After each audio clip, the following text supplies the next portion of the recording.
hanji, adas dilin yekadasna, aun toro windi bantaru.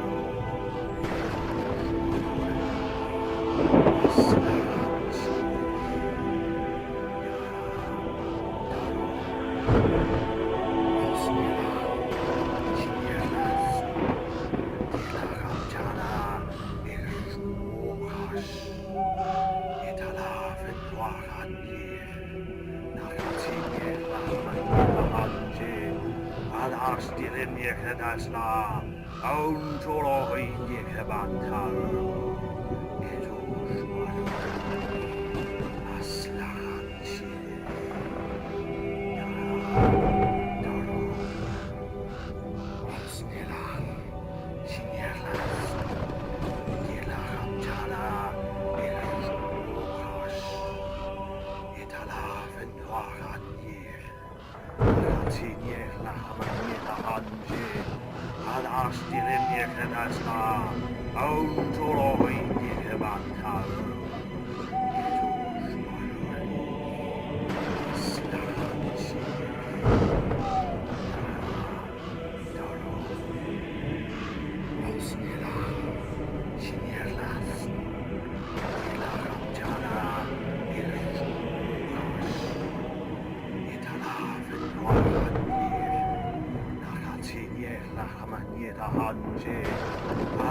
Dilin yekadasna, aun toro windi bantaru.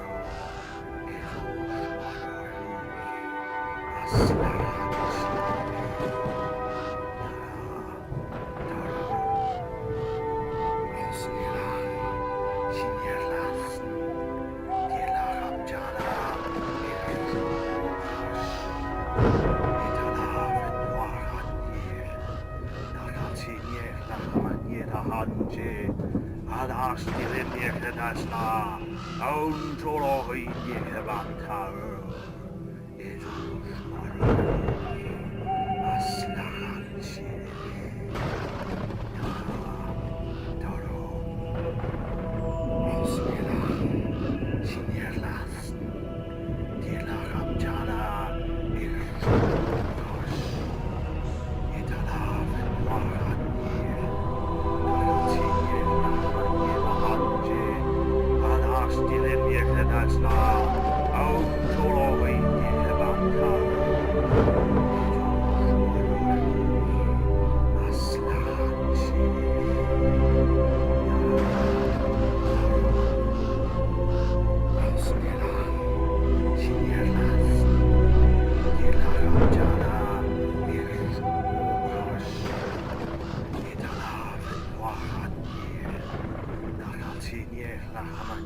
Hanji, adas dilin yekadasna, aun toro windi bantaru.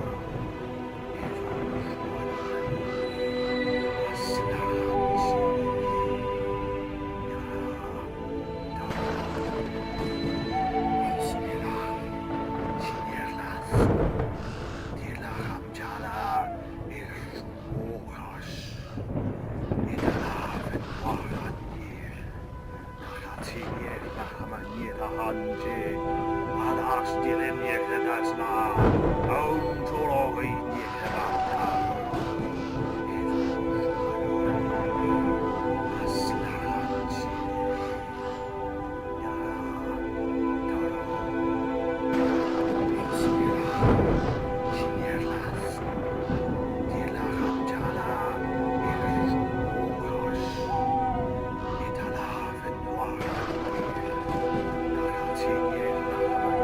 Hanji, adas dilin yekadasna, aun toro windi bantaru.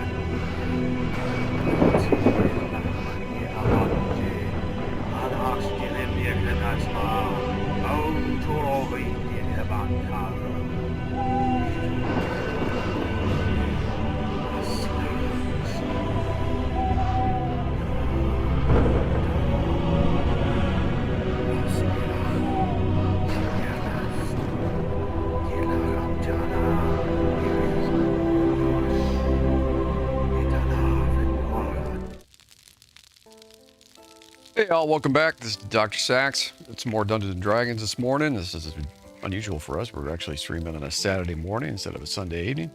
But we do what we got to do, right, to play. So it looks like we're going to get going here. We got Jake and Justin and Andy.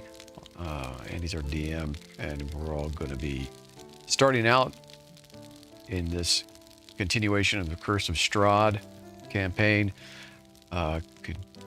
Currently going on, and we'll be joined shortly by probably a couple more players, Miss Timeless and possibly Soup. I don't think Noon can join us today, but maybe. But yeah, there'll be at least 4 or 5 of us as players. So let's get right on into it.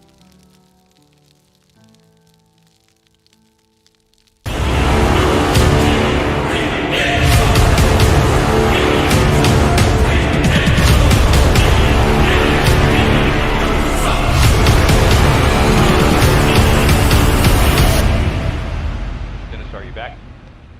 I am back. We are live. Alrighty. Okay, so I just pushed out a general map of Barovia, and I drew a pointer on the map to approximate the location of where this ambush took place by the Night Hag. And you guys have found yourself there. The day is crawling on. You set out for the Vistani village earlier. You're on your return back to the town of Valaki. The sun has crested overhead, and it's starting to make its way back down the western sky. If you could see it through the clouds, but general guess that's what's happening. So you're guessing it's 2 o'clock, maybe 2:30, if we approximate our time here on that. And you have a pretty beat up party. Say the least. You've stopped the bleed out of Azor, having lost a limb. By the way, I didn't describe where that was. So Azor, your limb is lost from the elbow down. It's not from the shoulder down. It's from the elbow down. Oh, okay. And you guys have bandaged it and you've healed it, but it's still pretty painful. You guys, I think, Leander's cast some healing spells, and here you are. So you had some horses. They seem to have bolted. You can go look for them, or you can crest on foot. You know you're not that far away from the town. Those horses were lent to you anyhow by the Vistani. So it's up to you. How far of a walk is it on foot? I would say it's probably 3-hour walk. If you went, 3 miles an hour or something, probably about 9 miles, or rather 3 miles, right? 3 miles no, not about 9 miles. Yeah, 9 miles to the town. Yeah. Well, a human walks about 4 miles an hour. Yeah, roughly around there. Yeah, I mean, without armor, yeah. I mean, you've got armor and injuries, so let's just imagine 3 is probably 3.5 tops. Whatever. We won't quibble over the half of a mile per hour. What you can get back, should you not be waylaid further. Well, yeah, we know how that's gonna roll. Not up to me. It's up to the dice, my friend. So, but you guys, you're kind of in the middle between 2 woods on a pathway. There is again a broken down Vistani wagon here. There's a dead body inside. There's no sign of horses, yours or theirs. And there's a path before you. Oh yeah, the wagon. I want to search the wagon. Okay. Okay. Not a problem. Let's see if I can. I don't know that I kept that picture, but no matter. Yeah, so it's brightly covered wagon. You peered in last time, Leander. You saw a dead Vistani in there. If you want to crawl in, you can through the back, part the curtain, and crawling through the back. You're gonna have to crawl over the dead body, obviously, but you can make your way and see what's Yeah. there. Yeah, I definitely Okay. want to do that. Yep. All right, so you crawl in. Vistani looks to be a middle-aged male, not a very big one by any judgment. He looked like he was just knifed or clawed. Certainly some slashing on his body. He bled out. But on the back, aside from his body, if you, assuming you search his body, pockets and whatnot, he's got a pouch of silver, like more of a decorative knife on his belt, wearing what you would deem typical clothing, no armor for sure. In the back, it looks like he was, in fact, going to the festival, or at least going to Vallaki or someplace. It looks like he had some dry goods, some grain, of different sorts, of some blankets, and then some rations for himself that were prepared, a decanter of water, and that seems to be about it. Pretty sparse, but he definitely had probably 3 40-pound sacks of grain. He was taking somewhere. Okay. Well, I'd like to take his silver pouch. Yeah. He doesn't need it anymore.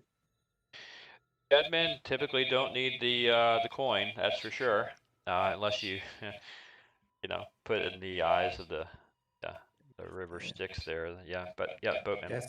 So Yep. the silver, the knife, and the rations. Okay. I would like to take. Go ahead. Yeah. Go ahead and to your inventory, go ahead and add 10 silver pieces. Add 1 ration, and then if you want to type in, you can play around with it. If not, I can do it for you. Decorative knife, a decorative dagger, probably worth gold piece. All right. So, but that's the extent of what you see. How do I add? It says I have 2 rations. How do I add 1? Just click where it says 2. Just type in 3. Put your cursor over it. Click. If it won't let you, I'll do it for you. Oh yeah, it won't let me. Let's see. Okay, so let me do it for you. So your rations go from let's see, rations. Yep, it's 3 now.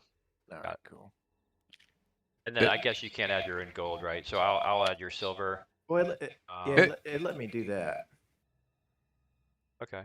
Well, actually, no, it didn't. I put it in the wrong spot. Yeah, no problem. 10, and then you're over here. It'll probably No let problem. you. It just doesn't look like it because it doesn't give you any kind of like reactive cursor or something. But if you click over the number and just type a number, it'll probably change it. Work for me. So. You want to add it? We'll get rid of this one. And then up here, up top, we'll add an item. We'll call it decorative dagger, and it's going to be a weight of 1. It's carried. It's not equipped. No problem. Okay. That is taken care of. All right. Okay, so Leander crawls back out, a little bit of blood from the pool on his knees and hands, perhaps palms, but otherwise comes out with a pouch, what looks to be a dagger, and a bag of rations. I've got an advanced wild shape thing in my spell section. I assume that's something you must have dropped. Yeah, me too. That I was is going to ask you about that. Yep, that is new. That's a mod I added on. So should you polymorph or change shape, particularly for that is something you can select from a drop-down menu, etc. Oh, interesting. If you don't have the ability, don't worry about it. But a polymorph or a change shape, particularly for druid, it'll be helpful. Yeah. Nice. Don't have polymorph yet, anyway. Not yet. Okay. It's still nighttime, I assume? No, it's about 2, you reckon it's probably about 2 to 3 in the afternoon. Oh, we rested up? No, you're definitely not rested up. So, because we encountered them at night, I'm positive. I think my maybe my graphic showed it as night. I didn't intend for it to be night. So I think to recap, you guys left the Valaki pretty early in the morning, around 9. I think it took you about 3 to 4 hours to get to Vistani camp. You're about 2 hours out of the Vistani camp, halfway back, when you were waylaid. So I'm guessing it's about 3 o'clock right now. Oh, okay. Yeah, I think my picture showed the Vistani wagon at night, but the map was daytime. So. All right. So we need to get back to the rest of the party, obviously. Yeah. Mm-hmm. So back to Valaki to the west. Right. And just as a recap, I did put on the public notes, if you open up the notes, there will be some new notes for you guys.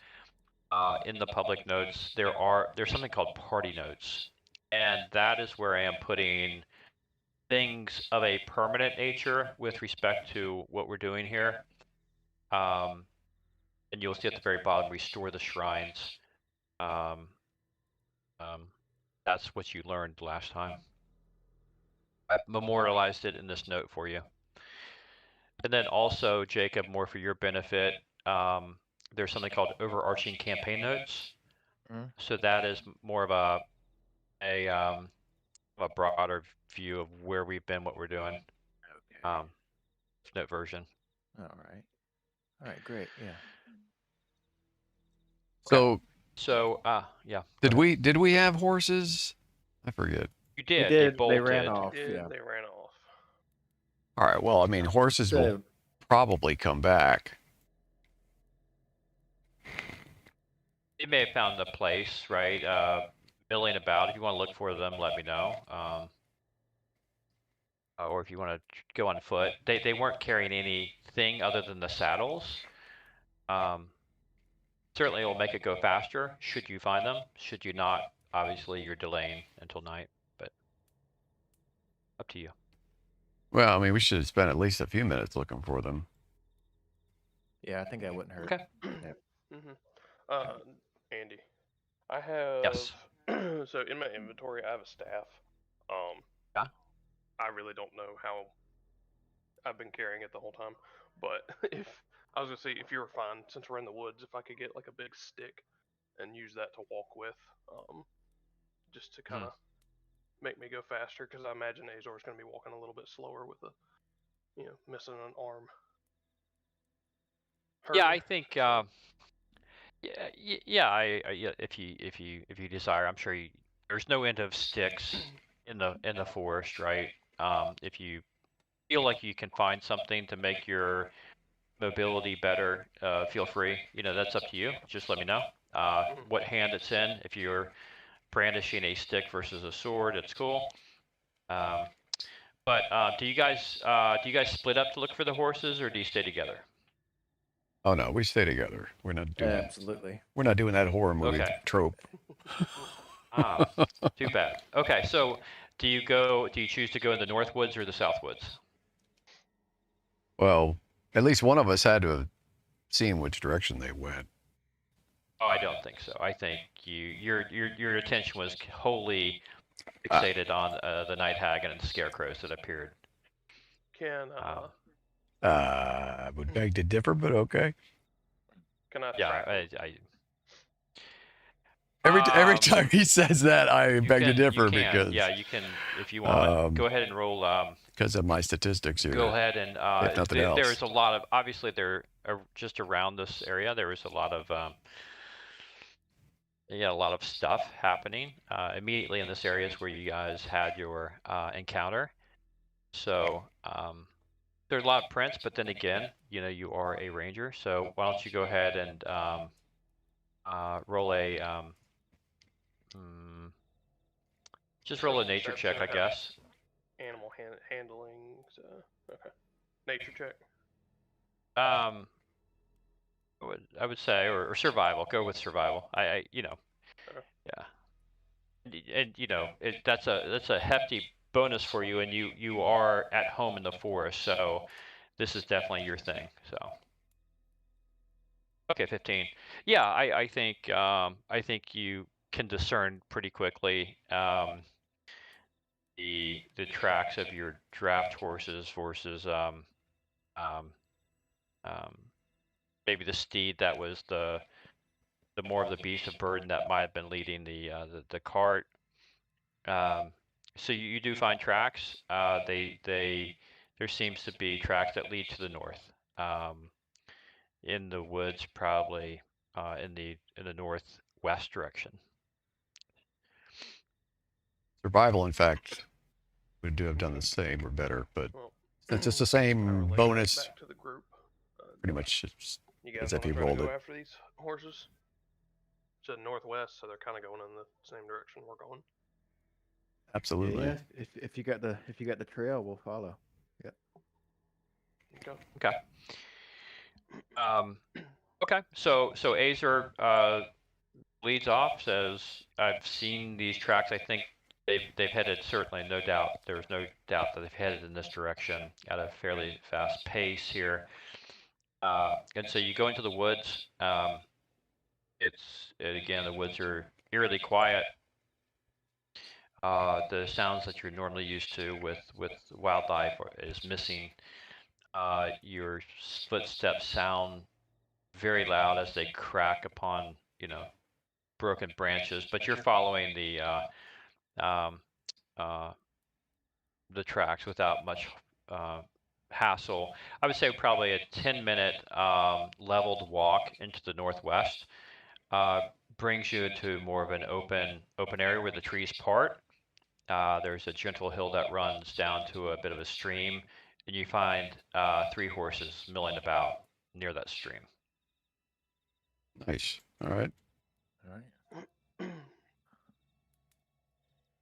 As you approach, they become skittish. Roll an animal handling check, Azor.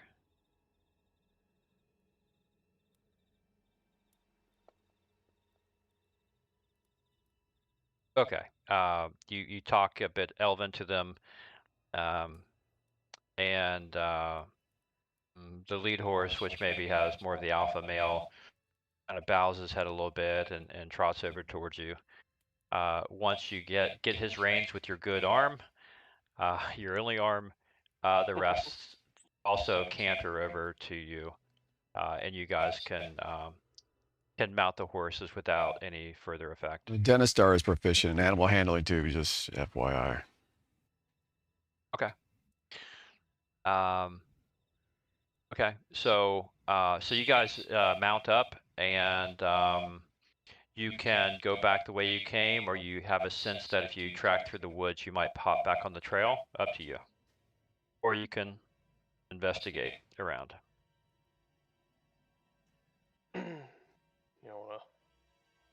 I say we head back the way we came.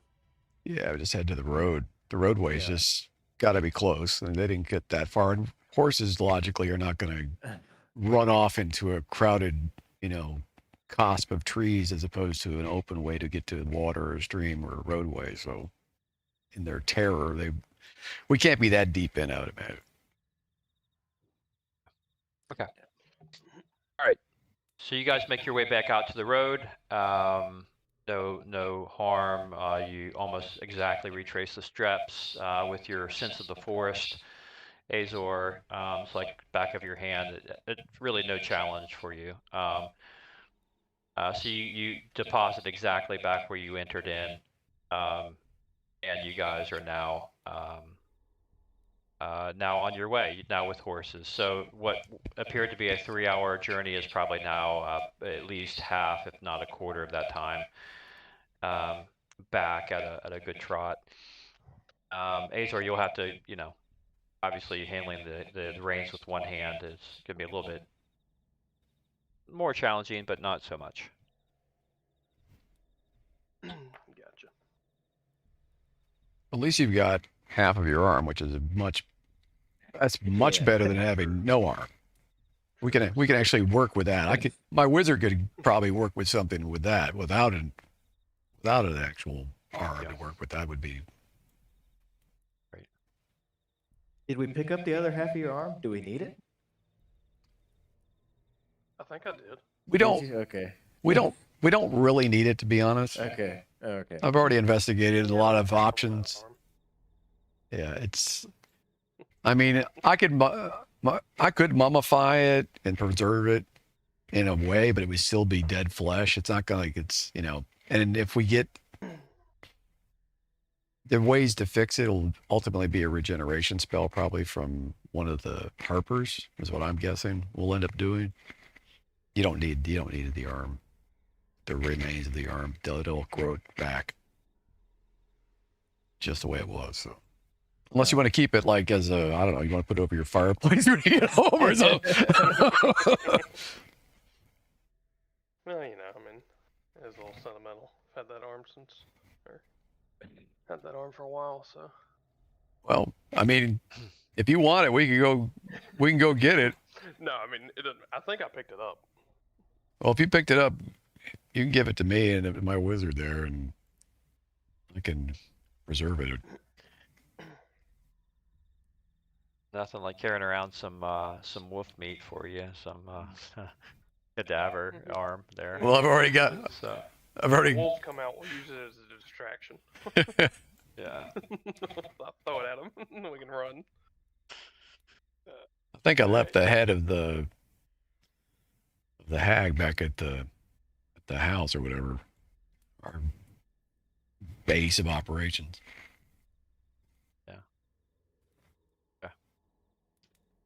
That is fine. Okay, so you guys, as you discuss the ramifications of the loss of arm, and you discuss as you're trotting along the old road, possible ways to amend the situation. You do recall Madame Eva telling you that there is a herbalist / alchemist on the outskirts of town, outside of town. She's a bit of a loner, but she may be worth consulting. She was certainly pointed to as a potential hope for grief in what she's got going on. So it could be an option for you, Azor, as you guys talk about it.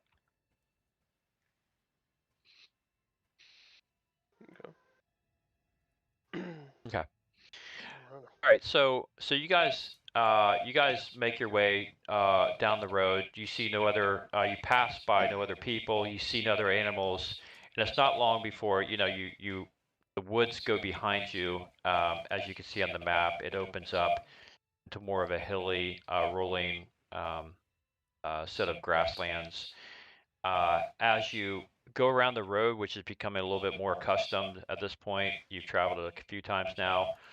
The unmistakable sign of a windmill appears in the distance. And it's at this point, not only do the memories come back of your fallen comrade, Glomfrid, but you also remember Madame Eva having mentioned a shrine that rests right behind the windmill. Do you guys want to check that out? No, not until we have some other people, right?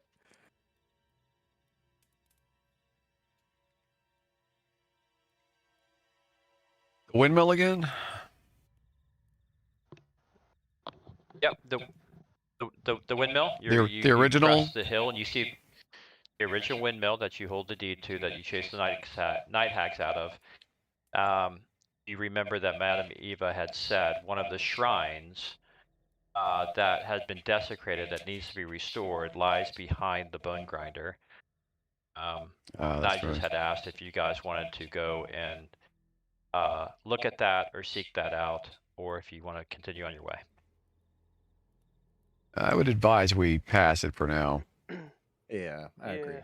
Yeah, I'd say let's make it back to Vallaki first. I mean, the hag might even get back there, so. And so, so could the second one. So it may very well be that the other one is back. So we can't take it for granted. Okay.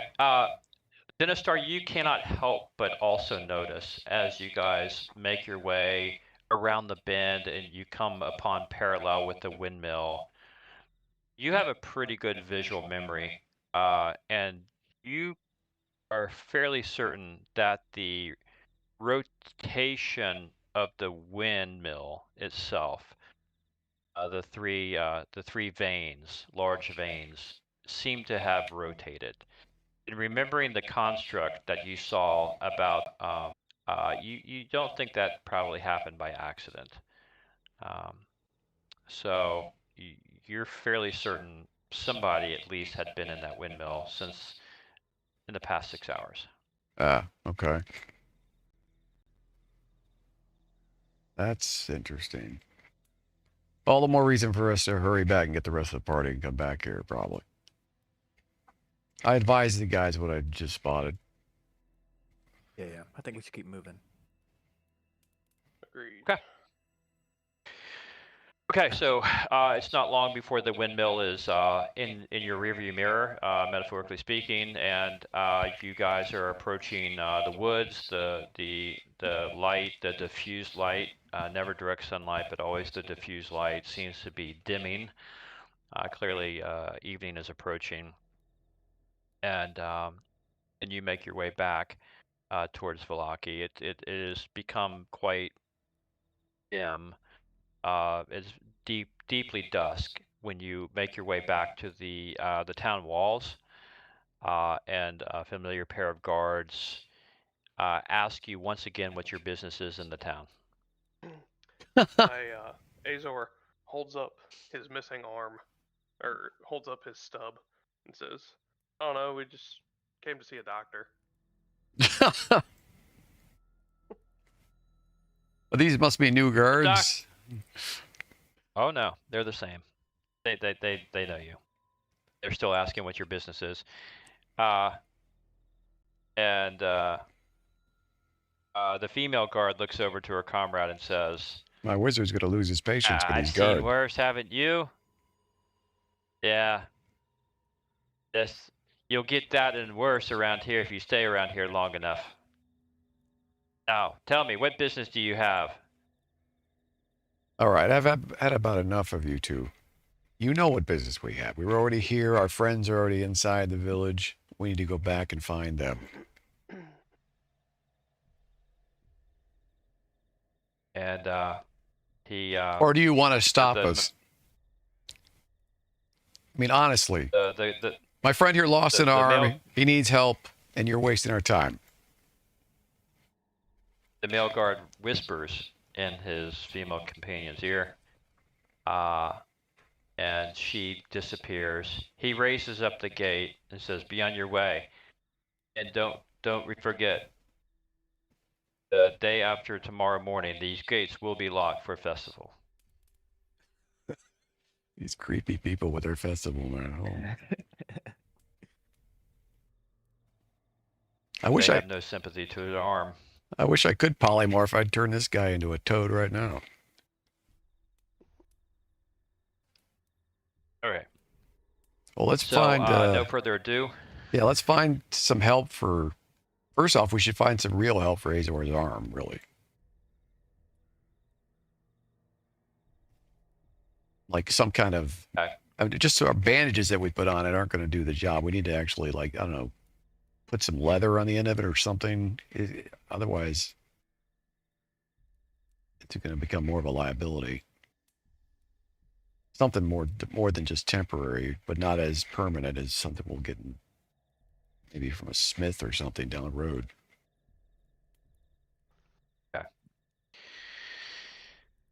Okay. Do you want to make your way to the inn and try to manage it there? Or are you going to try to ask some of the townspeople, or what? Well, if we happen to see a leather worker or something on the way, we could stop. But if we don't, we'll make our way to our companions first, I guess. Does that sound good to everybody? Yeah, that's fine. I mean, we can ask the innkeeper too if they know anybody. Okay. Okay. So once you follow the main road, in the middle of the town, the Blue Water Inn is there. Your colleagues and comrades are there, and you are slowly cantering through the town, watching people mill about. Some are closing their shops. Some are, doing last-minute errands, whatever. As night approaches, You do not see anything that resembles a leather shop. You do see like a dry goods store that you hadn't noticed before. Um, but you see stalls of various things, candles and meats, the little knickknacks, different things, but no full-fledged leather. Um, and it's not long after that you do see the unmistakable house of the inn um, approaching. It's well lit inside. Clearly, it's fairly crowded at the moment. Um, last time, the night before, when you approached the inn, it was quite late. Now it's right at dinner time. 7 o'clock. Um, and there's lots of people coming and going. Fairly crowded.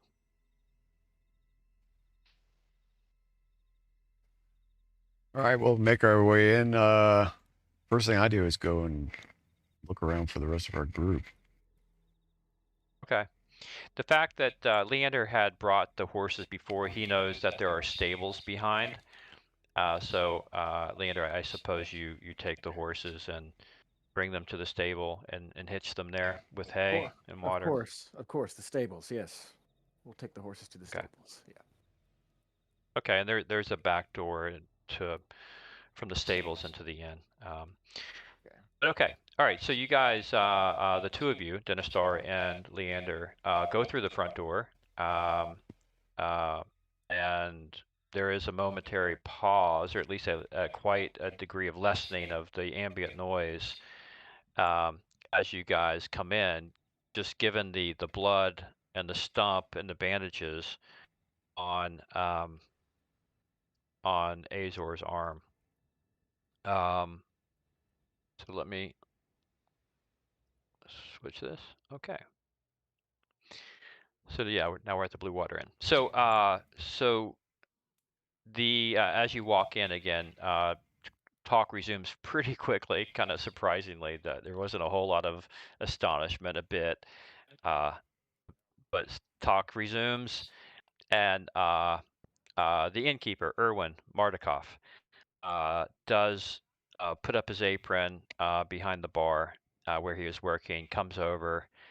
As you are his guest, he is very concerned about the injury and says, "Good sir, what? I don't mean to ask, but what happened? Is it painful? What can we do for you?" Oh no, it's not painful at all. Yeah, no. Just went out and misplaced my arm. But yes, I could definitely use some help. If you know anybody that can or knows any or does any regeneration, that would be great. Oh, generation. We don't have that. We don't have that degree of skill here, I'm afraid. We do have some people knowledgeable in medicine. An old Jenny that lies beyond the west wall. She can give you something for the pain and for some curative effects. But as far as regrowing the arm, I'm afraid that's quite beyond our skills. But what I can do is draw you some hot water, and my wife Danica, she's much more skilled in this than me. She'll come and cleanse the wound, redress it. She'll bandage it well, and we'll make you a hot bowl of soup here. Give you some ale or your fancy, some of our delicious grape ale here that we have, and you won't be you'll be feeling better, I think, at the end. And I have something else for you. And with that, he disappears. His wife Danica comes over, and she's obviously sympathetic, and she brings over a root. First of all, she hands this to you and says, this is dagger root that is local to Barovia.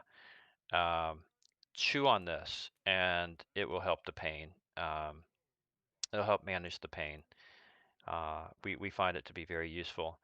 And then she says, "Come with me, and I'll take you to the back kitchen, and we'll dress this up." And with that, Azor, she leads you to the back, leaving Dinostar and Leander in the common room. And with that, just give me 1 second. I've got to do one thing real quick, unrelated. Okay. And Azor was never seen again. That's it. I was gonna just suggest, if nothing else, a temporary boon to you, your ranger would just be, we just need a big leather sack that we can just put over the end of that stump anyway. Basically, it's just to cover it up, make it less vulnerable. Not that I think you're going to wave your stump at the enemy or anything anytime soon, but still, better than nothing. Then if we get to a leather crafter, he can actually make more of a harness for it. And I would say easily at least be able to make something that you could carry something on that arm, if nothing else.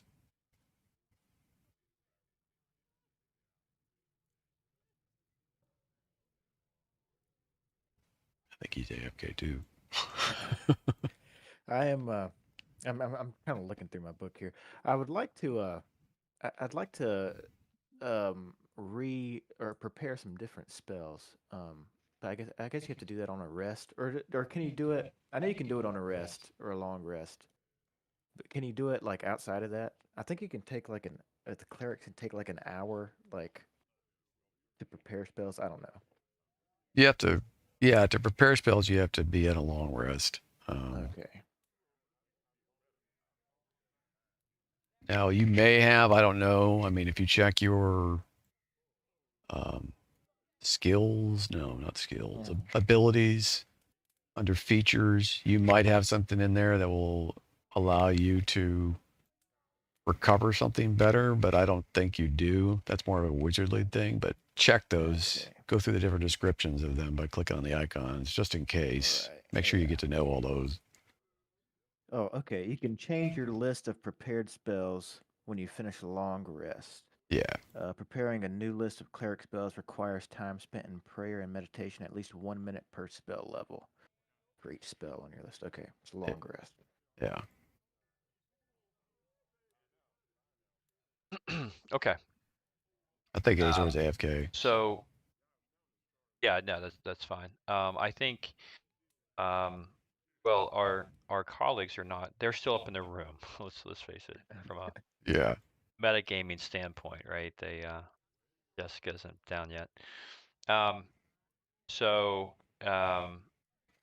so they've not. They're obviously holed upstairs at the moment, or off on an errand somewhere. So you guys, it's fairly. I put a descriptor in the chat about the inn. It's fairly crowded.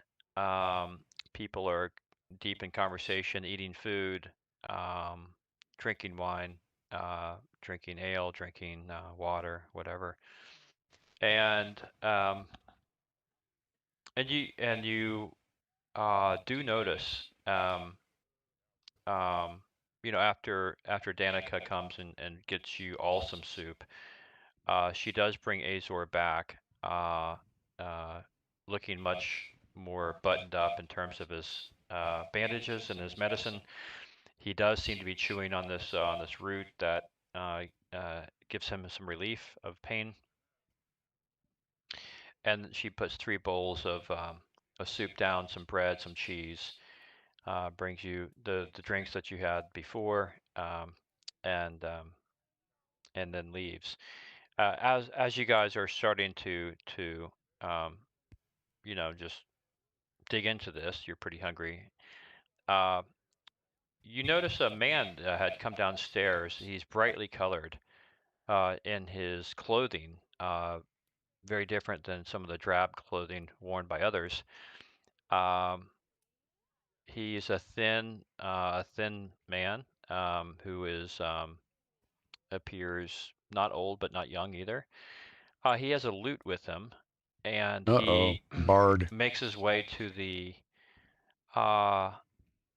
center of the room, where he looks around and everyone sees him and starts to cheer and says, "Rictavio, Rictavio, play us a tune, Rictavio."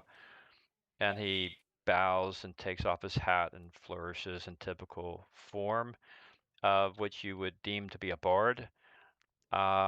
He looks over to you and your table and he nods, and then he looks around the room and he starts to play. And he starts to play a song. And he says, as he's starting to strum his lute, he says, "This reminds me of my home back in the woods of back in the woods of the not far from the Sword Coast. This is called the Ballad of Silvery Moon." And he begins to play a song, and he sings a song, and this is basically what he sings. And I'm going to post it here into the chat for you. Oh, I thought you were gonna sing it for us. No, I don't get that's beyond my pay grade. Yeah. Although I think if it's a good tune, there's a band I know that might be able to play it in their acoustic set. Right. Yeah. Yeah. So here it is, the Ballad of Silvery Moon. It's a plaintive tune, a bit of not a rocker by any stretch. It's more mellow, but very beautiful. A lot of minor keys, a lot of interwoven melodies. The guy is clearly skilled. He makes the silvery moon come alive. This is, of course, the town, the city of elves, where there's magic and students of magic in the Forgotten Realms. Lots of learning, and it's overseen by an elven lady, the lady of the silvery moon. And it's quite good. And he gets a round of applause and bows his head and steps away and comes over to your table. And he says, "Good friends, do you mind if I have a sit?" Absolutely, Riptavio. Your song was great. Sit down, have a drink. Peradventure, yes, a drink. The songs make my lips parched, but I've yes, you know my name. Typical I'm bard. at a disadvantage. My name is Rictavio. And I've not seen you here before. I've been here for a few weeks now, and clearly new. And what an entrance with young master elf. That is quite the wound you have. I'm sorry to have seen it come in, but I'm sure there's a grand tale behind it. A bard from the Sword Coast. Now I'm curious. How did you get here? We know how we got here. Now that is a story, Master Wizard. I take it, judging by your demeanor and your cloak and your staff. Okay, so yes, my name's Rictavio, and My glowy staff. and he takes off his hat, and you can see the pointed ears. He says, I am much like your friend. I am half elven from the Forgotten Realms, and I called at one time Silvery Moon and the lands around that my home.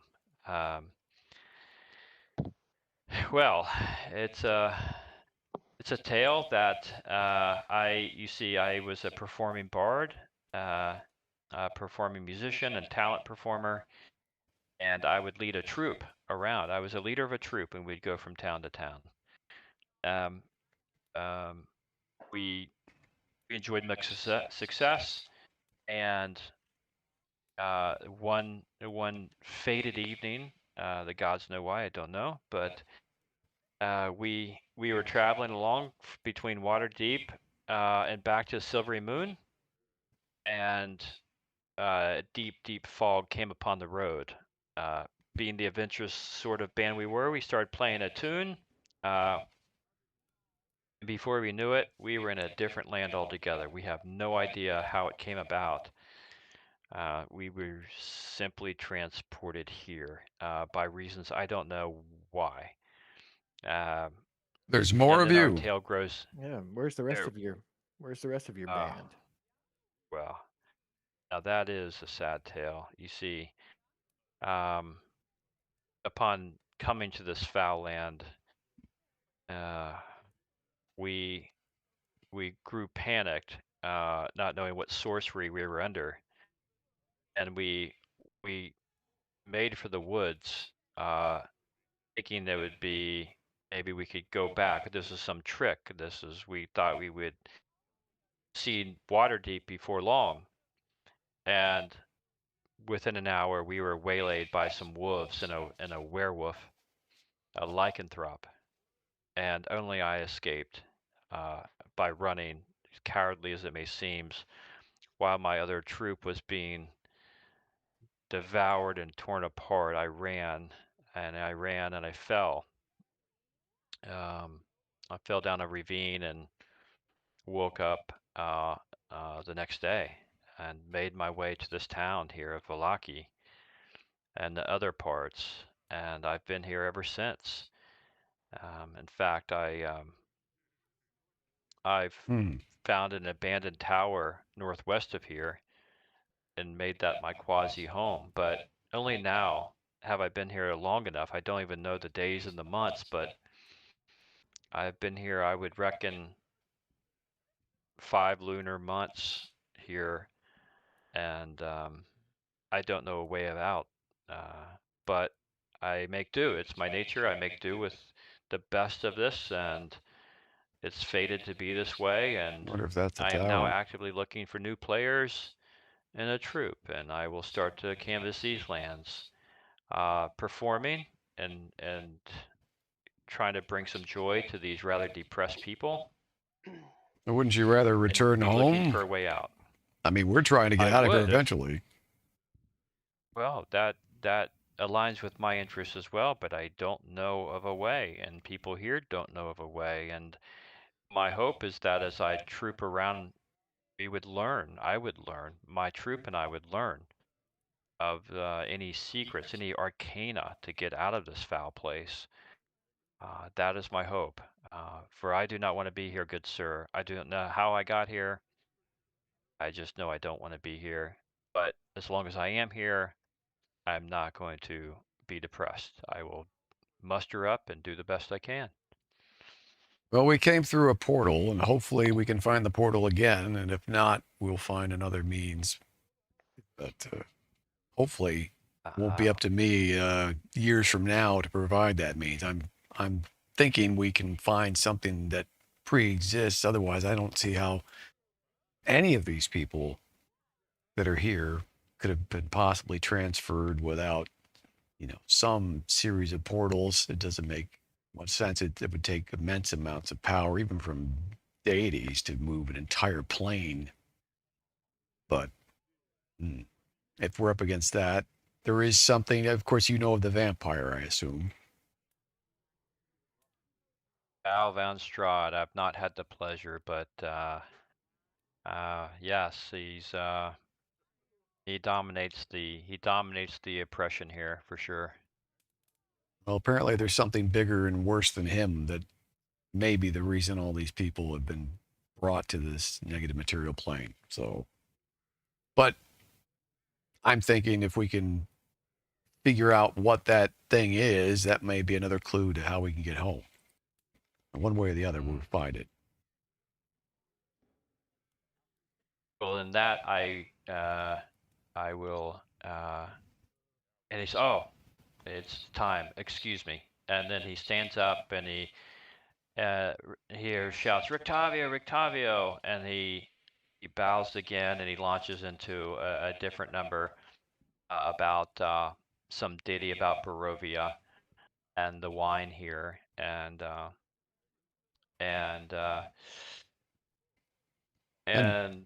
plays women, I'm that. sure. Yeah, and I'm sure. Yeah, whatever ditty is there, whatever the music is there, I didn't have those lyrics down. But to much applause, and he plays a couple reels. If you think of an Irish reel, it's more like that.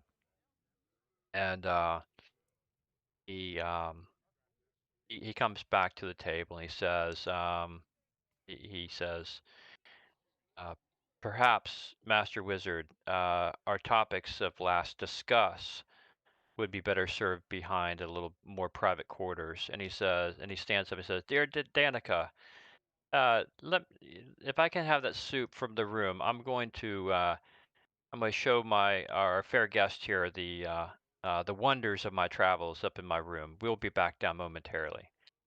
He says, "If you follow me." And with that, he walks up the stairs with his bowl of soup, um, and kind of lingers at the top of the stairs, seeing if you will follow him. Hmm. Sure. I mean, our friends are probably upstairs too. So, Right. Yeah. and you Okay. know, our room, and Azor probably needs to drop his arm off somewhere. So, or actually, probably give it to me and I'll pickle it or something, and then you can have it back. Sounds good. Yeah, We'll so do that when we rest, I guess. if y'all are going up the stairs, I'm gonna chug the rest of my wine and follow. Okay. All right. So you guys come up the stairs. This time you're coming up from the common room here. Okay, and you're coming down this way, and this is his room down here, down at the southwest corner. This is Rictavia's room. He takes out a key, he unlocks the door, and he ushers you in. I don't see a And he map. looks Are we around, supposed he to shut actually it. see a map? Yeah, I pushed it out to you. I just see black. I see let me the stop sharing. arrow. Okay, because it's a battle map. Sorry, it's a battle map. So let me put your icons on here, and you'll see. Okay, you guys see now? Yeah. All right, so basically you've come up the stairs here, you've come down the hall here, and into this room down here. Okay. Well, I mean, yeah, I'll take your word for it. I mean, we're on the outside of it, so. Yeah. I just put you there just for you guys are basically in this room here. Okay, now I can see. Yeah. With Rictavio, and so he shuts the door and he says, and he ushers you. It's a small room, but you can sit on the bed and a chair, and he sits on a floor here. Takes off his hat and he says, Strahd has got spies everywhere. It's not wise to speak of him or any plans out in the open, as you can't tell who his spies are.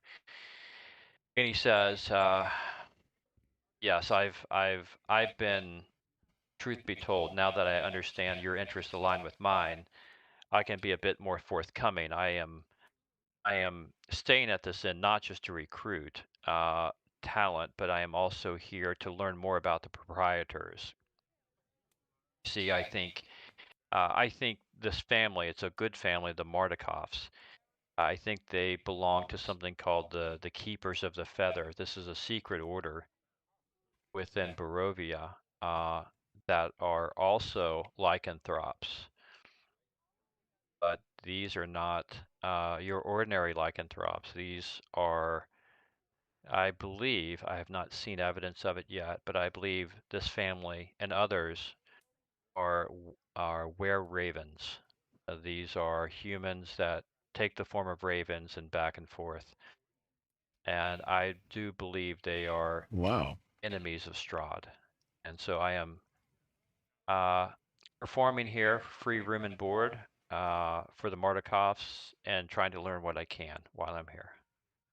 Where ravens? Because if they can, yeah, we're ravens. Well, that's fascinating. I have to admit, I've never even seen one. Well, you may have your chance before long, if what I understand to be true. And so, as the saying goes in Barovia, don't harm ravens, it's foul luck. And I think there's more to that than just saying you do well not to try to harm the ravens. But yeah, no, the Strahd, I am dearly, he's robbed me. This place has robbed me of more than you can know. and I am anxious to get out, but I'd also would like to inflict some pain upon him if I could. Well, we may be forced With to that, before the end.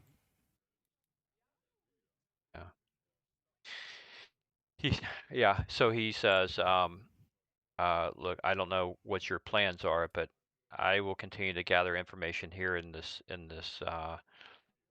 inn. I do believe the Mardikovs can be trusted, although how you share your business is up to you. But I think they're of good nature and can be trusted.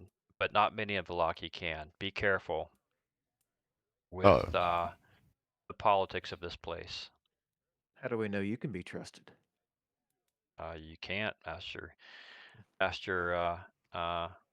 Priest. You cannot, but you have to put your trust somewhere. And I take it you didn't get to where you are and survive how you have without being a good and fair judge of character. Particularly, I think you have the ability to discern good intent from evil intent. And if you want to, cast such spells upon me, then I think you would not be disappointed at what you find. Well, it's fair to say that, I mean, I'm not exactly a youngling at my age. You're a bard and you're an elf, I think, and you're from the Sword Coast, and, and you are singing to the Silvery Moon. I think it's safe to assume that you're not of evil nature anyway. I've never met an evil bard, let's put it that way. Usually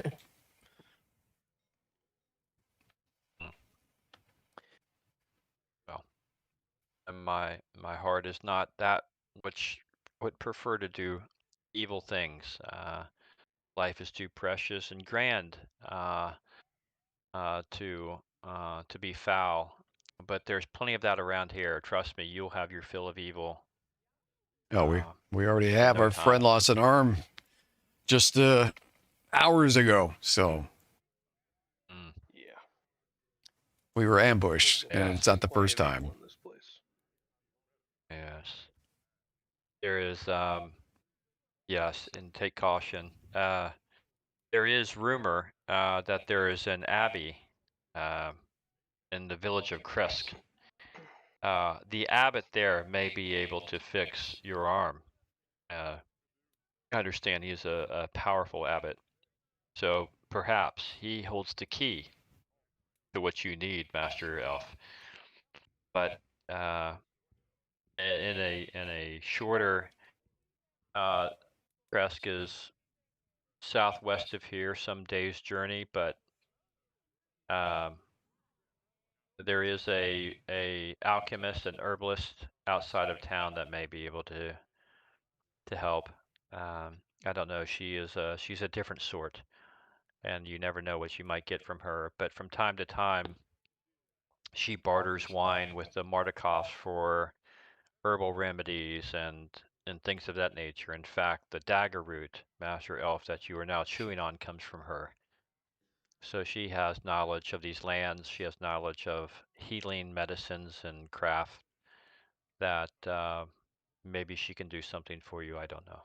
Well, she would have to be wickedly good in the alchemical arts in order to regenerate a limb, I will say. If she could do that, I would be quite interested in getting the recipe, but we could hope, I suppose. But the abbot, that's interesting. I'll have to speak to this abbot sometime. Anyone of that power is far beyond us. And would be an ally, possibly in a fight against Strahd. So that is interesting information. Indeed, indeed. I am at your service. It is time. I unfortunately am on a short leash here. Although the Mardikovs are good, kindly people, they do make their living by keeping people in and ordering food and drink, and I am a conduit to do that. So my duty calls. But fare you well, and I will. Yeah, we'll speak on your again. behalf. Yeah, we'll definitely speak again. I appreciate the information. We got to talk to our companions that are settled in another room here anyway.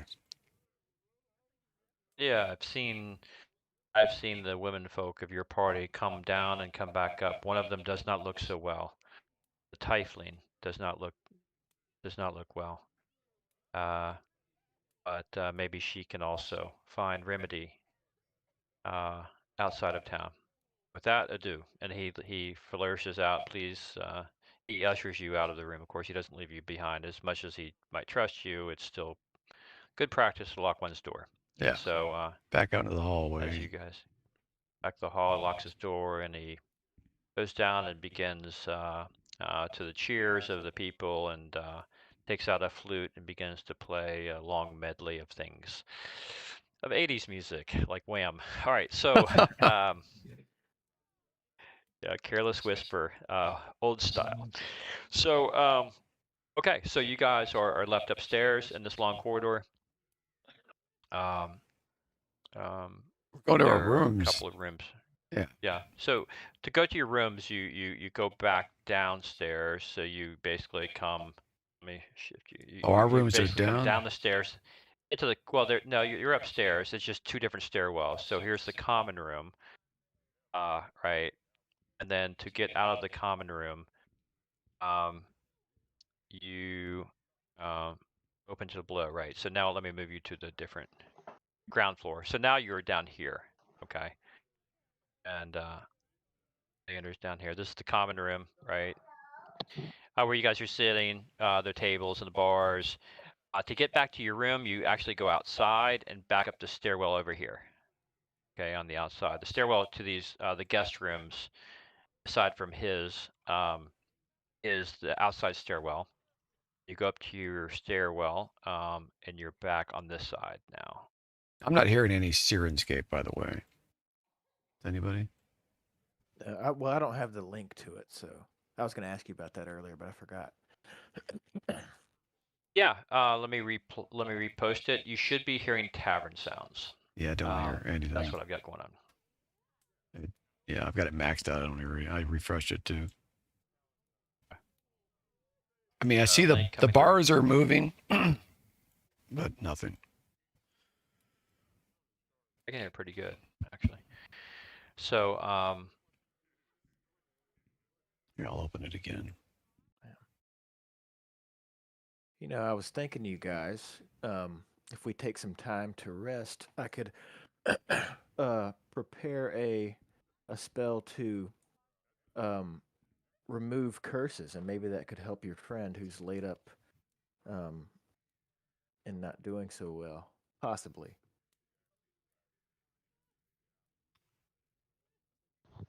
Yeah, that would be good.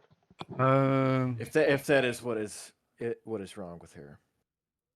It's possible, but I'm not sure if it's a poison beyond just a simple curse or not, but I mean, you could always try. Yeah, and I still don't hear anything for some reason. all right.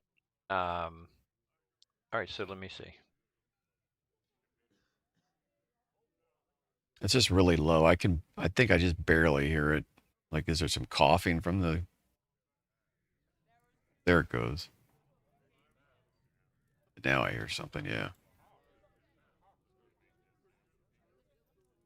Hear that? Yeah, I hear it. I hear some people talking, yeah. Yeah, it's just basically ambient tavern noise is what you've got. Well, I think Okay. I think Leander's going to saunter over to the outhouse real quick, and he'll be right back. Okay. All right. Well, Leander goes and does his business. That's fine. See, I'm the sneaky wizard. I already did that when nobody knew, so. Yeah. Talk about the bag of holding.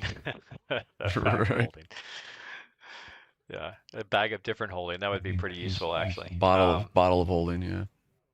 A perfume bag of holding. So, all right. So, okay. So, do you knock on the lady's door? I hate to role play for them if young Beatrix is not being on, but she thought she'd be on by 10, right? No, And it's quite I think past 10 or 10:30. She's an hour late. We should first we should take care of Azor's arm. So Azor, do you want to give me that arm, and I'll go into my room and some herbs and salts and stuff on it and wrap it up in them. Give it back to you probably in about 15 minutes.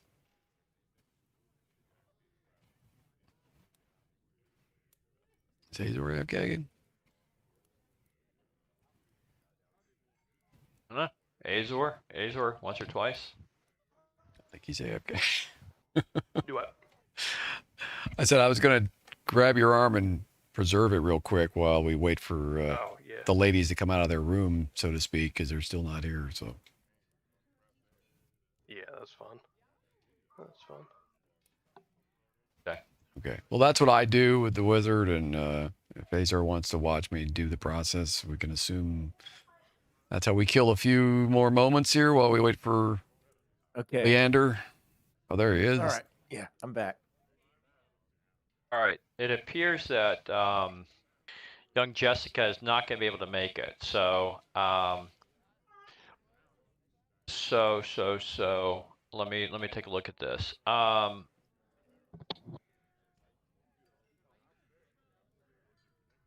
Okay.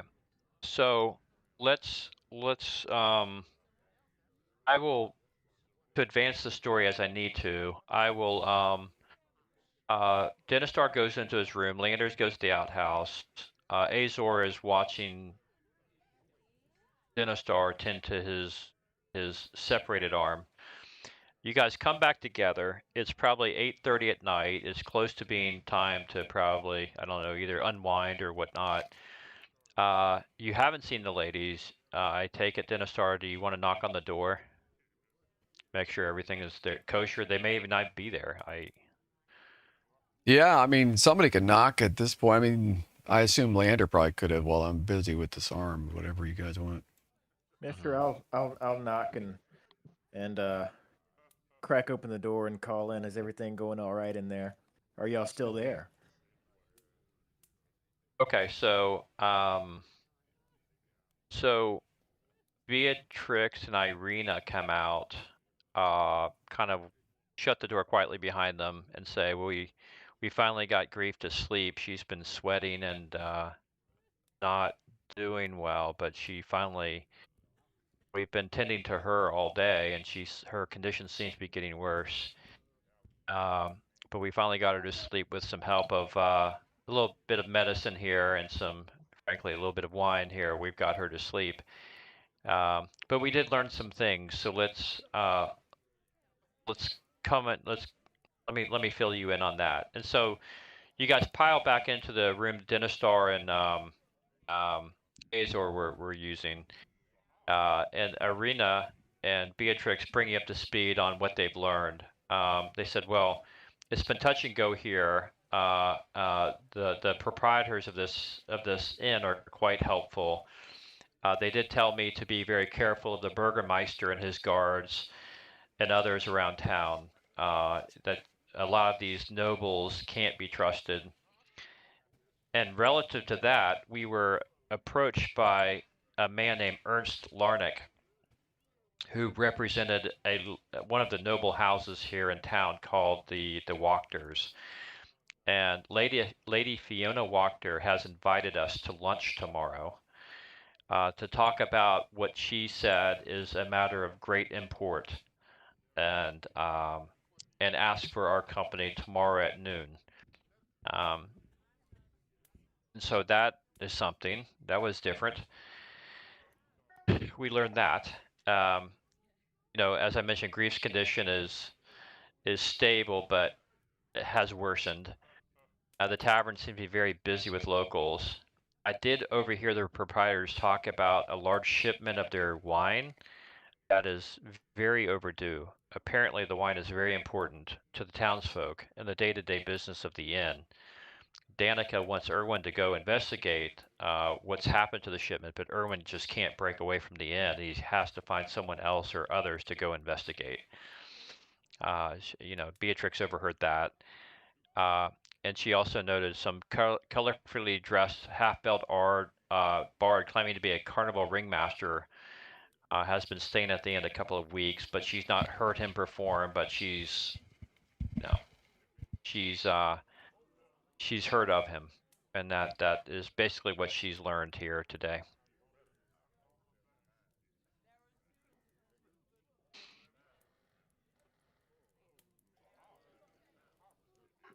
How do we want to proceed here with this situation without the players for these two characters? Actually, three characters. Well, look, if if you guys want to play those characters, yeah, we're just taking time out of the game here. As far as the DM's concerned, you can play the characters, and each of you can play two, and we advance. Or I will call an audible, and we will work around the fact they're not here and do odds and ends and make it work. I don't think I'd really want to play somebody else's character, but that's just me. Yeah, I mean, I could obviously play one or two of the characters if we had to, but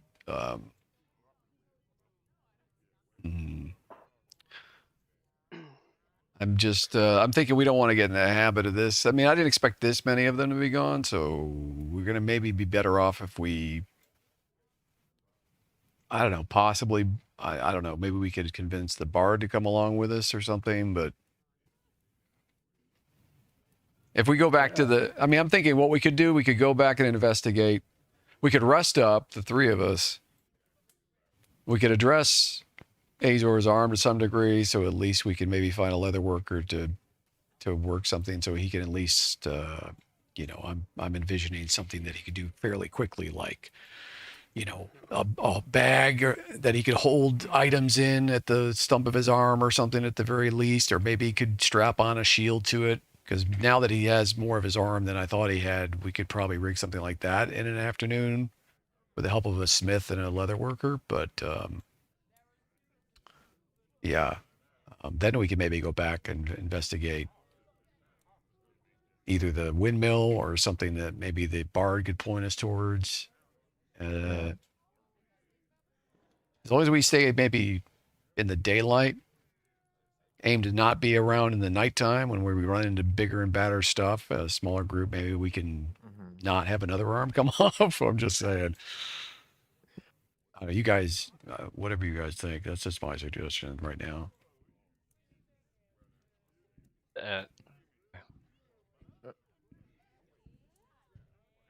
Well, where is the bard mentioned something about an abbey, right? That maybe could. Yeah. Yeah, but it's a ways to the southwest, I think you said. Oh, okay, all right. Yeah. I think that's not an immediate fix for you guys. Yeah. Okay. Yeah. Plus, it would cost. It's not going to be cheap. It's not like we're going to walk in and this abbot's just going to be like, "Oh, sure, you know, I'm going to cast this 7th level spell for free." I doubt it. He doesn't know us from Adam, and typically that stuff's going to cost a bunch of money in reagents, even for a cleric. So we'd have to cough up at least some of our coin. Either way, we can probably get that fixed just as easily if we can escape this plane. But yeah, if we can go down there at some point and get his arm fixed before we encounter Strahd, yeah, absolutely. I'm sure. Yeah, I'm sure. So, okay, it's clear. Okay, from a DM to player viewpoint. Okay, I get what you guys are pitching here for this session. So let's conform to that. Okay, so back into the story. As Beatrix tells you what she's learned, and asks you to, you know, to try to find some help for grief if you can. Irina also grabs your arm, Dinistar, and says, "Please don't forget the bones. We need to get them back to the church." And with that, they leave the room and they go back and tend to grief, leaving you three to I guess rest for the evening. It's about 9 o'clock now, and if you guys want to go for a long rest and call it a night, you can. Or if you don't want to and want to go back downstairs, of course you can. Whatever you want to do. I'm fine with taking a rest. Yeah. Azor's pretty worn out. Yeah, I take the circumstances. Yeah, you need to heal for sure. Leander's wounded also. Yeah. Yeah. And I need to get my spells back, so And I would like to change my prepare some different spells, but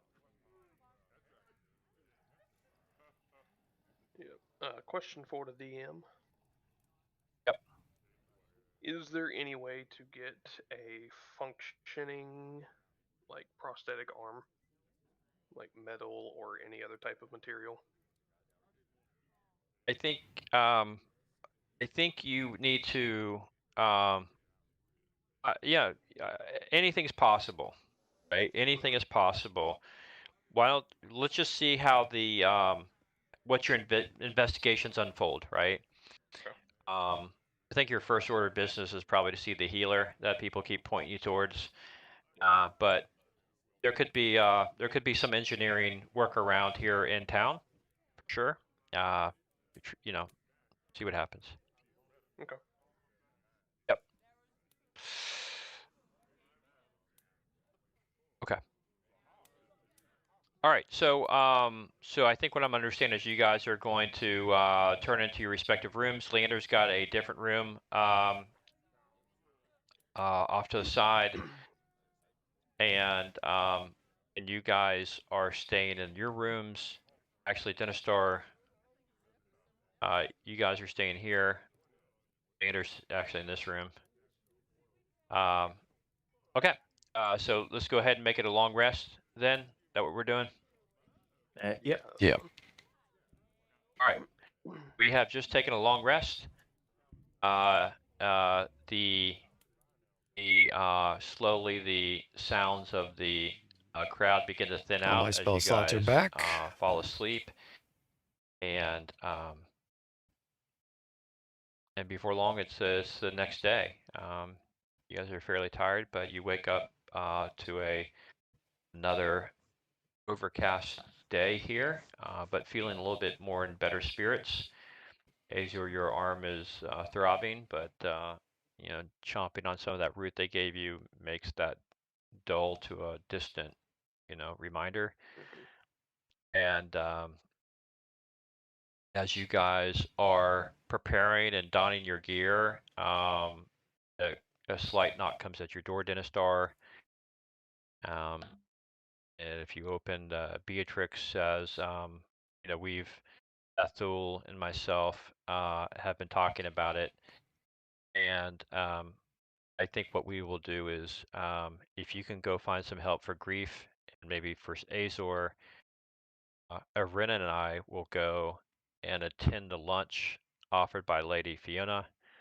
Bathil will stay with grief, and we can all meet back here later on and discuss what we found. And at that point, hopefully, we can go get the bones from the coffin maker and get them back to church. And that's her suggestion.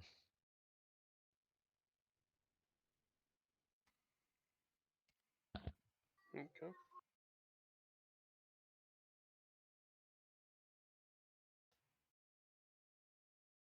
Sorry, I'm a little distracted by some family business came in on my phone, but I'm back. No problem. No problem. It was Beatrix who had just had put out a plan of divide and conquer. You know, Bethel will, because she doesn't want Arena to be by herself with grief. Arena will go with her to the lunch at Fiona's house, the Wachter house. That prevents you guys from having to do that. You guys can go and investigate and find some healing or whatever. And Bethel will stay with grief and hopefully do what she can to make sure it doesn't get worse. Sounds good. At least there's a plan to hopefully keep the druid from turning into something. Well, something worse than what she already is. Right. Okay. Very good. Okay, so you guys have Jacob. You can go ahead and as we're working here, you can switch out your spells. Okay. I I just thought about this. I took the ritual caster feat uh at level 4, but I didn't actually add any of those spells. Can I add those, and how do I do that? So I get 2 ritual spells. Yeah, so if you click the spell button Mhm. underneath, all right, go down to your in the middle it says ritual at the very bottom. If you say yes, that'll show you all the ritual spells. And if you look at source, if you click on source and you scroll down to cleric, Well, that'll hold tell you on. all the. How do I find this again? Is it under So main? if you click spells or to the far right, their Oh. character, It's on very the bottom. yeah, on the actual Okay. bar Oh, okay. outside of your character sheet. Yeah. All right. Yeah. All right. Ritual. And then ritual, click yes, select yes from the drop down, and then the source, scroll down, Okay. click in the box, yeah, drop down cleric, and that'll tell you all the spells that are ritual. Okay. Um,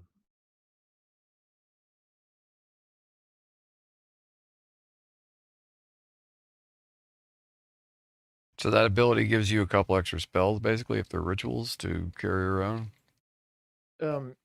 Yeah. So you can choose 2 first level spells from any class that are rituals. okay, well, And you can get rid of cleric then. Get rid of cleric and just put all, or just Okay. at the very top where it's blank, just Yeah. click that. Yeah. But on level, go down to level and click 1. Okay. They'll tell you all the first level spells that are rituals. It's pretty Right. handy. Yeah. All right. Yeah. So I got the 2 And that then once I you, yeah. How do I? How do I okay. add? So I don't know if you, John, can you drag and drop spells onto your end list, or do I have to do it? I don't Yes. remember. Yeah, you can drag. So grab the red button next to the spell and just drag it onto your list where it says like spells level 1. Okay. You try to grab the one that says like RIT, where it has the RIT next to it, you know, like under spells, whatever it is. You can even create if you get handy with your character sheet, you can even create your own subsections. In addition to what you see there, like cantrips and level 1, etc., they're automatically populated. So, like for instance, I have a ring of spell storing, so I have my own ring of spell storing section. Mhm. So you got to go down to the very bottom. You scroll down. At the very bottom of that scroll bar, you'll see that edit list. It looks like a pen or a Create a pencil. group, yeah. Yeah, and you can create your own new group. So you can create one just for this ritual ability, and then populate that with the 2 ritual spells. That's probably the best way to do it. Okay. Because these go beyond your standard spell slots, right? Like you're going to be able to do these at will because they're rituals. Right. Yeah. Outside of combat. But this yeah, is you can do 'em. but you can't go beyond the number of spells you can prepare plus the additional 2 ritual spells that you're getting from the ability. So there will be some kind of obviously Right. some limit, but yeah, that's a cool thing. Which was really cool because I mean I'm looking at this right now. You could even get identify. If you were able to use anybody's spells, you could put identify in as one of them, which would be pretty useful because I wouldn't be the only one that could identify. But you could even do Tensor's floating disk, which is crazy. I mean, I didn't even know this was a thing for clerics. You could do unseen servant. I mean, these are handy. All right. Yeah. Okay. So I'm gonna Yeah, take it's detect magic and unseen servant.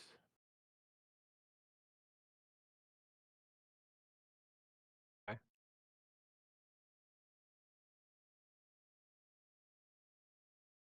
You've added detect magic. Okay. Oh yeah. Now I did it twice. Yeah. that's all right. You just if you click edit, you can just go and delete 2 of them. Yeah, you see a little There's negative 3 of sign. them Just there. click that and delete. I just All right.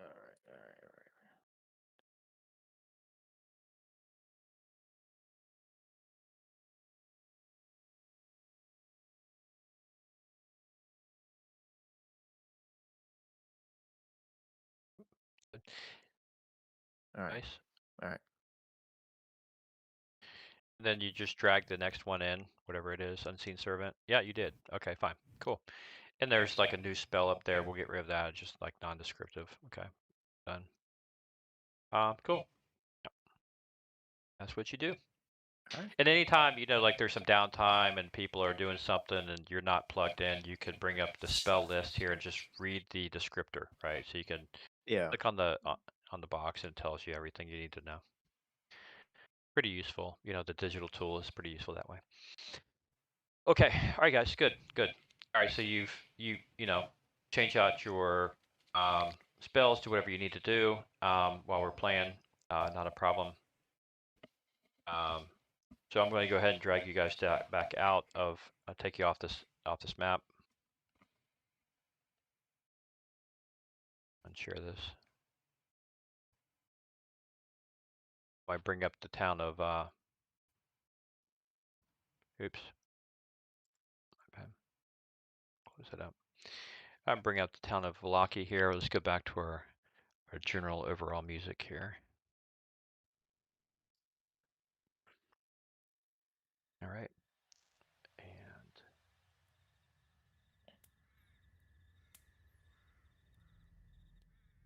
all right, so this is the town of Valaki. You guys are here. Blue Water Inn. And as far as you know, the west wall is here, and the alchemist is somewhere beyond here. So if you want to try to avail yourself of that help, you can, or if you want to do whatever you want, you just let me know. It's up to you.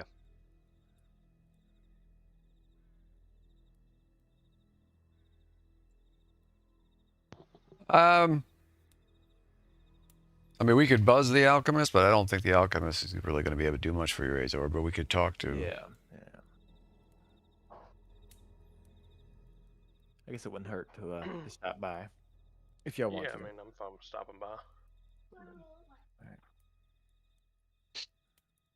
Okay. I well, you almost guys, disconnected from the do stream you walk or accidentally. you Hopefully take that your didn't horses? happen. I'll go get the horses out of the stable. Like it's still going. Okay. Yeah, that works. All right, so you guys grab your horses. It's a cool morning, but foggy as always. A bit overcast, but otherwise a typical day. Not too many people about on the street just yet, but Never really there's gets some that activity. sunny here anyway.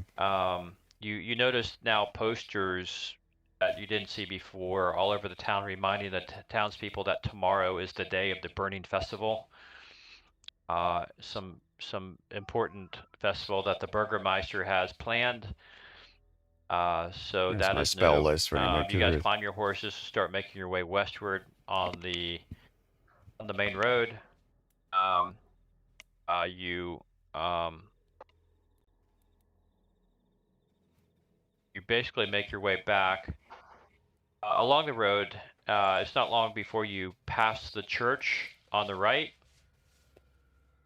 and continue your way until finally you get to the western gate, which you've not been through yet.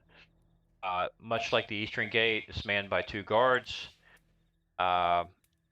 They don't really care what your business is leaving. They only care what it is coming in, it seems. They raise the gate for you, remind you that the gate will be shut tomorrow morning, not to be reopened until the next day.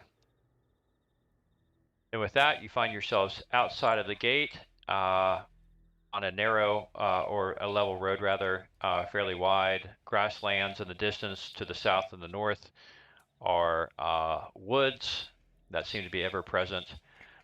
There are a cluster of homes to the left and the right of the path and some farms. And you don't see many people on the road. You see a couple of kids playing near the street, and at least one lady tending to the the herbal garden up on the right. So, what do you guys want to do?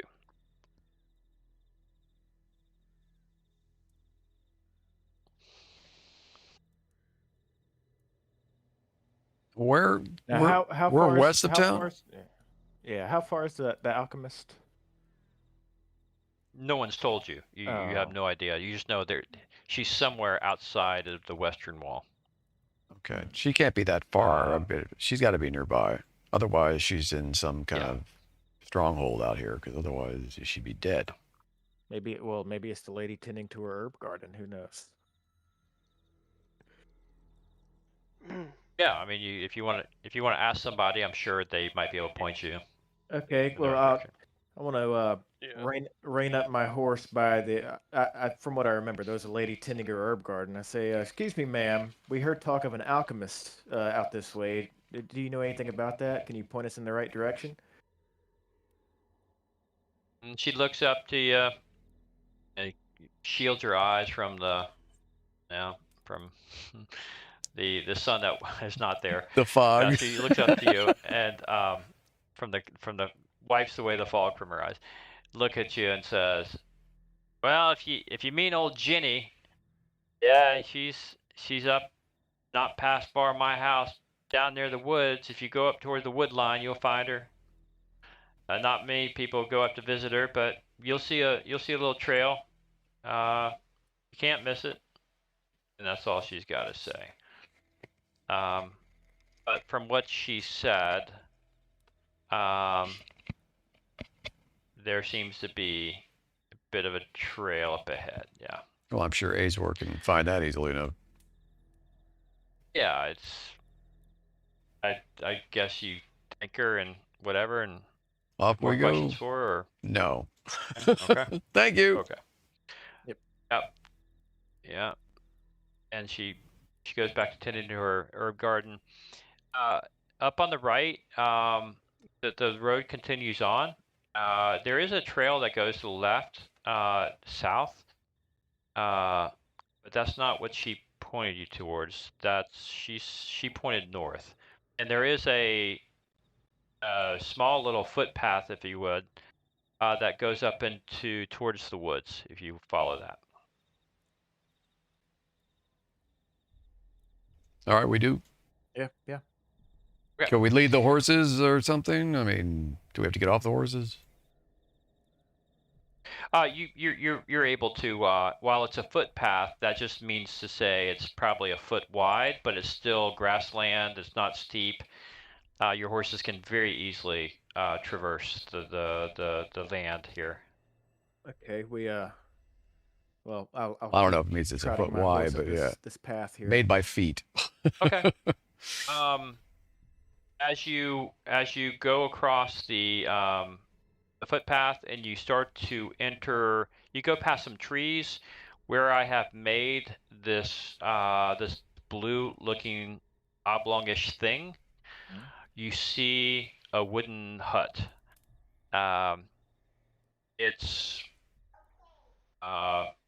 It's got a porch that surrounds it entirely. It seems to be interwoven with the trees around it. Very cool looking. From an elf standpoint, you appreciate the kind of how this is integrated with the nature around it. There is no sign. There are no windows. There is a door. There is a small chimney that seems to be puffing out a little bit of smoke. And there is 2 steps to get onto the porch, onto the door, and that's what you're confronted with. You feel you probably could hitch your horses if you dismount them to any number of the trees that are in front of the building. All right. Okay, I'm gonna hitch up my horse and I don't know. I can wait for you guys, but I want to walk up the steps and onto the porch and knock on the door. Okay. I'll look around to see if there's All right. anybody hovering outside anywhere, but apparently not. Okay, so Leander goes up front. Then I start kind of peers around the side of the walls and the houses. Azor is looking around. I take it as his normal wont of any tracks or any signs of intelligence he can gather from the woods and the land next to the woods. Clearly, it's at least coming there. You don't see any tracks coming from the woods into the house, but you do see certainly a well-trodden path coming up to the house. Clearly, you're not the first ones to have visited the house. There's nothing seems to be amiss. You rap on the door, Leander, and you hear an older voice say, "Who's there?" My name's Leander. Is this Jenny? "What's it to ya?" We need some help. "Why do you say so?" Oh, odd lady. She opens the door and briefly, fractionally, she opens the door and peers at you. "Ah, a man of the cloth, I see." She flings open the door and turns around and walks back inside, not waiting for your reply. You follow her in? Not yet. Not unless my friends follow me. I'm gonna stay out here for the moment. Yeah, I'm coming up right behind you. Be in the back right. just in case. Okay. I trepidatiously enter her little cabin. All right. Okay. You enter the cabin. It seems I mean, every stereotypical inner hut in the woods you've ever seen on the movie seems to be here. You have it's very crowded of wooden things. Herbs are hanging from the ceiling. You have animals kind of flittering about here and there, reminiscent perhaps of Radagast the Brown, right? Of the Hobbit. So, but she ushers you inside. There's a fireplace in the corner that's burning brightly. There are a couple of chairs here. There's a lot of bottles and shelves. There's a very strange odor about it, but not an unpleasant one. Kind of an earthy odor. And she sees Azor come in and she says, "Aha, that you do need some help. This is clear."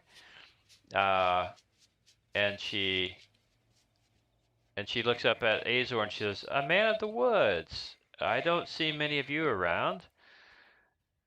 Ah, day's not lost after all," she says, and she closes the door behind you. And she ushers you in and says, "Now what can I do for you?" Well, as you can see, I seem to be missing something. Um, Yeah, we didn't know heard. if there was any way that this could be fixed. Yeah, we heard you might be our best lead at the moment for getting some help for Azor's arm here. He lost it in a pretty epic battle. Yeah, tell me about this battle. As she bids you to sit, and she unceremoniously grabs Azor's arm and holds it up and looks at it. Well, we were traveling, just the three of us, out. Yeah, I only see two. Where's the third? Our third is outside, just watching the horses. Shy, is he? Okay. Not usually. But anyways, the three of us were traveling, and we happened upon a night hag, and some of her minions. She turns and spits on the she spits on the ground and curses in some language you don't know. Yeah, it is one that we had previously encountered.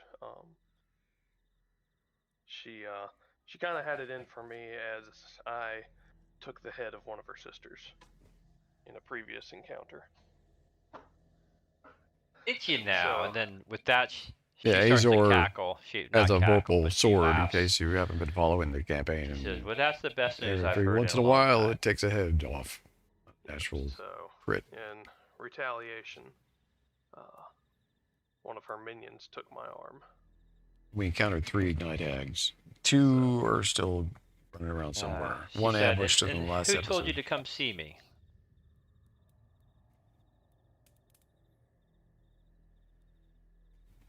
I'm gonna be honest, I done forgot who told us to come see us. So somebody in the town, wasn't it?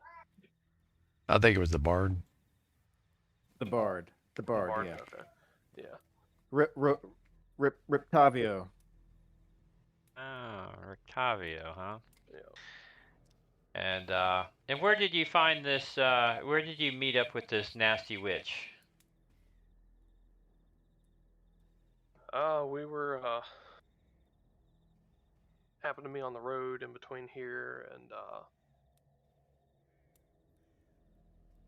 Barovia. Hmm. Did you perchance have to visit Vistani down in near the lake? Yeah, we did actually. We stopped through there. Hmm. She nods. She nods. Yeah. She looks over your arm. I'll be right she looks back. at your mouth and touches around your lips and says, "I see you've been eating some dagger root. Judging by the brown stain around your lips, that's good. I'll be giving you more of it before you leave." And she unwraps your arm and takes a look. And she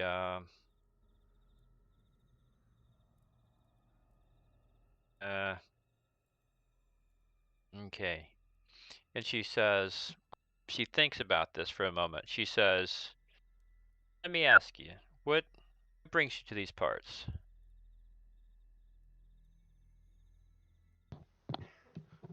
Do what? Sorry, Millie came up and asked me a question. She says she wants to know what you're doing in Barovia, generally speaking, making casual conversation. Yeah.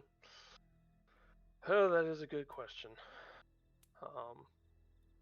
Trying to find our way home. We happened to come here by accident, and we're just honestly just trying to find our way home. Mm-hmm. Yeah. Okay. Yep. Okay. You Does you tell her about. Go ahead, Leander. Oh, I didn't say anything. I'm keeping quiet at the moment. Yeah, no, I Okay. was just gonna say it's not a place that we came to on purpose. We're Right. just adventurers, and we seem to stumble from one fight to the next. It seems, and stumbled out of one fight into a portal and ended up here. So we're just trying to find our way home. A noble thing at that. But it surprised you to say I'm trying to find my way back too. With that, her eyes get distant and she half smiles at her own comment and shakes her head and starts looking at your arm again.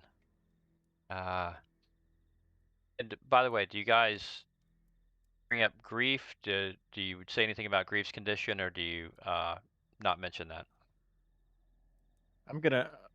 Well, Azor, you can, if you want to mention, you can. I'm gonna choose to withhold that information because I'm getting kind of sketched out by Jenny. Yeah, no, yeah, I was gonna leave it for now. Just, Okay. yeah. All right. So she looks at your arm and she looks at you and she says, "You are a man of the woods, aren't you? Tell me more about yourself. You are at home in the forest, yes?" Uh, yes, I'm very comfortable in the woods. You could say. And are Um, you comfortable with the animals in the woods? they don't frighten me. I see. Hmm. You have an air about you.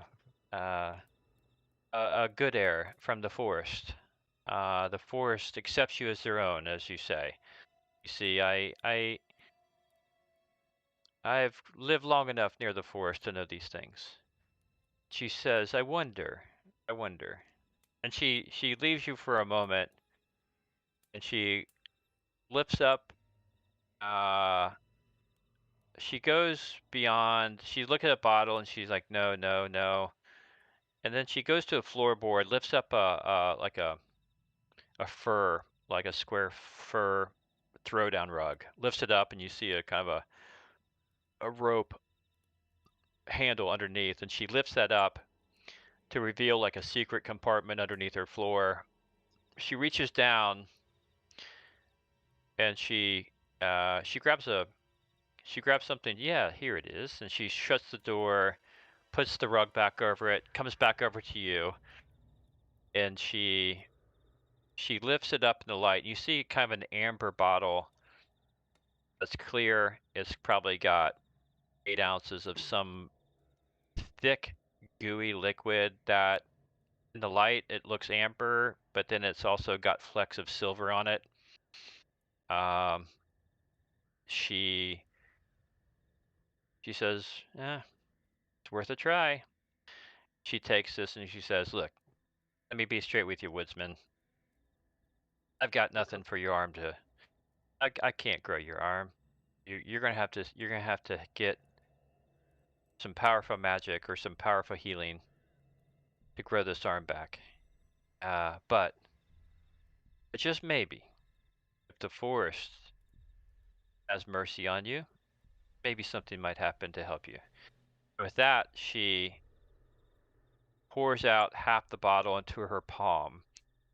She puts her other palm and she works it like a lather. She puts it over your arm, and your arm is immediately tingles and feels like it's starting to get very warm. And she says, maybe something will happen here, maybe not. At the very least, I can give you some more dagger root and some elixirs to help you with your pain.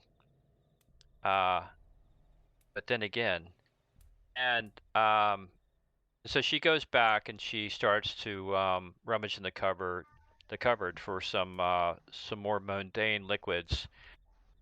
And to your astonishment, Azor, from your elbow, you see a vine appearing on your arm. On your elbow, there's a vine starting to appear, just connected to your elbow, and another vine, and in front of your very eyes, it appears that there are vines that are beginning to intertwine and cable themselves into longer vines.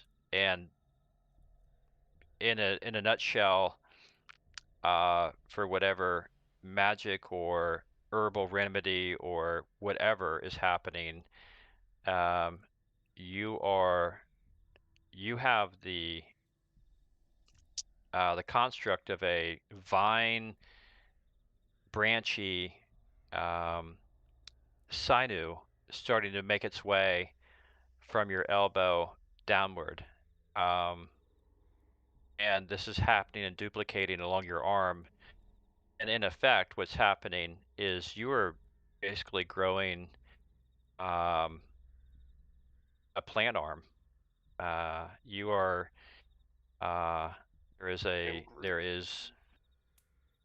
there's kind of a, if you can imagine like the wood and kind of a twine and twig and branchy like thing is growing from your arm down and making yourself a hand.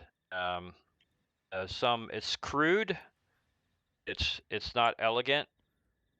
Certainly not pretty. But it seems to be functional. And she comes back and she says, "Well, it did work." Hmm.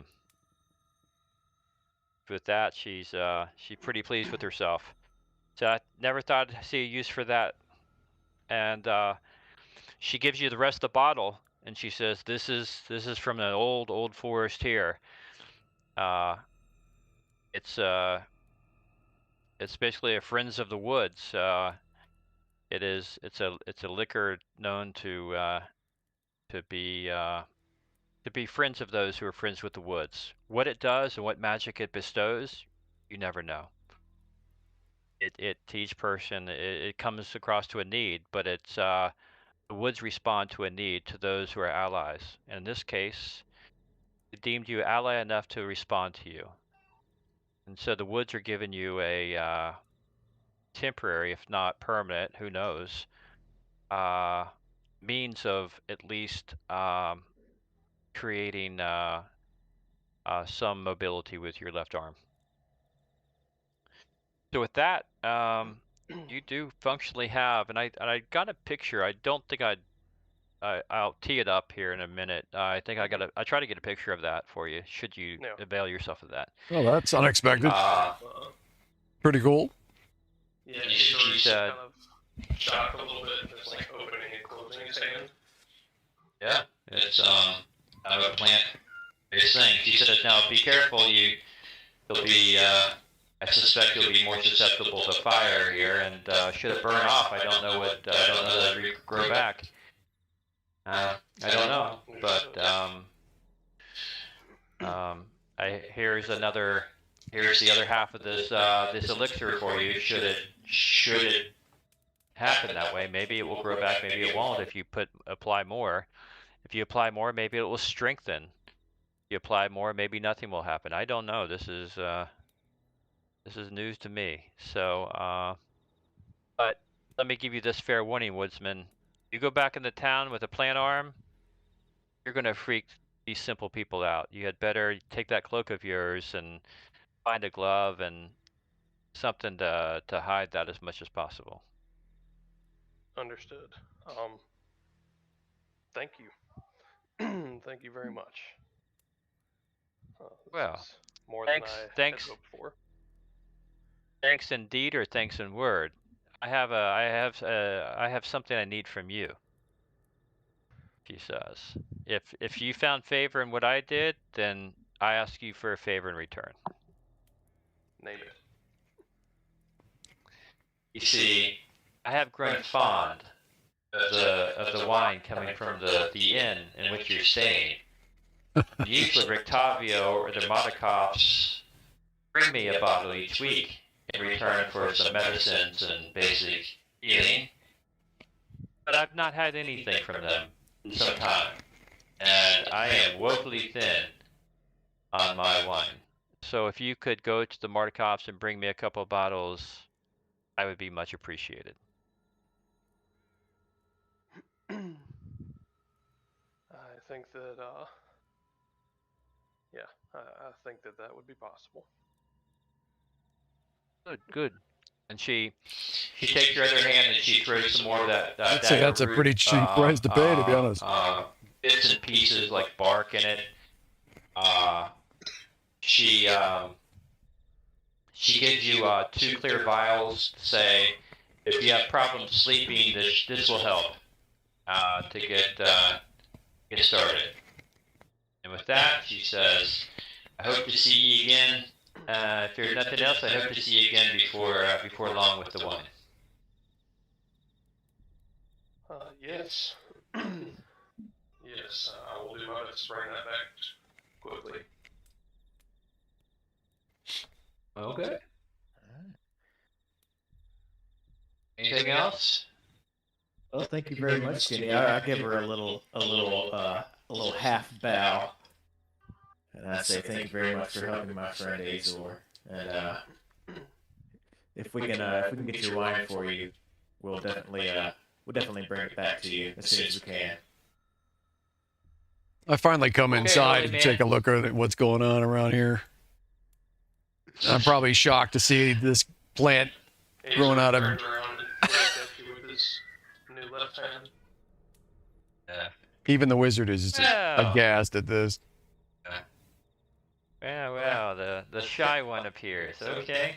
Well, maybe between the three of you, you have wits enough to bring me my wine back. So you were the one that did this handiwork. That's impressive, I've got to say. And I'm not shy, I'm just overly cautious since coming to this plane. Well, there's some wisdom in that, but it wasn't me that did it. It was the Force that did it for him. I dare say, had your friend not been a friend of the woods, then none of us made it happen. So you can thank the woods and not me. Interesting. It pays to be a ranger after all. All right.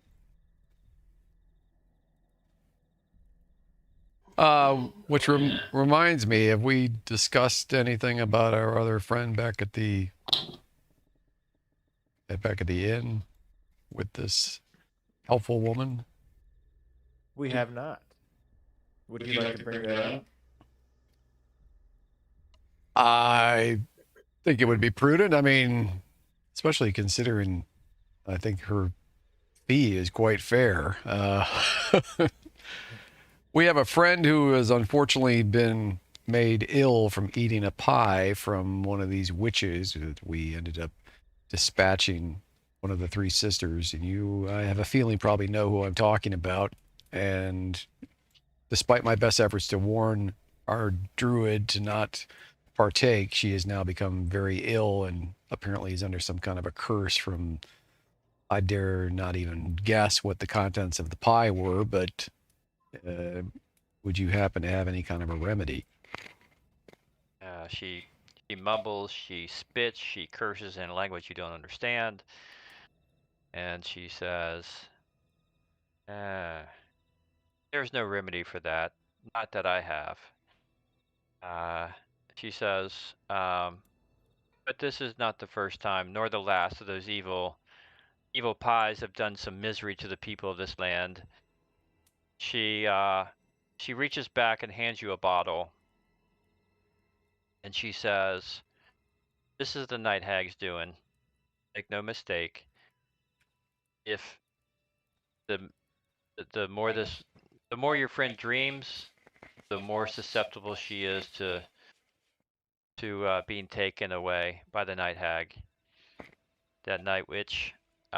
This will block the dreams. This will block the nightmares. It won't fix her condition, but it will at least prevent it from getting worse." She says, "You the healing. If you have access to the ability to remove that night witch's hex, then maybe you can do something about it, or some powerful healings. But nothing I have will fix that. Lord knows I've tried." Thank you very much. So, if I'm hearing you correctly, there is some final stage that we haven't seen yet that we're trying to avoid, and it sounds as if it makes her susceptible to being snatched in some way by the hags. Is that what you're telling me? Yes. As the pie works its way into the victim, it connects a bond between her and the witch. And the witch will visit her in her nightmares each night and rob her of her life energy until she has no more, in which case she is the property of the witch. Oh, okay. Well, we can't allow that. Thank you very much. Well, what can I give you in return for this information and this dose of medicine you've just given me? Well, if your two friends here have the wits between them to bring me my wine, then maybe you have some to bring me some cheese with it. That would pay me enough. Oh, we'll even bring crackers. All right. Yes, it may. I'll be here. Well, thank you very much. All right. Well, let us be on our way, fellas. That's correct. Yep. Thank you very sounds much. Good. All right. Well, I kept an eye outside, so nothing hopefully snuck up on us. But Okay, cool. So let's talk specifics here. So Lee, Azor, you have now a plant arm. Basically it's if you think of like interwoven twigs and branches, and it's pretty strong and supple. It's like a green wood and green branch, cabled together, wrapped around and around and around, cabled. Quite strong, quite resilient, yet highly susceptible to fire. You won't be proficient, highly proficient with that arm by any stretch. You won't get any bonuses using that left hand, but you certainly be able to use it.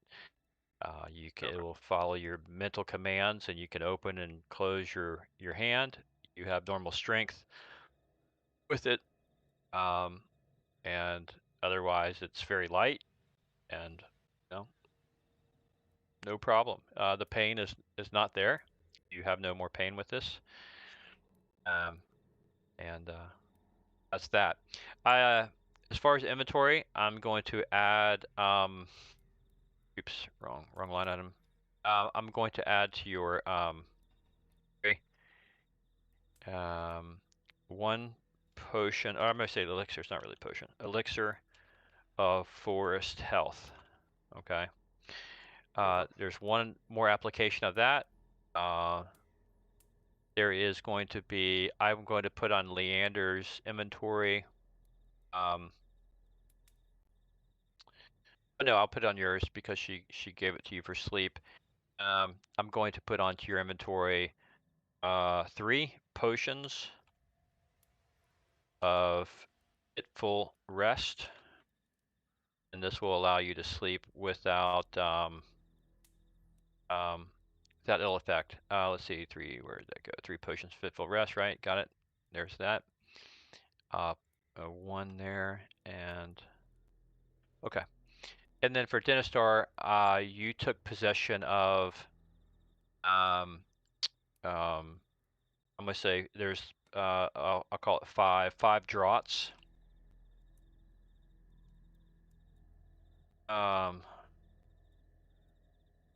Draughts of mind blank.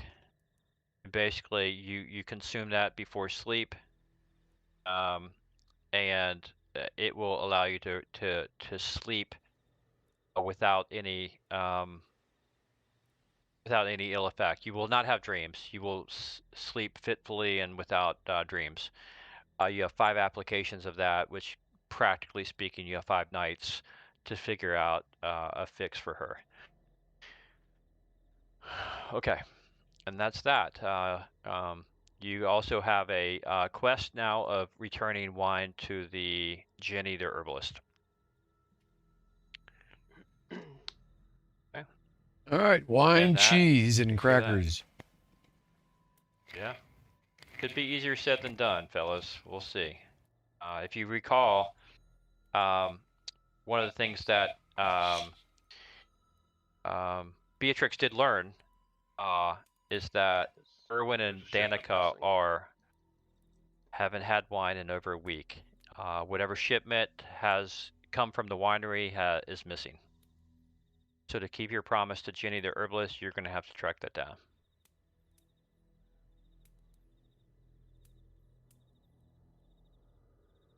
Alrighty. Well. Alright. Y'all ready to head back? So Nothing's ever easy. nothing's ever easy. The life of an adventurer, never easy. It is probably 11 a.m. in the morning. Do you guys want to go back to town? Do you want to go to the back to the bone grinder? You want to explore? What would you like to do? You do know that Beatrix and Irina are going to, in about an hour or so, they're going to go to Lady Fiona's house and figure out what this lady's all about. And Bathil and Grief are back at the inn, presumably. Well, I mean, I would like to go and give probably 3 of these drafts to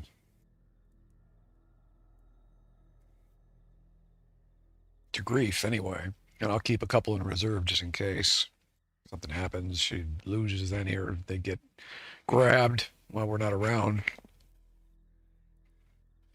Okay. So yeah, I'm fine with heading Okay. back to town. Also, we can get a Huh. we can get a glove. Unless I'm assuming Azor may actually have his original.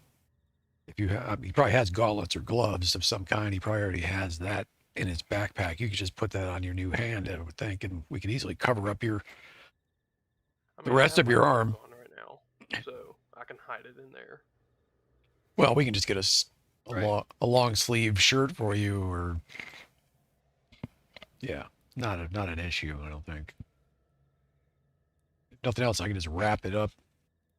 You don't have to worry about a cloak very much longer. But yeah, once we get back to the ruins, we can take care of all that, cover up his arm completely, give the medicine over, I don't have any and gloves or anything, so I can go find some. by default, you probably do just because of the nature of your armor. So I'm just saying, typically in Dungeons and Dragons, if you have a set of armor, you'll have gloves. So if you have chain or leather or whatever, you'll have some kind of basic gauntlets. Yeah. Well, if you took his arm, then there was still a glove on his old arm, severed arm.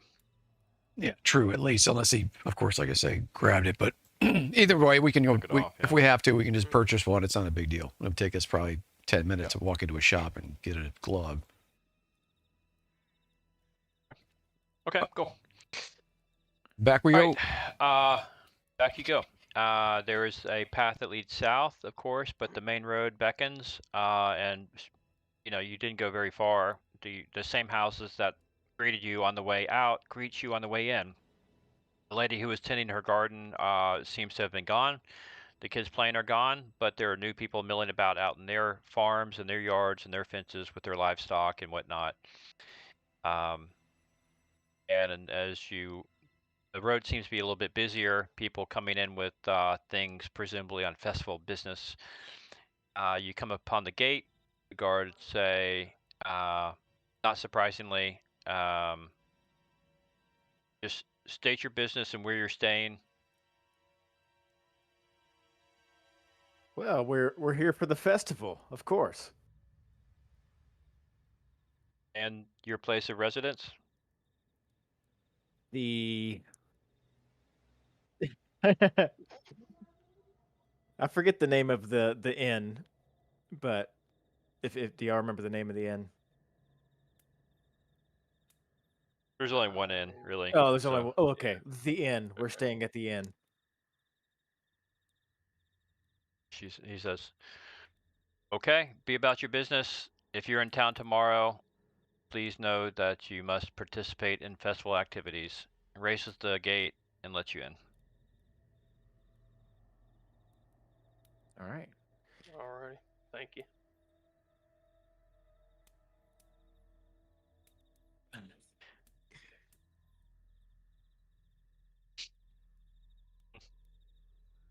Yeah. Okay. So gate closes behind you. People are milling about. You're making your way up ahead off the main road. Large building, of course, being the church. You pass various Sunday stores, well, homes and stores. You do see you pass a merchant goods store. You pass this pace. You do pass a tanner. Let's just say. Um, you didn't notice before, but there is a tanner goods and leatherworking shop as you pass it. As you make your way down the main road, there is a just describing as you can walk along with me on this map, but as you cross, you see a side street to your right that bears south. As you keep going, there's one that bears north. But if you keep to the main street, of course, it's 10-minute canter or so, and you're back to the inn. And you're back here around lunchtime. Yeah.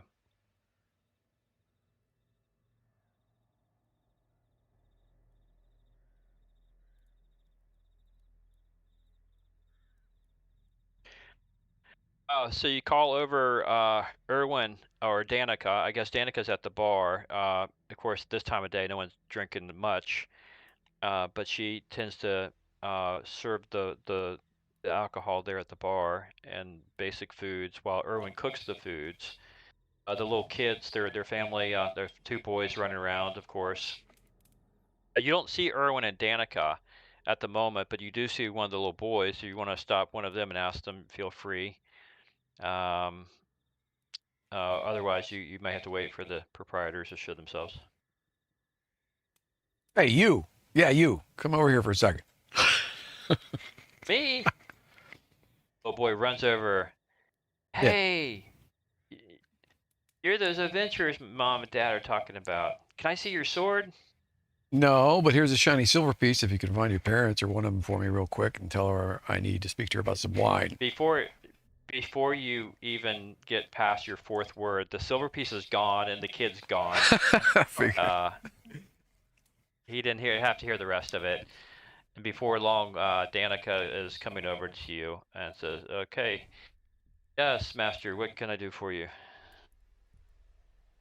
Well, we encountered the local alchemist outside the city gates, and she was quite helpful. We owe her some recompense, though. So she was inquiring about your wine, and we wanted to know if we could purchase a couple of bottles of it from you. And Yeah. And We heard. she pulled. Go ahead. Go ahead. Yeah, you go ahead. Yeah, I was gonna say she pulls out a chair and sits down. All right. Yeah, we heard. We heard you were been having some trouble getting your shipments of wine in. Can you tell us a little more about that? She says, "Yes. I've guessed it's not probably not too much probably common knowledge by now. There's a yes, our family owns a winery, and it's been in the family for generations, and we grow our own grapes and make our own wine at the winery. It's north of here, and the family runs the winery. And Erwin, he's the only child not to be part of that operation. He decided he wanted to be in town, and he runs the inn. And we get 2 shipments a week, like clockwork, of course, from his family. And the wine is critical to the bleak atmosphere of the town. People find solace in it, and of course it's helpful to our business as well. But we haven't had a shipment in over a week, which means we've not had 2 shipments, and this is highly unusual. And I know my husband's worried about it. He's had it fallen out with his family a bit, but this concerns him. And if we weren't so busy here, he would go and see it himself, but he is unable to, or unwilling to at the moment. Perhaps it's not grave enough, to be honest with you, for him to go and see his family. But nonetheless, we are sorely pressed for that wine. I myself thought about going north myself to find it, but I can't afford to either, not with the 2 young ones. And I know Erwin would not want me to. So I'll make you a deal. If you wouldn't mind going to check and see what is holding this up, we'll offer you free room and board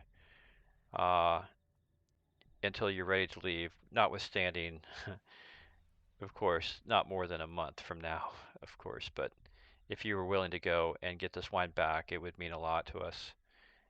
We don't know what's happened to it. We hopefully it's just delay of some sort, normal delay. But not knowing, we fear the worst, but we don't know what to expect. Not more than a month. Okay. Well, still money. Sure, of course, fine. That's Yeah. yeah, that's Okay. what we do. Okay. Nice. Okay. Okay. Cool. She says, "Well, I don't know how to thank you. This would, I would give you a bottle or 2 to take to Old Jitty. We do it every week anyhow, as she's been fair with us and helpful. We just have none to give. Well, And I promised her some cheese and crackers with the wine, so if you could scrape that up too, we'll be more than happy to pay for that as well. well, the cheese we have plenty, and the crackers, of course. You know, we have breads, and a cracker of sorts, as you will, but that we have. It's just the wine that we don't. All right, well, when we return, we will be prepared to pack all that up and hand it over to the alchemist. So, just give us the directions and any other information you think might be of use to us. We'll be on our way probably in the morning, maybe? I don't know. What time is it right now, roughly? 12 o'clock. Okay, so we have time. I mean, depending on how far away this is. What's the distance? Did we get a general idea from her of how long it would take by horseback to get to this? I want to avoid nighttime if we can. Let's see. Okay, so it's let me judge the distance here.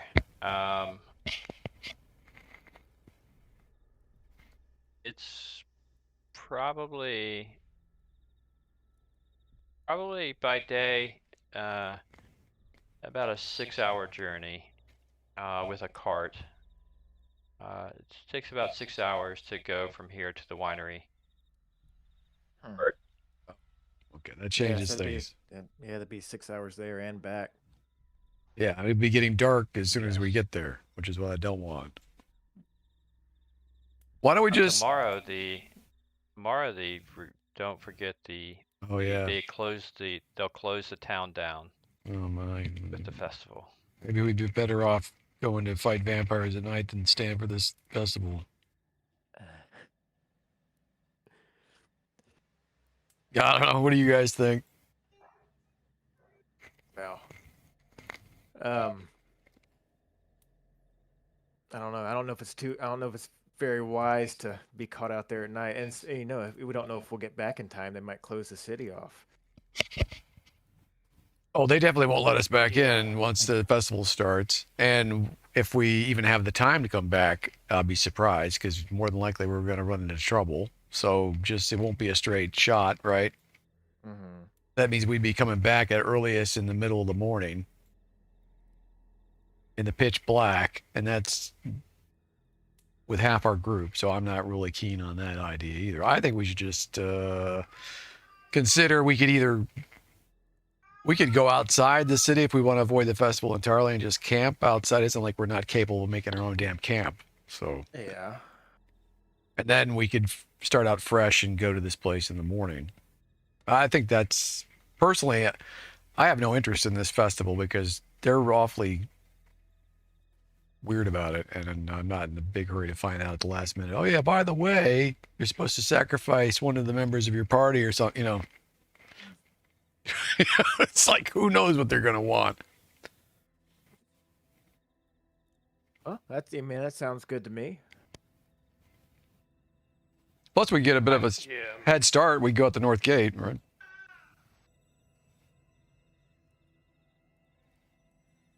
And Azor could obviously is expert at setting up a camp, I'm sure.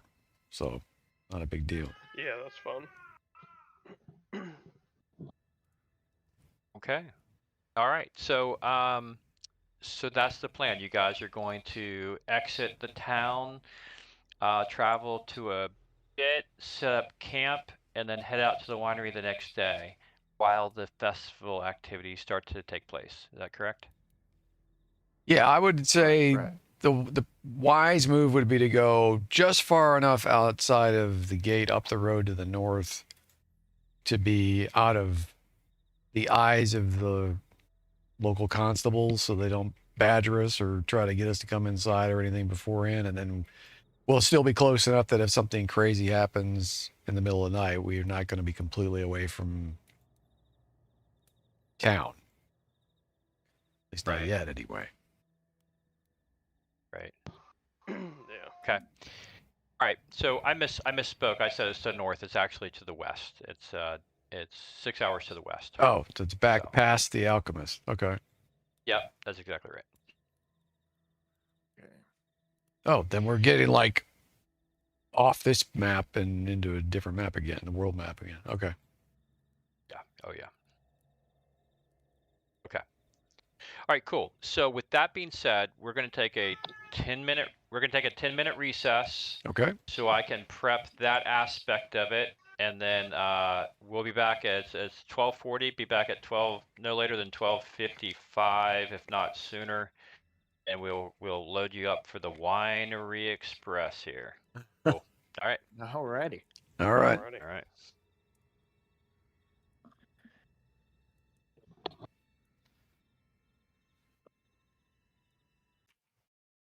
All right, gang. You heard the man. That's the dungeon master there, Andy, and take a little bit of a break here. Actually snuck some food when nobody was watching. I was starving. I'm disappointed that the rest of our members couldn't make it today, but such is the life of any Dungeons and Dragons player who's ever lived.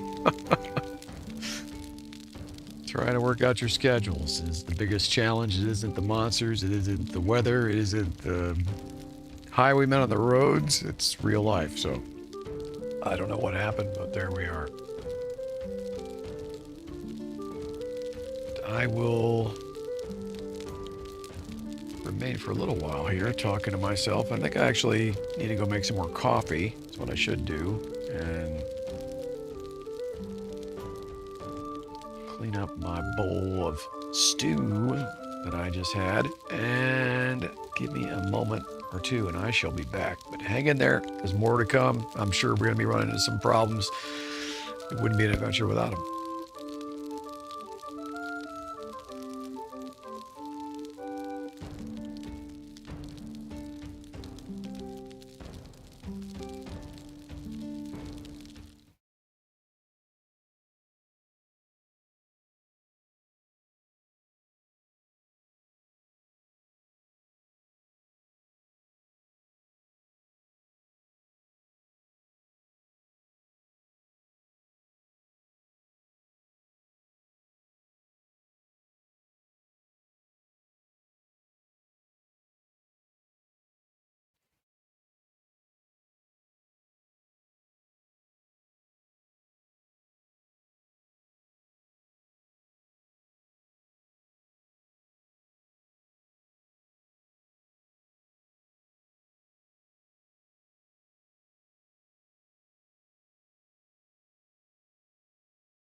I have to set up a different preview here for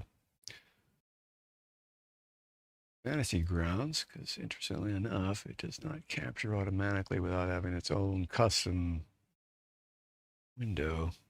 Add it to this big screen.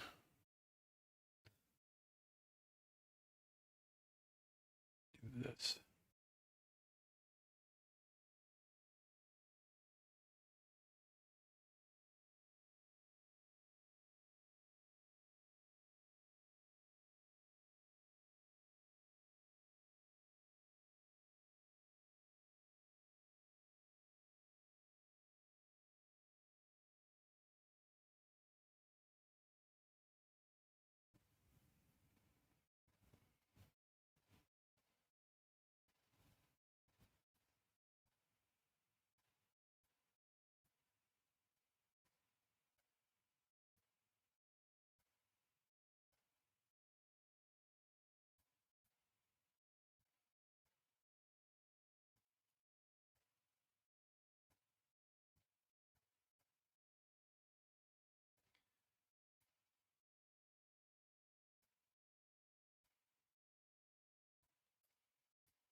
I'll be right back.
Right, I am back anyway.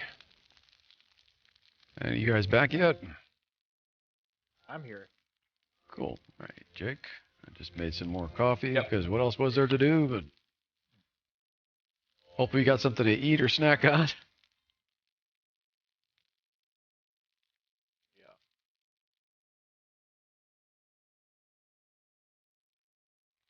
I'm here. Cool. All right. So I put a vote in there. Can you guys hear Sirenscape? Somebody voted yes. I got 2 no votes or 2 like non-votes.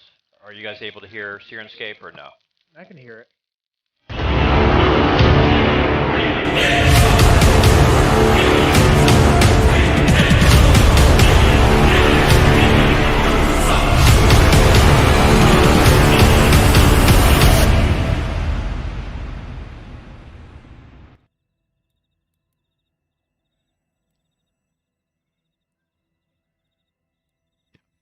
I hear it no problem. I mean, it's not super loud, but I hear it. Let me turn my sound down a little bit.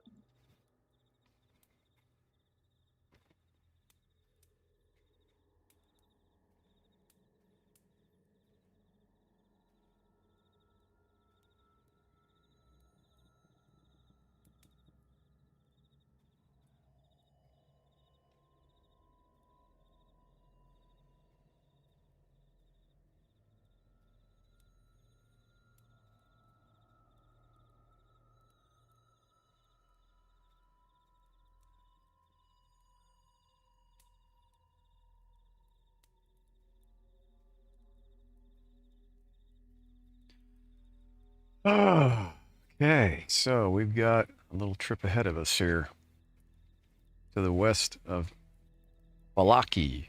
Oh, so you guys, In Barovia. you have decided to make haste. I take it you take the 3 draughts up to Grief and Bethul up in the room. Dinostar. Yep. Drop that off.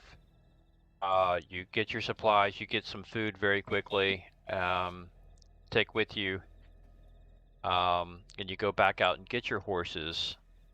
And you make your way again.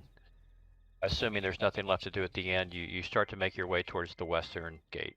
Well, I gave Azor his arm back, but I'm sure he could put it in a bag up in his room. But it's no longer in my possession. I just kind of mummified it back an hour or so Okay. back. Okay. Well, you guys are sharing a room actually, so it's Yeah, well, that's fine. okay. So I put it under his bed covers then to scare him. Look, there you go. All right. Perfect. All right.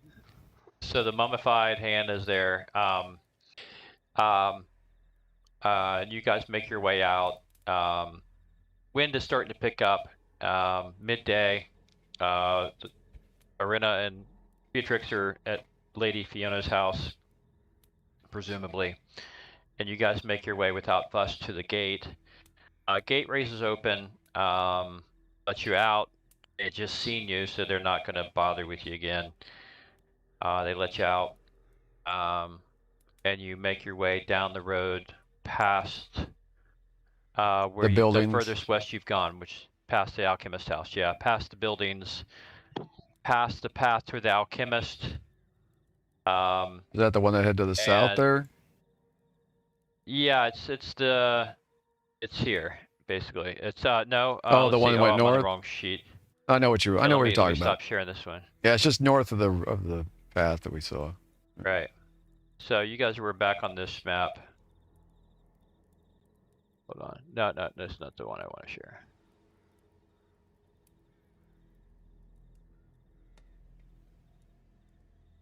Yeah. So you're leaving town and you're heading along the main road here. Okay. Okay. So you guys Wait. guys make your way. We're not going to go very far. like I said, Okay. we're just gonna go basically to where there's an intersection of some roadways or paths, get off the actual road, and let Azor do his thing and plot out a camp, and then we'll just Okay. water the horses Well, and you chill. then this is perfect. You right to what according to plan, you follow the road that's level between two the forest to the north and the south. You come across a stone bridge that crosses the southern river from Lake Zaroff that flows south. The Luna River it is, and as you get to the other side of the bridge, you have a crossroads. You have the road breaks off going north to A south. little farther than I would have gone, And but the road continues I'll go with west, should you want. Also at this crossroads, there is a sign post that is snapped. It's basically on the ground, or at least, you can kind of figure it out. But basically, the signpost is snapped, and the directional part is on the ground in the weeds. If you want to pick it up and look at it. Okay, I'll pick it up and examine it. Okay. You can see where it's broken off, Leander. You can easily see how it might fit back on the pole, and you can see that when you align it back to where it was, two arms indicate that Kresk and the Salunka Pass is to the southwest. Lake Baratok is to the northwest. Balaki and Ravenloft are backwards the way you came. This is to the southeast. And according to the instructions that Danica gave you, if you follow the main road west in a westerly direction, you will find the Wizard of Wines winery, which is the name of the winery, the Wizard of Wines.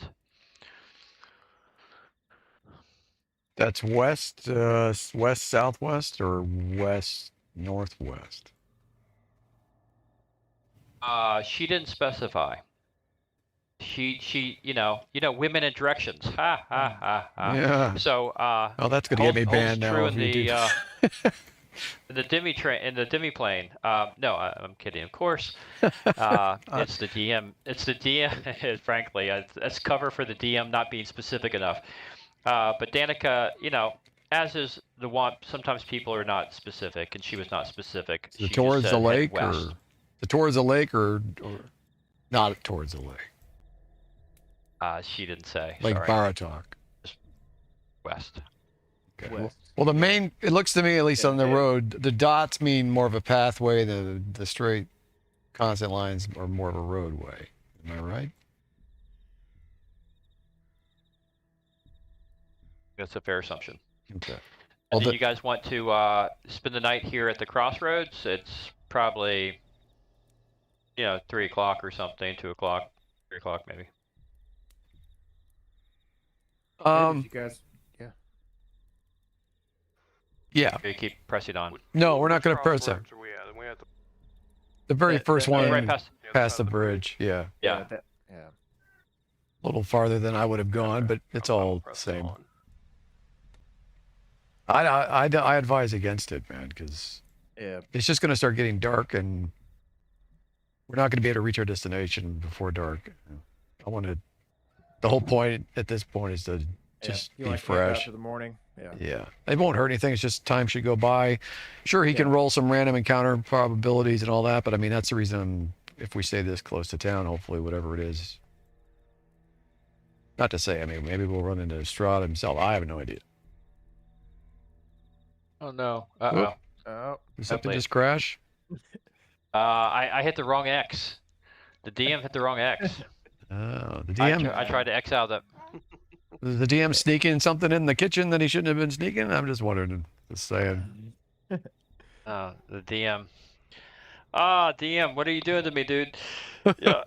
I Okay, hit hold the on. large window X instead of the map X. Oh, it's still hung up on me for the moment. Okay, but that's fine. This is theater of the mind at the moment until we get back with our visuals. Okay, so it's about let's just call it 2:30. You have scoped out the area. Again, there's a northwest, a southwest, a southeast pathway, and there's woods to the north, there's woods to the south, and there's woods to the west. You wanted to get off the path and Yeah, you we're wanted to just get off the path, right? yeah, And- we're at the crossroads. We just Right. we go north of the roadway, so we're in the northeast quadrant of the crossroads, off the roads. Okay. Can you load up again or no? Oh yeah, I am. Just give me a second. Yep.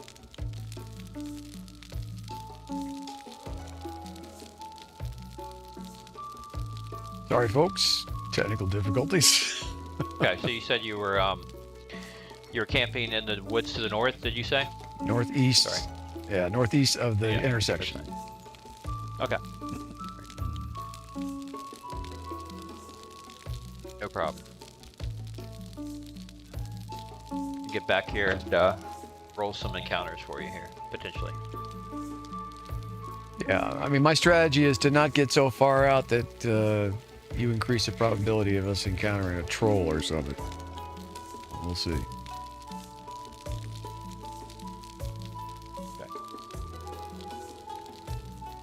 Although, I mean, you know, we have a ranger with a plant arm. Maybe he could make friends with a troll at this point. I have no idea.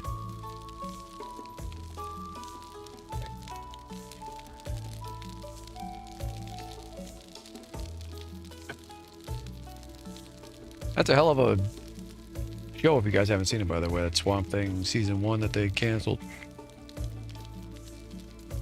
I didn't know they had a Swamp Thing It's show. it's one of the best things DC's put out, ironically. Yeah, Is it new? Is that newer? it was a couple of years ago, Okay. but it's surprisingly good, actually. They should never have canceled it, but it was too expensive, apparently. Oh, okay. Okay, I'm back, by the way, if you guys want to join. I see it, but it's not open for some reason. It's just probably slow, just because I'm loading. Just give it a sec.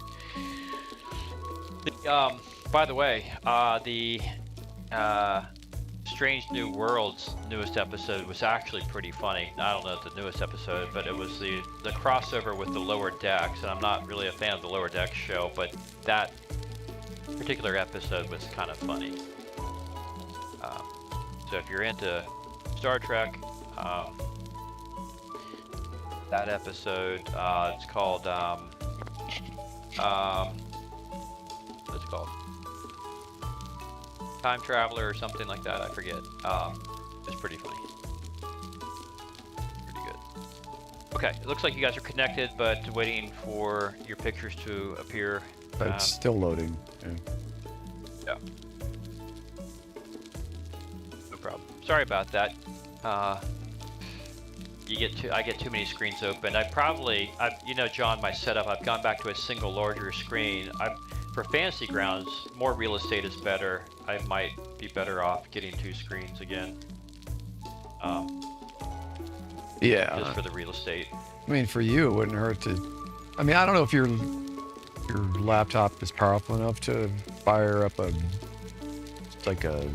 another monitor the size of your main one, but that would be optimal to have 2 of them side by side, or just get maybe. I mean, who knows? Maybe down the road, give that monitor to your wife and buy yourself an even bigger wide monitor. They make wide ones now. So.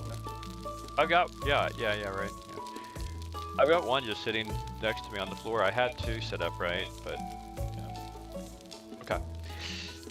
All right. All right, let's bring this back up. There might be an advertisement here for a book that can support the channel if it pops up.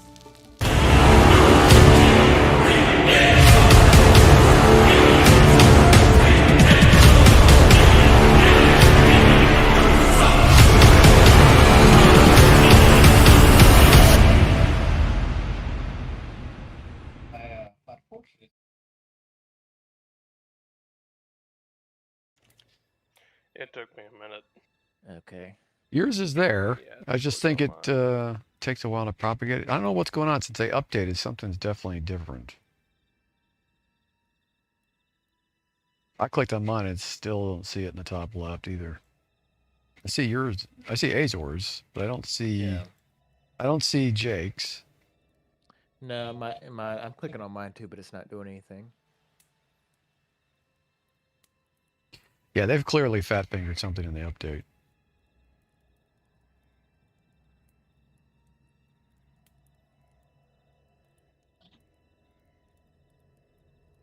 Give it a minute. I can. Oh, I see. Okay, It will his take. Jake's is there. Oh, okay, cool. Yep. Yep. I'm It just is. waiting on mine, I Looks like guess. it's slow. Yeah, it's just taking a little bit to load. I wonder. Yeah.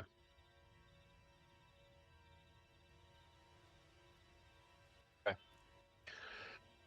I don't know why mine's not. Although, yeah.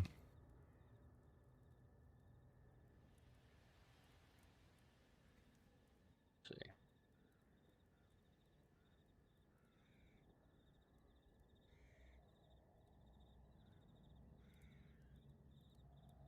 I see grounds updates quite often, and first time we've run into this issue.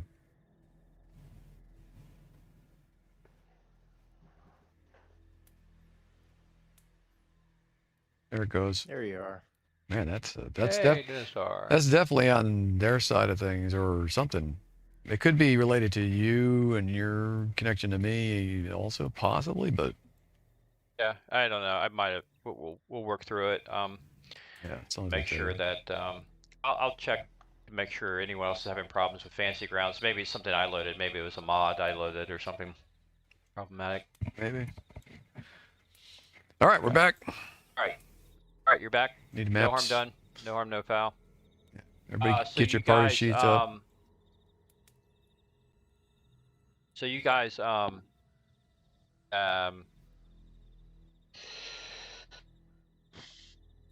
decide to pull off the road and you go into the woods to the northeast. How deep do you want to go? We're not going into the woods. We're just going off the roadway just enough so we can. The woods we're trying to avoid. I don't want to be in the woods. No. But yeah, we definitely want to get a fire going, yeah, and then Yeah. camp Exactly. out. Go about. I don't know. What do you think, Azor? You're the ranger here. I'm just saying we just get far enough off that we're not immediately getting bothered by people walking by or whatever. Yeah, I mean, I'd say about 50 yards off. Okay. Far enough off where we can hear the road, but are still a little bit invisible. And not in the Right. woods.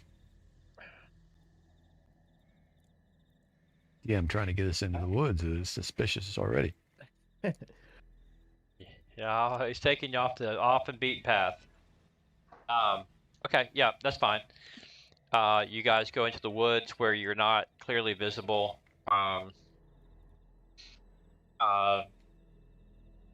You guys roll. Each of you roll me a passive perception, like just a perception check. Each of you.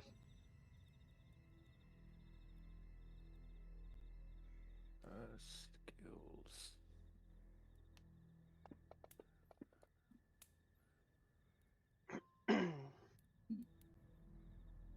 Okay. Okay. How do I do this? It's on Sorry. yours. It's on the skills Go to tab, Skills. Okay. and then down to perception. About- Oh, Goes the okay. way down. Okay. I got you. Grab the plus whatever. Yeah. I got it. Okay. Oh, we killed that. All right. Yes, you did.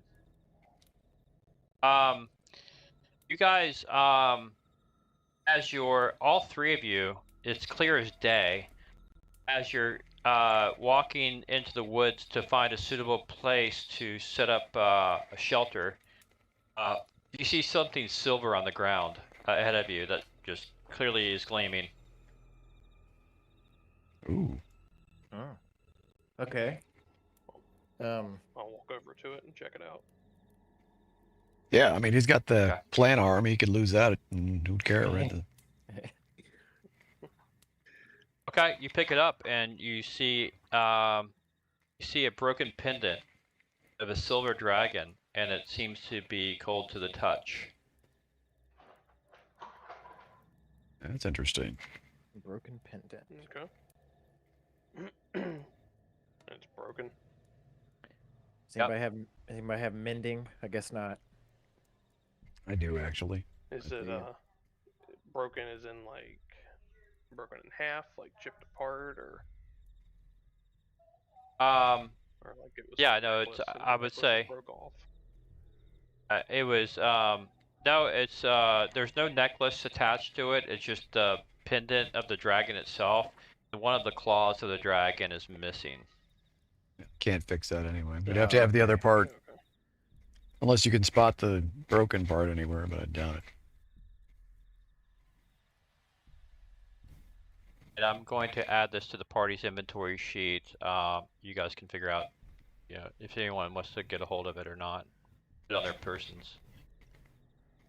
Well, I mean, I can take a gander at it real quick, and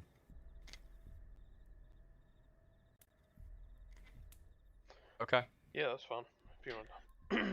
See if there's you an can, Arcana roll. I'll hand it over. I think they just blew that out. That's 26. Yeah. Well, if there was anything notable about it, I would definitely have let you know that. There doesn't seem to be anything out of the ordinary other than it's a picture of a dragon. I would say the dragon is in the style of the Western lands. As your studies have shown, different dragons have different small variant features. The Western descriptors of dragons show them feathered and scaled in some portions, and this shows maybe some scaling with feathers. So you're guessing, at least in the Western lands, this originated, but beyond that, you don't know. Nothing else remarkable about it. Do I know what type of dragon it is? Is it actually a silver dragon, or is it a white dragon, or it could be any dragon? Yeah, I would say it's hard to tell without that color. Help further identify it. The features and the size don't lend itself to qualification. Okay. Well, I don't think it's magical off the top of my head because it's broken, but it's possible. I mean, I could cast an identify on it, but Well, if it's magical, I can use detect magic, right, and see if it is magic. There you go. Yeah. Well, I'll use detect magic as my ritual. Okay. So you get settled and you get out the components, and I probably just 10 say minutes. you spend some time over it and perform the ritual. And upon the last syllable of your verbal component, the blue glow infuses the pendant, and when the glow disappears, the pendant itself does not glow blue, indicating that, to your knowledge, it's not magical. Oh, well. Okay. Well, that's disappointing. Yeah. I think we spent enough time fiddling with the pendant. I don't think there's much to it, at least at the moment. Well, I mean, I don't know. it could be a pendant. We've all seen Lord of the Rings, right? I mean, typically this could be a clasp to a cloak. There could be something, and I look at Azor and I'm like, well, what do you think? Maybe this thing is just a clue to something else nearby. Do you discern any?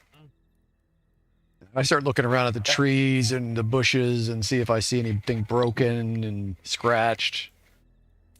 Something that would be more permanent, that wouldn't get washed away by the weather. That might be a clue to some reason this thing is here. Yeah, I mean, from the looks of it, it looks like it's clearly, I mean, like an insignia of some kind. could be a way of recognizing someone. I Yeah. think I'm just suspecting there might be a body or something Weird else here. things. Okay. Still daylight, No, right? you don't. Yeah. You look around for any connection, if anything, not natural, human-made, any sort of source material, and you don't find it. Whatever deposited this here long ago, accidentally or intentionally, time has overgrown any clues of their passing. Oddly, how this was itself not covered is an odd thing, but there you go. A mystery. So it looks like it's been here for a while. You can't really say. Let's just say it remains polished. You know, it is still clearly gleaming silver. It is not say it is not encrusted with mud, not encrusted with dirt. There's no signs of it having been here for a long period of time. But then again, there are equally no signs of someone having been here to have left it. So, again, a bit of a mystery. Yeah, and I certainly didn't detect any with that roll, so.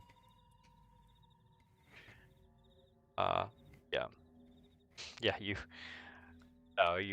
your thoughts have, you saw nothing with that respect, but you did find a space for your shelter. You found trees that were kind of equidistant, that with a little bit of rope you could put up a tarp. That is probably, typically carried with you. If not a tarp, then just a covering with your bedrolls and whatnot. Some branches and boughs and the rangers help. Pretty soon you can get a cozy little lean-to going, far enough from the road where you still have eyes on the road, but you're certainly camouflaged from potential visitors. Yeah, unless we start up a fire, but. Right. We don't necessarily need to make a fire just for one night. I've got light from my light cantrip, and I believe maybe the priest does too. So Yeah, I do. Yeah, I mean, if we want to build a fire, we can build it. We can build a lean-to for the fire that blocks the light from the road.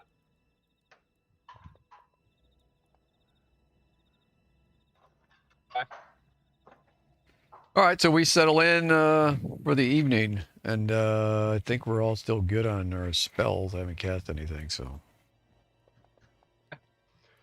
Yeah. Only thing I want to do is at least take one of these hours and pull out this scroll that I found a while back.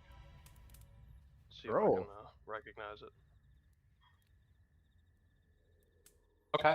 Oh, that's true. I think I have one also. Let's take a look and see what you got, Azor, going on here. So your inventory, you pull out the scroll.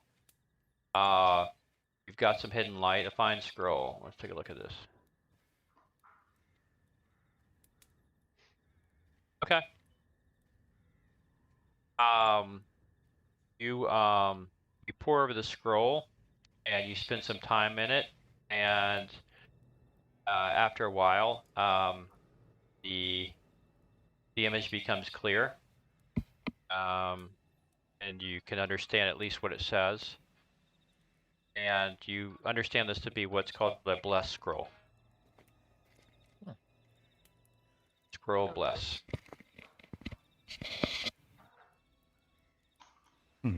Nice. I don't know about 5e with their spell. All these classes having spell abilities is a little crazy. When it started, you say you had some scrolls to pour over.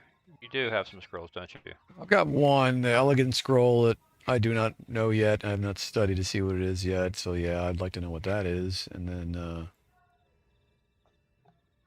I don't think I'll have time to deal with these two scrolls that I do know what they are, because I want to actually put those into my spell book. And I have another spell book somewhere too, but that's all for Yeah, I have Sunbellet Okay. spell book, and probably another. I think there's a yellow spell book or something somewhere. I don't know. We're getting drops like this all the time, and no time to fiddle with them. So Yeah. Yeah. So yeah, yellow spell you book. you also poured over it, and pretty quickly you can ascertain this has to do with the Constitution side of things, and you understand that this is a magical protection from poison. Okay, can I even use this thing? I think so. I think my understanding of 5e is that any character can use this scroll. If the spell is in your class's spell list, you can read the scroll. It says. That's what I thought. Yeah. No, I don't think I can necessarily use this. Let me see. I'll look for it.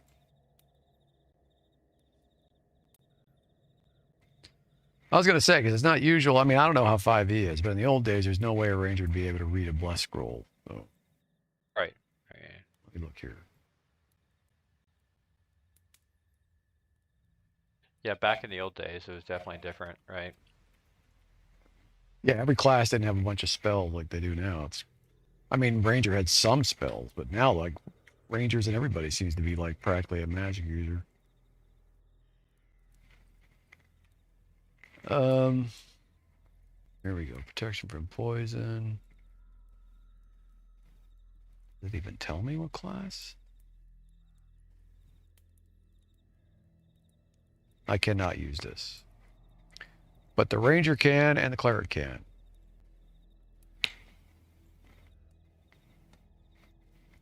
I don't know. Who wants it more? You guys can arm wrestle. Although I think I'll take it. Okay, I give this scroll to the cleric, obviously.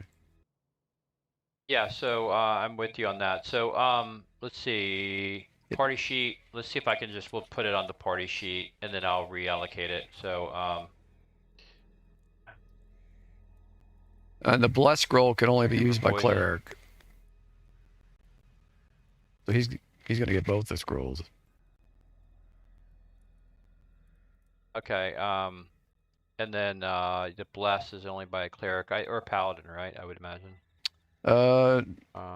Well, I don't know. I don't think so. Maybe paladin. Yeah. Okay, I'm going to assign it to. Hey, Christos, how's it going, man? Leander. All right, Leander and Leander. Just getting going here. Cool. All right. So you guys have you're kind of going through some inventory. I am going to. Okay. So. Learn something new there. You can see on the chat sheet. Yep. Scroll protection from poison.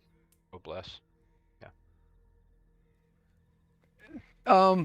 I noticed when you change the elegant scroll to be a scroll, it changed the text in my my spell tab. It changed it to white, which is nice. Yeah. Can you do the same thing with those two scrolls that I have? I have a scroll of spider climb and a scroll of web. For whatever reason, they're still in black text. Yeah, hold on. Let me get back to you.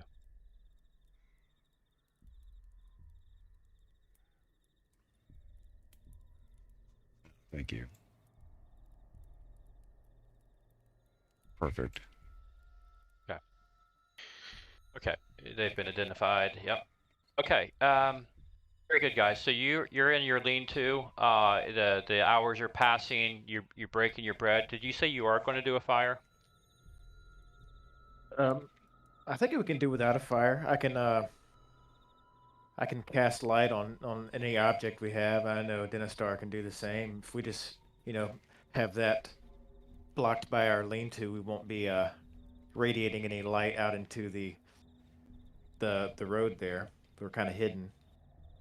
Azor can probably hide a small fire easily enough to, with his skills. I mean, there'll be some smoke, but not so much. If he did a small fire, probably won't be that much light, and he can block it with, like you said, a little lean-to or something. So either way, I mean, Depends on if you guys want hot food, I guess, is really.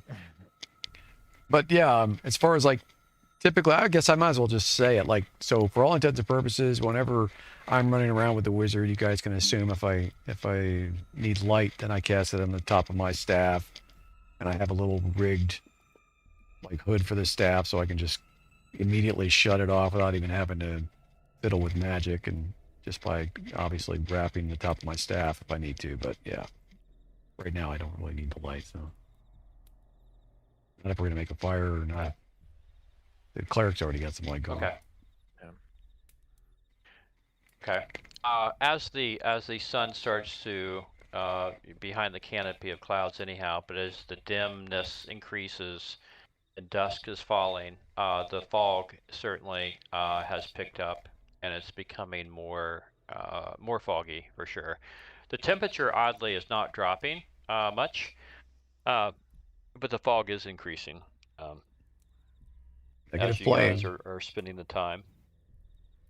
That's a wonderful negative plane we're on.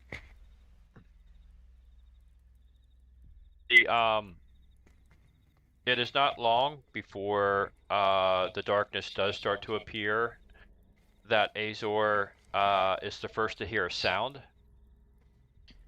And he says a horse is coming. Towards us? Or down the road? On the road.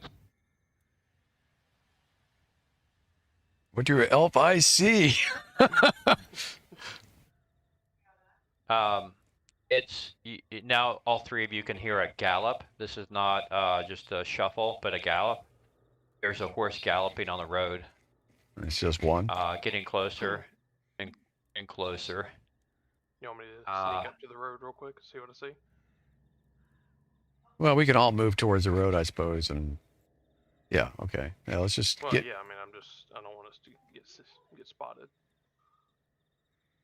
Oh well, yeah. I feel like I'm the quietest out of the group. Well, I don't think anybody's gonna spot us with a galloping horse that easily. I mean, we can risk moving as a group a little bit, but you can go obviously ahead of us by a few yards. Yeah. Yeah. Okay, so you guys kind of inch up. You hear a rider galloping towards you. Oh, now it's coming at us. And no, towards Okay. you, meaning in the direction of you on the road, because you're at the crossroads. So it's like the Doppler effect. As the train approaches closer, the frequency of the sound of the horse hooves is getting higher pitch. It's coming towards you. And out of the mist, which you see, there's a skeletal warhorse and a rider, both clad in ruined chainmail. Oh, brother. The skeletal rider, holds up a lantern that sheds no light, and he is galloping on the road. And he, as you see this, he charges past you and disappears into the fog on the road. I didn't see anything. Did you guys see anything? Nope, didn't see a thing. Okay, let's go back to dinner. Hey, you know, it's like that's their problem down that way. You know? Unless there's another one coming. Or... No, that's all you hear. Okay. Well. See, this is why I wanted to get off the road far enough. To... Okay. All right, you guys get back to your lean-to. Do you take watch? Yes. Or do you guys just... Okay, all right. DM is trying so hard. Okay. Sweet, take one. Yes. It's on our little order tab there in the party sheet. So who's first? It would be, Minus the... the cleric is first watch. Let's go ahead. All right. Cleric and then Azor and then me.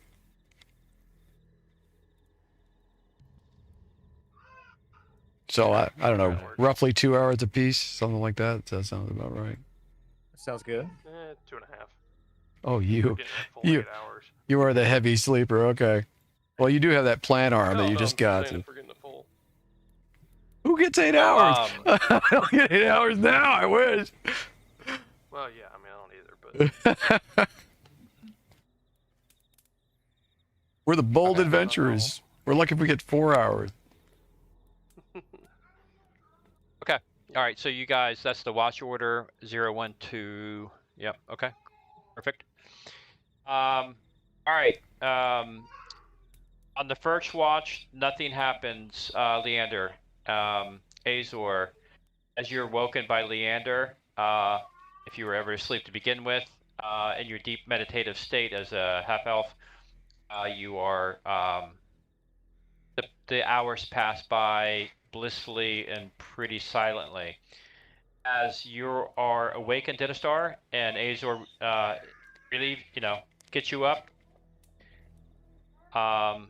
you also find the night passes peacefully by before you see the dim light of morning break, and a new day clearly has dawned without any other incident.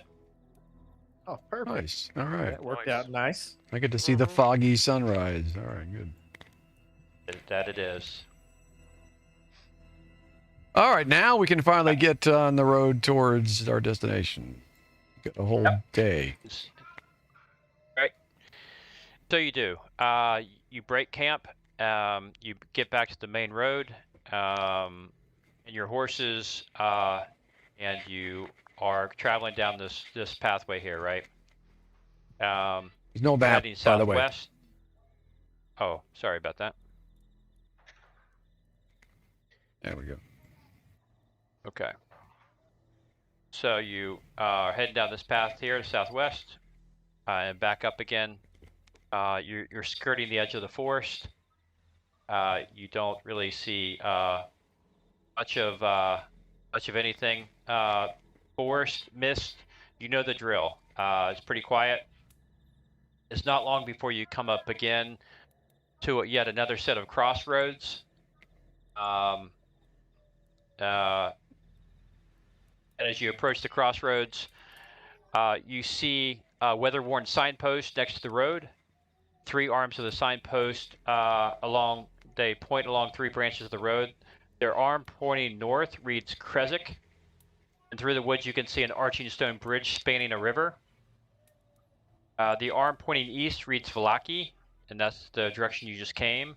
The road slopes up gradually in that direction. The arm pointing southwest reads the Wizards of Wines. Yep, there you And go. the road slopes gently downward in that direction.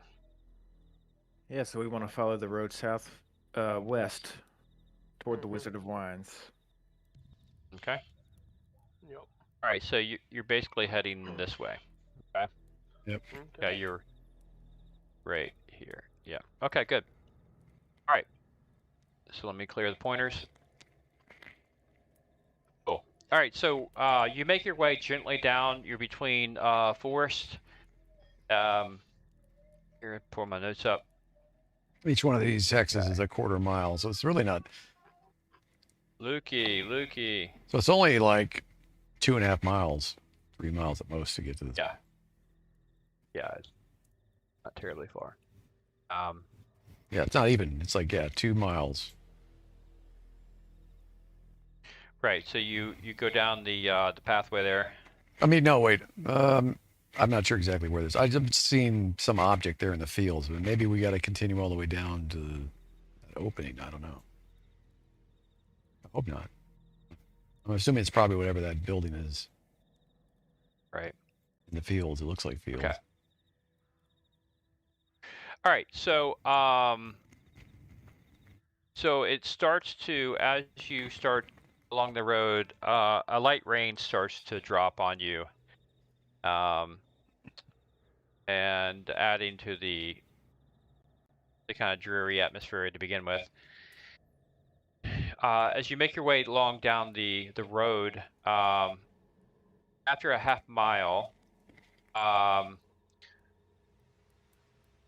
trail that meanders through the woods, descending gradually until the trees part, revealing a mist-shrouded meadow. The trail splits. One branch heads west into the valley, and the other heads south into dark woods. A wooden signpost at the intersection points west and reads Vineyard. You guys head west or you go south? We head west.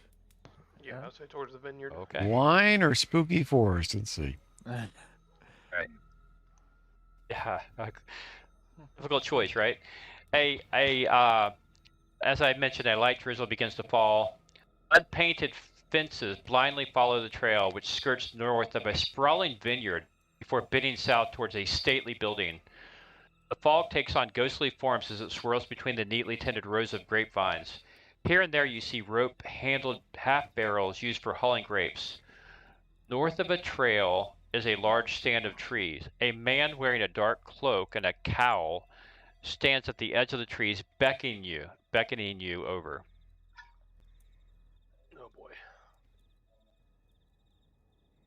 Well, gents, on your guard. I already got a spell ready to fire off. Oh well, yeah. Let's not go over to him, but I'll call out to him and ask, "Who are you?"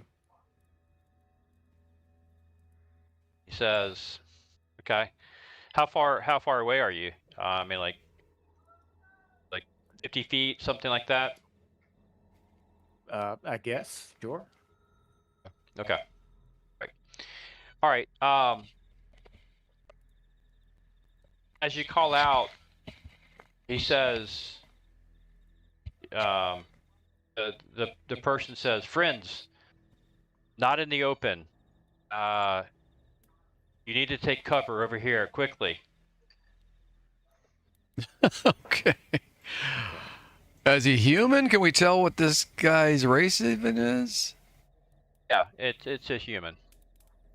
Or a vampire? Okay. But it's still daytime, right? I mean, no, they can be around in the It is, daytime, I yeah. think. I'm pretty sure Right. This is the negative plane, so I'm not taking anything for granted. Okay, fine. Well, the three of us versus one of him, but there might be some trouble ahead of us. Do we discern anything moving? I mean, the ranger, does he see any leaves shifting in the trees behind this guy? That kind of thing. I mean, I'm gonna roll. Hold on a second.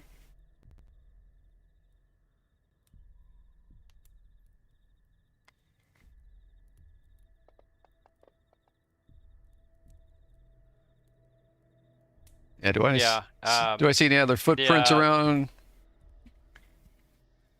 Not this far out. No, you don't see any more footprints out. I don't see any signs of it's- animals recently through or any kind of movement.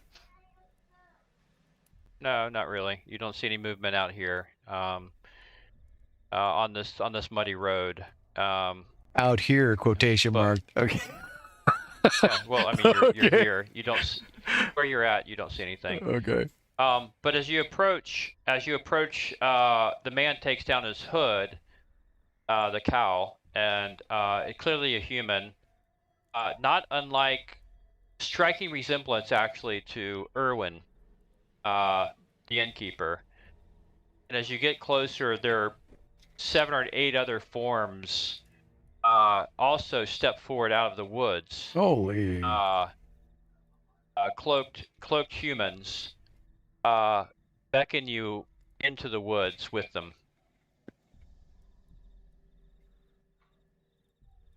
Oh man. All right, you guys.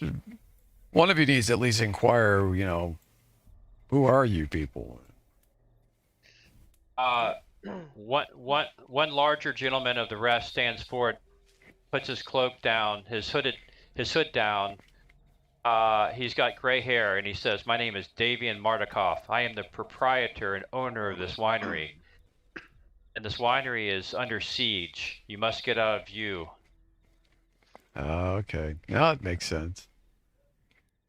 Are we heading, Okay. Well, which general direction are we heading? North into the trees? Yeah, so let's zoom in here. So basically you're here heading into the trees. Clearly not this deep as my arrow suggests, Right. but this is basically where you are. Okay. Right here, right at the point of All right. that. So we're still like, yeah, okay. We're like Right. still like half a mile away from this building that's on the map. Okay. Yeah, right. You're a little ways away from the building, but it's clearly in view. As you guys get, I guess, appropriately 10 feet inside the woods for cover, basically, this Roll guy initiative. and No. his family, you guess, kind of intermingle with you and say, "My name," the head proprietor, the guy with gray hair, says, "My name's Davian Mardikoff. Again, this is my family. We are currently our vineyard has been attacked by some evil druids and their blights. It's forced us to take refuge in this woods, Evil druids. and Only on negative plane, I guess. we have no access to it right now, and need help if you're willing." Evil. Well, we do need this wine. But That is Yeah, we didn't ride all What this way brings for you out? nothing. What brings you out here? This you can't be here by accident. You must have come out for wine. Did you come from on behalf of somebody or a family or something or a town? a little bit of both. We owe somebody a debt, and they said we could repay them with your wine. So Well, and he says Whoa, in that map better just like times that would be a compliment, but right now we're focused on getting this wine back. yeah. The innkeeper at Valaki Yeah. is the one that told us you were having problems over here. And so this is also, one of these guys is Irwin, right? And he owns the inn, and that's his wife is the one that You told s- us to come here, right? You said in the inn at Valaki. Yeah. He curses and walks away, and somebody grabs his arm and he yanks his arm away from him and walks away. And the person, another man steps up and puts his hood down and says, "My name's Martin, and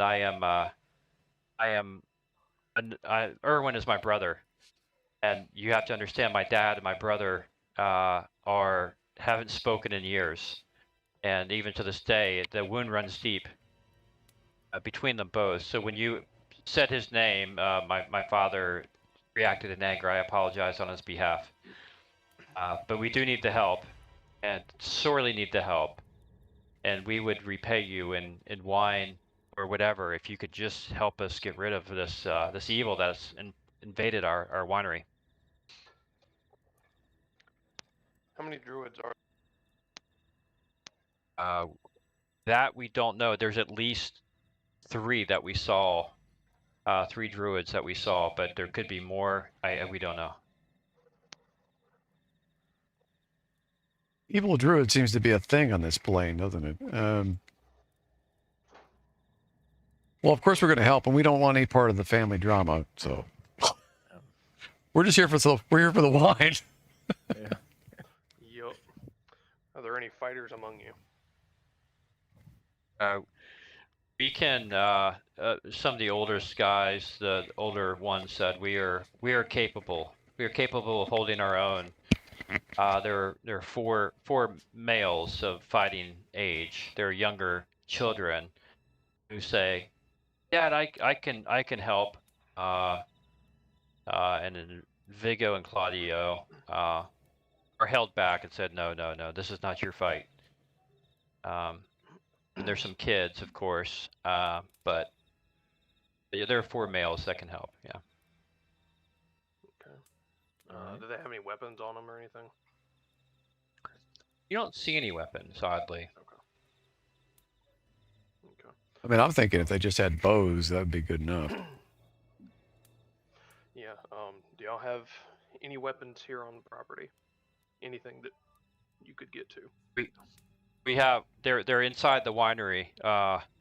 We have weapons inside the winery, and the druids are inside the winery, but the blights are outside, at least inside and out. I think to get rid of this evil, we'll have to get inside the winery and take care of them. To get this back, we'll have to clean out the winery to get these out. Okay. Well. All right. What where exactly are your weapons in the winery? Like, how big is your winery? 1 floor, 2 floor? really big one floor. Just Yeah, don't so wanna run our it blind. sure. So I'm sorry. My computer. Okay. Sorry. So it's 3 floors. We have the ground floor, a second floor, and a cellar. We keep our weapons in the cellar in case of emergencies. There's a staircase that leads down to them. But to get to that staircase, we have to go in from go into the house to get to the staircase, the ground floor. So no exterior exit. Not expressly down to the cellar now.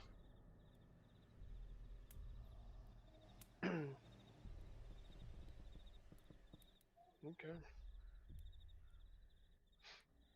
Well, I look at the rest of the group. Do y'all want to try to sneak in, or do you just want to go in guns a-blazing or swords a-blazing?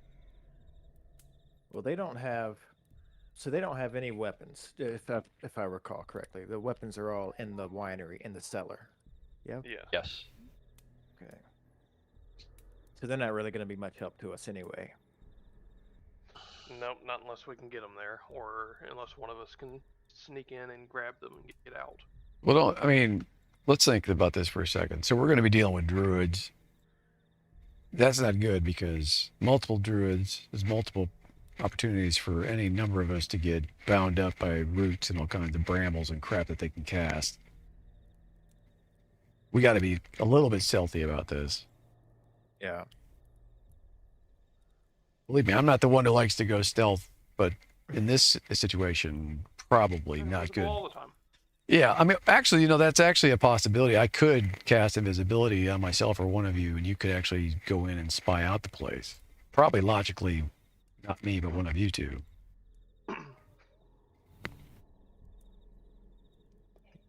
Yeah, I think I mean- taking the stealthy route, if we could sneak in, at least scope out the place, and maybe grab the weapons out of the cellar, so these fighters could help us. See, if we had the bag of holding, somebody with a bag of holding I could turn them invisible. They go in with the bag of holding, steal the weapons, put them in the bag of holding, and come right back out, and they never even would know. Yeah. The as you Especially if we guys had the are rogue with us. conferring- as you guys are conferring with the strategy, they also are in a kind of a huddle conferring as well, and they Avian had come back. He conferred with them, and he steps forward and he says, "There's no need to get our weapons. There's no need to get the weapons. We are not defenseless." And as he says that, before your eyes, he turns into a raven hybrid.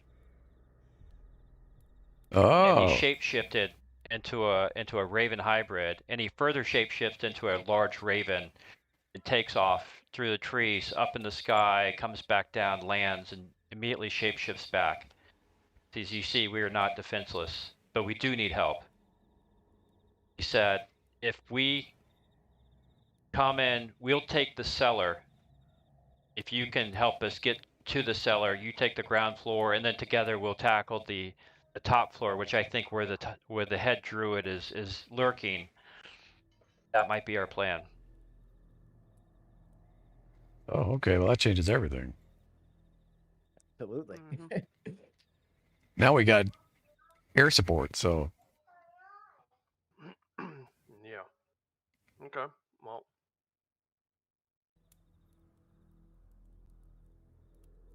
Yeah. Yeah, that'll work. How many entrances are there into the first floor? Let me tell you. To the first floor, there is there's an entrance. There's an entrance. There's an entrance to the east that leads into a storage area. There's a loading dock that's got a door into the fermentation vat area, which is a large area, and that has steps going down into the cellar. And then there is a yeah, that's it. That's so we can come in through the loading dock in the back door, or we can come into the door that leads into storage. Those are the main ways in right now All right. to the ground floor. Well, look, if we really want to be sneaky about Yeah, this, I have an don't idea. think- okay. Yeah, I don't think kicking down the door would be a great idea. I haven't done this, No. but I'm looking at this and I realized that I could actually turn, since there's only 3 of us, I could literally turn all 3 of us invisible. And Okay. it's easy enough to do because all I would have to do is cast invisibility on the U2, and then I'm last. Presto, we're all Right. 3 invisible. And then we can just sneak in. Okay. And How then long does invisibility last? an hour. An hour? So it's like we could sneak in and, check out everything and absolutely surprise anybody we come upon, at least in the first attack. And or get the weapons and or open up doors and windows and stuff so that these ravens can fly in. Okay. And it's still daylight, so Yeah. I think suddenly that, like that, if that doesn't give us some kind of advantage, I don't know what would. I mean, admittedly, it would use up all 3 of my second level spell slots, but so what? I'd still have Yeah. I'd still have 4 first level and 2 third level, so, Uh-huh. and my cantrips. So Right. I- Okay. That sounds like a good starting place. Hmm. Yeah. Yeah. I feel like we probably should This is- all come in through the same door. Yeah. oh yeah, we'll stay together, sure. No, I'm saying we should not all come in through the same door. Yeah. Oh. Oh, well, it depends on how many doors there are to go in. I mean, I have no idea. Well, there's There's one. 2.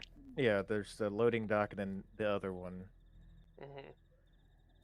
Well, the only thing to be, careful of is just because you're invisible doesn't mean they might not be able to hear you. So, like, that's another reason why I don't necessarily want to split up. But I mean, yeah. This is true. Don't forget the cleric is wearing heavy armor. I'm wearing heavy armor. Oh, are That's you? right. You're in plate. You're in plate. Well, I'm not wearing Yes. heavy armor. I'm wearing medium armor. Scale, Oh, scale, okay. yeah, So I have scale mail. disadvantage. Okay. Let's say he's wearing metallic armor with metallic boots. Okay. And what kind of armor does Azor have on? Chain also, probably. Chainmail? Medium for sure for him. Probably chain. Yeah, Or- but I can also be very quiet with it. He's got scale mail as well. They both got scale mail on. Yeah. But he probably has some ranger ability to not make a bunch of noise, like you said. Uh-huh. I'm not sure, but it's typically, That's why I'm thinking we should go in through separate doors. That way, if they hear one of us, then we have somebody coming in behind. Hopefully. yeah. Well, for sure. Okay, so here's my idea. So we go in 3 separate ways if we can, and then immediately open as many windows as we can, and the ravens can then come in through the windows whenever they hear any kind of commotion to support us. And I've got thaumaturgy, so I can throw open any windows like within 30 feet of me Okay. that are unlocked. Mm-hmm. And I can also, if I need to, I'll have disadvantage on stealth checks, but I can also cast guidance on myself, and that might help a little bit. Yeah. Okay. I kind of look over to the other group and I ask them, the windows in your winery on the first floor, are they locked? Or do they have locks on them? Or can they open? There are not many windows on the first floor. It's the second floor that has the windows looking outside of the house. The first floor, because of the wine and the processing of the wine is sensitive to light, we don't have many windows on the first floor. Oh, hold on. But I made a mistake here and didn't even realize. I didn't think that invisibility was a concentration spell. Oh, okay. It is. So All you right. can only do one at a I time. can only do one at a time. That sucks. Yeah.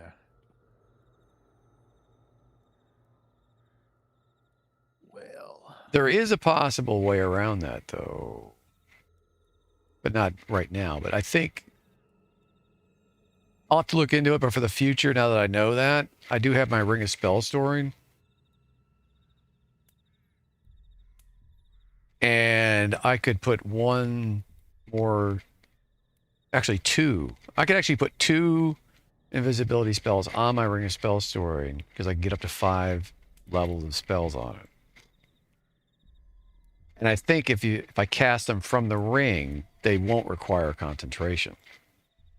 I'll have to look into that. That would be pretty cool. So yeah. All right. Oh well. Yeah, but in the future, it might be possible for the 3 of us to actually go invisible and stuff. Still, I could cast it on one of you. Logically, I'm thinking whoever moves the quietest, which it probably is going to be Azor. Yeah.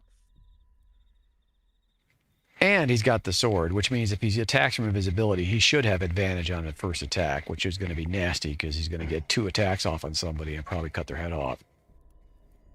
Hopefully. Yeah. Or he'll cut your other good arm off. Either way.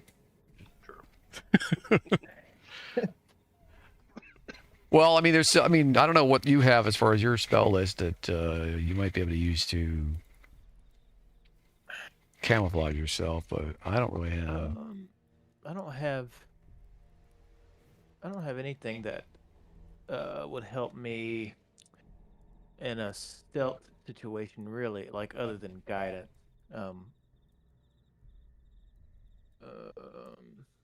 mean, I could. Okay, so here's another possibility. You and Azor, like you can go with Azor, and I could actually cause a commotion out in front of this place and draw their attention while you guys come in from the back and come into their complex from the back. And Azor could go in first because he'll be invisible, and then you go in, I don't know, a minute after he moves in. And then you guys start opening up the windows, and then the ravens could fly into the complex, and or like half of them could go in to the complex while the other half are out here ready to support me. I can precast protection from energy on myself, mage armor. Basically, I can withstand these guys for a little while they're coming to see what the hell is going on with this crazy wizard out here making a ruckus. And then you guys can come up from behind and whack them. Yeah, there's just not a lot of windows on the first floor. I think they said there was only like 1 or something. So second floor's got some. I mean, here's an idea as well. Instead of you personally creating a commotion, I can also use thaumaturgy to like create some kind of distracting sound, maybe outside that they may go investigate. Yeah, but I mean, if I'm out there, they'll definitely investigate it because they won't have a choice. Okay. Hey, well, the Davian tells you that look, don't worry about. We don't have to fly into the house. We can shape into humanoid form and back out at will. So we can fly there, run into the house, and turn back into raven form as we need. We can get inside just as easily as you. Okay. Well, why don't we try that? If you guys are up for it, I'm willing to risk it. Because if we have the element of surprise for a change, that will be a big advantage regardless. So you guys can circle around this complex. Azor goes in. Then after he's in, hopefully we'll get some better idea of where you should enter from, Leander. And then at that point, I'll start making a whole bunch of noise, shout at these guys, act like an insane man or whatever it takes to get them to come out the front. And then the ravens can decide when and where they want to attack because they can attack from the sky. So, I mean, they're going to have an advantage on everybody regardless, really. Yeah. While these guys are focused on me, then you guys come up behind them and do your thing. So. Okay. All right. Well, we can go in the east side because it seems to be the smaller door, the one that leads around the storage area. If you want to make a commotion outside of the loading dock, I'm a much bigger area. So that's fine. Come up behind them, we won't be in such tight quarters. All right, well, let's move as a group around to the loading dock area out of sight, and then once we're there, you move off. You two move off to where you want to enter.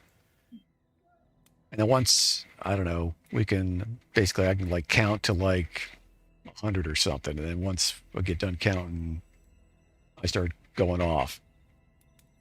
Okay, so so let me get this straight. You guys are going to move towards the winery, and you're kind of breaking up, and one of you's going around the east, one of you going to the loading dock, and the other is going to go out front. Is that correct? Not necessarily. These two are probably going to start together. We're going to go as a group around to the loading dock. Then these two are going to diverge around. Azor will go in first because he's going to be invisible. And then at that point, then hopefully Leander will have more information and can decide where he wants to go in. He may just follow in after Azor, or he may stay hidden outside, depending. We'll just play that part by ear. That's up to Leander at that point. Okay. But no, we're not going to all go crazy and divide up and stuff. But also, we're going to tell the Ravens, our basic plan. And if these guys can fly, they can be up in the air, ready to do whatever the hell they want. Why don't we tell them to perch on top of the winery, out watching the loading dock? That way they can kind of dive bomb if they need to. Yeah, well, assuming that the druids, but the trouble is the druids may be wise to them. So I'm just saying, the Ravens can decide, I guess, where they want to be, better than us. But yeah, as long as they're able to get in over here, fine. I don't care what they do. They can fly, they can perch, whatever they want. Right. But basically, we tell them that they're the last wave. Like, we'll come in, our guys will enter, and then I will make a big distraction. And then once the druids come outside, or at least some of them do, then we'll attack. And once our guys start attacking, then the Ravens attack. So basically, that's how it'll be. Like me, Azor will do a surprise attack, Leander will a surprise attack, and then the Ravens can attack after that. Should be cut and dried. Yeah. So basically, Deathstar is going to be outside the loading dock. I'm going to go in the east side, invisible, and kind of scout it out a little bit. Yeah, The first floor, see who's there. I'm gonna be hanging out behind Azor. Okay. So sounds like a plan. The four males, including Davian, form into say goodbyes to their wives and children, and they turn into large ravens. They take off directly above the forest into the sky, pretty high up before they start making their way across the land. Do you guys then go start to approach the winery? Yeah. I cast invisibility on Azor first. Yeah. Yep. And On Azor. Right. Okay. Well, actually, I cast. Hold on a second. Let me check this spell too, because this one might be freaking concentration too. Probably is. Okay, so I can't cast. That's fine. All right, yeah. So I cast invisibility on Azor, and I don't cast anything else yet. Actually, I cast mage armor on myself first, then I cast invisibility on Azor. So let me go ahead and cast this. Although, I mean, until I see a map with us on it, I can't really cast on myself. But right, I'm going to take you off this map. This map is obviously not suitable for what I want to do at the moment. So let me stop sharing this. Well, first of all, I got to take you off this map.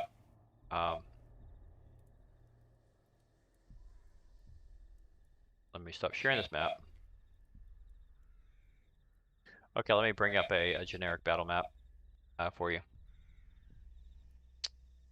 Images.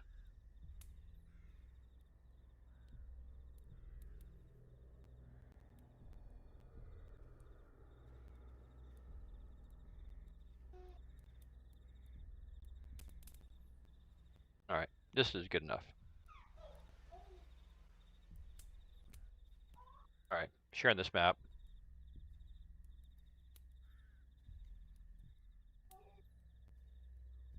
You guys basically are coming over from the woods over here. We've got the farmhouse. Let me go ahead and just pencil that in. Or the winery, rather. All right, Azor's for lack of a invisible. better word. The ravens are up top, and as you guys, so Azor's invisible, and you guys are stealthily making your way towards the house, correct?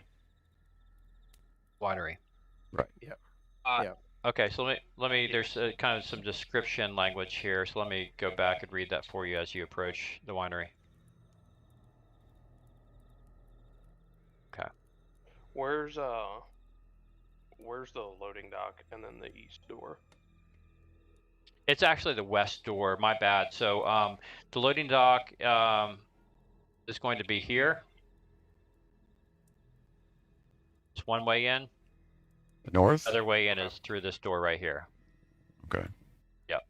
Okay. Those are the two ways in, as described by the Mardikovs. Okay. All right, that's fine, because we can swing around trees and stuff on the outskirts. So as you start to approach the winery, situated in the midst of the vineyard is the winery, old two-story building, stone building with multiple entrances to thick ivory covering every wall, and iron fencing along its roofline. The trail ends at an open loading dock. So let's imagine there's a trail. Hey, somebody drew something. Cool. Yep. Cool. Yeah, good. You guys can That's where I'm going. right as well. Okay, cool. A wooden stable of more recent construction is attached to the east side. Okay. As you approach, however, you hear the rustle of dead vines all around you. Inhuman shapes emerge from the vineyard, their limbs cracking as they trudge forth through the mist and the rain. So, as you guys, indistinguishable of the vineyard, there's in fact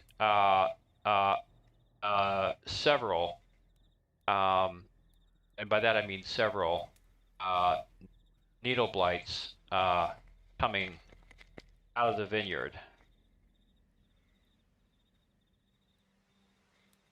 I mean, out of the Surrounding. vineyard?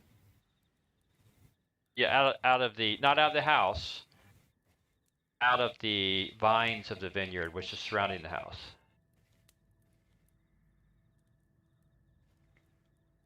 Imagine this tree's not really here. What is the needle? Can you guys see? Can you guys see the needle blights? I see, like, yeah, Yeah. a lot of them. Yeah, I can see them. I was just asking what they were. Exactly. There is a lot of them. Think of the Walking Dead, guys. This is what we got. The Walking Plant Dead here.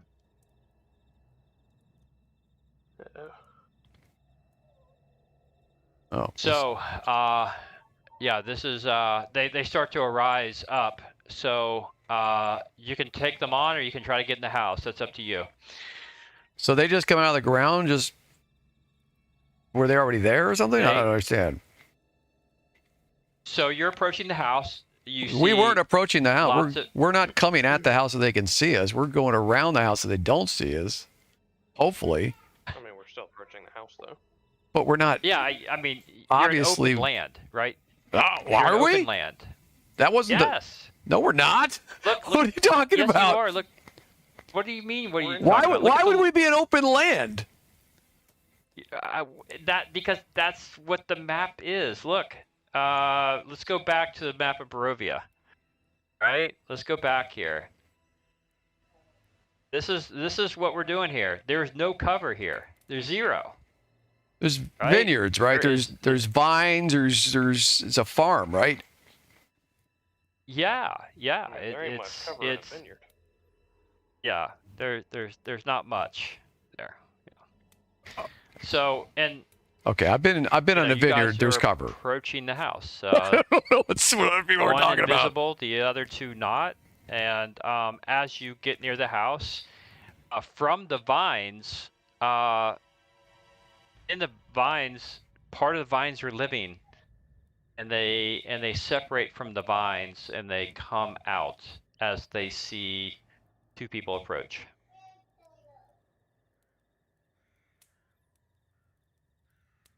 That's the problem.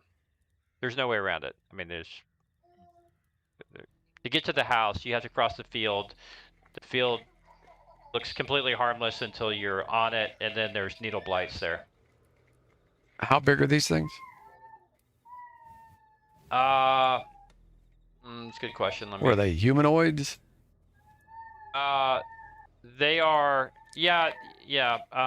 Let me see if I get a picture of one of them.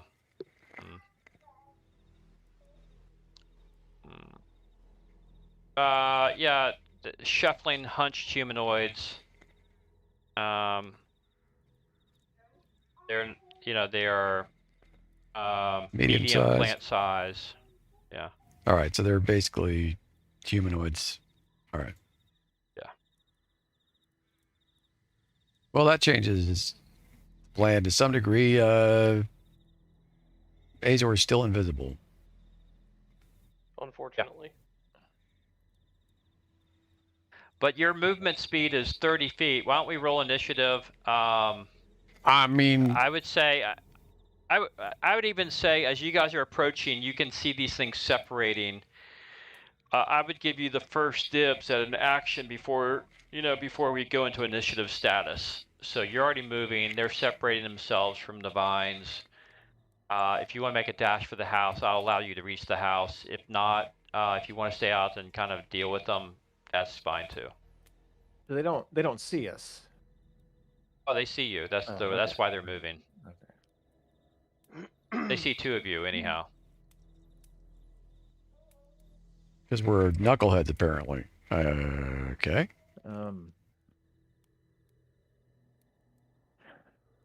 Well, I don't want to.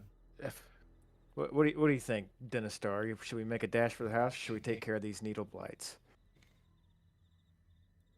I'm not sure because I don't know what these are, which is unusual for me, and there's a lot of them. There is a lot of them. And they're not the only enemies here. But we do have the ravens. Yep.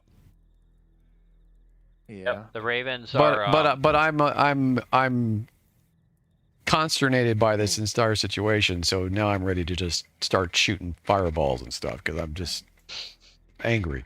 Yeah. I don't think I'm a mad wizard into a now. house where they could follow us into a tight space would be the best idea. Yeah, I mean, Do you have? I mean, these are plants. So do you have anything fire related? oh That yeah, could hit. They could hit yeah. multiple of them at the same time. oh yeah. Okay. So they're stupid plants. Okay, so what we'll do is you get behind me. I'll move slightly forward enough to draw their attention. Let these stupid things come at me. More than likely, they're going to come at me in a straight line. Or close enough. I can get, like, these... At least 2, probably 3 or maybe even 4 of these things in the first barrage I can hit with, like, Scorcher or something. Light these stupid things on fire.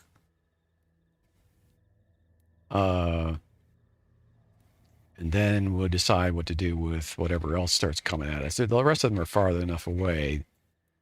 They won't be able to get on us immediately. Okay. And then anything that comes through my first attack, then you can probably melee and or cast spells on in the same round. So, and then of course, All right. Want me to dash Azor. for the house or stay here? I still think you might as well just go ahead and try to get into the back way to surprise these guys, or at least scout it out, because you can always come up behind these. So these things are going to keep coming at me and Leander. So if you go around them, you could actually come up behind these guys in the middle of a fight. The Ravens are still here to support us, so they can come in and help. Yeah. Let's just do that. You can keep doing your thing. Go around, scout it out. Okay. Yeah, I'll make a dash for the house, stealthily. Okay. Now, before you start throwing fireballs, do you want me to? I could cast Fairy Fire and hit a group of them, so you would have advantage on that. But We're going to probably have to roll. well, he said we could take one action. Yeah, but we Right, still are going to have to roll initiative to see who does what. Yeah. But yeah, I mean, if we have one free action, then yeah, we could decide who goes and shoots first. You could go ahead and do Fairy Fire. What's the range on it? I'm imagining 30 feet. Maybe it's more though. Let me see. 60 feet. Oh, that's awesome. Well, yeah, I can cast it up to 60 feet, and it covers a 20-foot cube. Okay, so you can easily get that group of 4 that's in front of us in the first shot. Yeah. All right, then go ahead and do that, and then I'll go ahead and cast Scorcher. I'll just have to walk up a few feet, but then mine's 30 feet, so I can... I'll just actually go ahead and cast that on them, and then we'll just go ahead and... Let's see. Okay. So let's back up a little bit. That's what we'll do. I'm going to back up another, like, 10 feet, just so they can't get on us, and then we'll go ahead and roll initiative after this. But you can go ahead and cast your Fairy Fire on them whenever you want. All right. Cool. Let's see. Meanwhile, Azor can start moving towards... Yeah. Can I go ahead and start moving, or do you want me to wait till we roll? Yeah, you can. Okay. You can start moving. Go ahead and move yourself. I'll unlock, by the way, I'll unlock the token movement lock. I think I did. Yeah. Looks like you were successful with a bunch of those. Okay. If you want to dash, you can move 30 more. Yeah, that's fine. I just want to move up inside the house. I'm just gonna go inside the loading dock. Okay. Okay, that's fine. So we'll put you kind of like in here. Yeah. I thought I unlocked it. Okay. That's fine. All right. So you're right there at the loading dock. I'll deal with that in a minute. I was gonna get some battle music going here. Yeah. Okay, never mind. It'll come up. So, okay, cool. So, you've done that. I gave you guys 2 actions to do. What do you want to do? You already cast the... Yeah, I cast Fairy Fire on those needle blights. that little cluster Don't move there. me. I already moved back. Okay. You did what? You cast some Fairy Fire on these 4 right here? Yeah, they already got hit. Yeah. Okay. All right. That's fine. And now I just moved back 10, maybe 15 feet, just so they can't get on me in the first round. And we're just going to wait for them to come at me, because I want them to get close enough that I can actually make this count. I want to see them come at me before I decide where I'm going to fire from, what angle. All right. Well, then let's go ahead. We're going to enter into initiative then. Let's go ahead and roll initiative.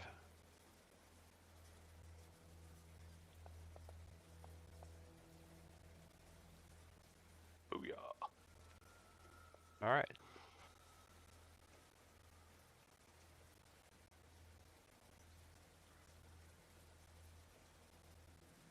Okay, so we're going to go up top to... Oh, look at all their high Azor. initiative.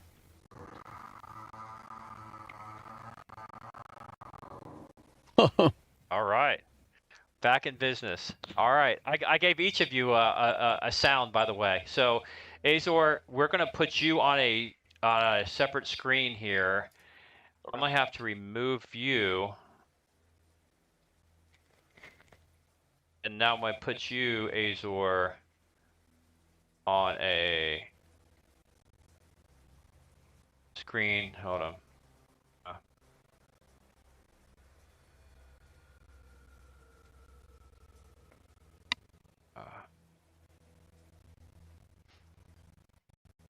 Okay. Trying to get this on the screen for everybody to see. Oh, there you go. This is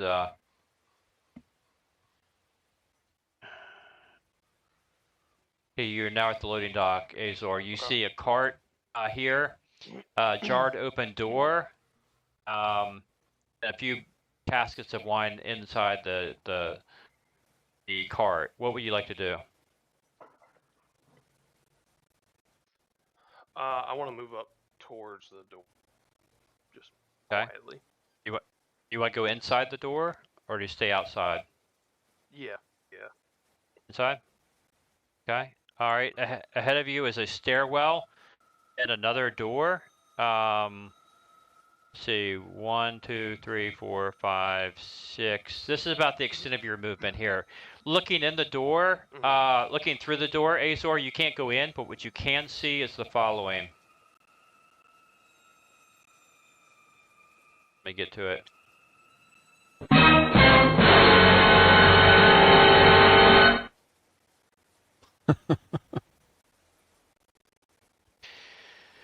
The description of this room, Azor, the rich smell of fermenting wine fills this large 2-story chamber, which is dominated by 4 enormous wooden casks. Each one sits 8 foot wide, 12 feet tall. A wooden staircase in the center of the room climbs to a 10-foot high wooden balcony that clings to the south wall, which has 4 windows on the second floor set into the balcony level. Stacked against the wall underneath the balcony are old empty barrels with the Wizard of Wines burned on their sides. The balcony climbs another 5 feet as it goes to the upper level. Several doors are on top of that balcony. Beneath the sloping sloping roof, thick rafters, are scores of ravens which have quietly gathered. They watch you with great interest as you look in.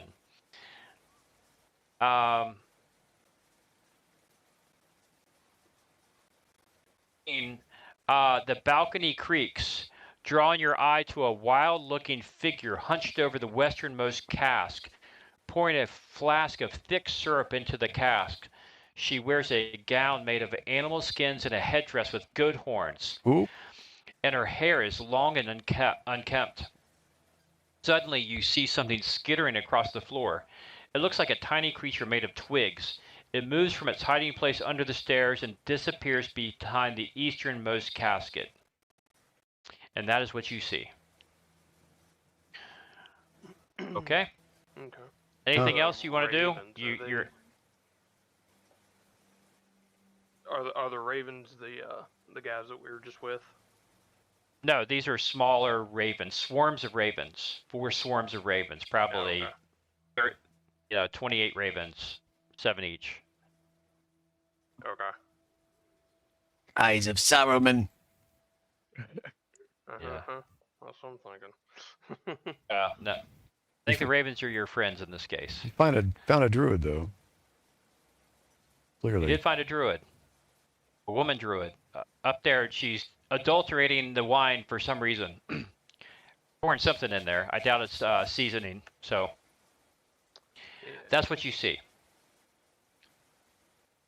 Okay. Okay? All right. Back to our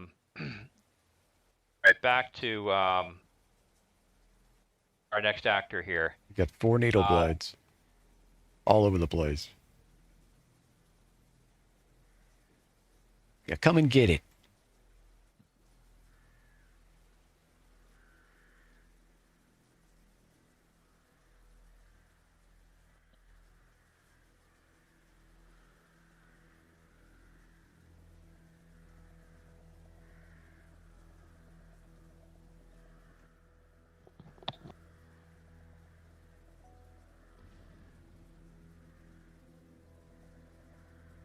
All right, Death Star. That's okay. I like the way that's looking.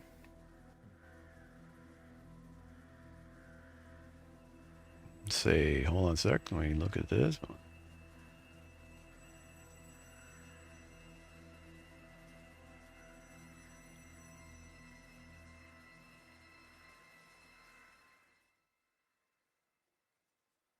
Move up.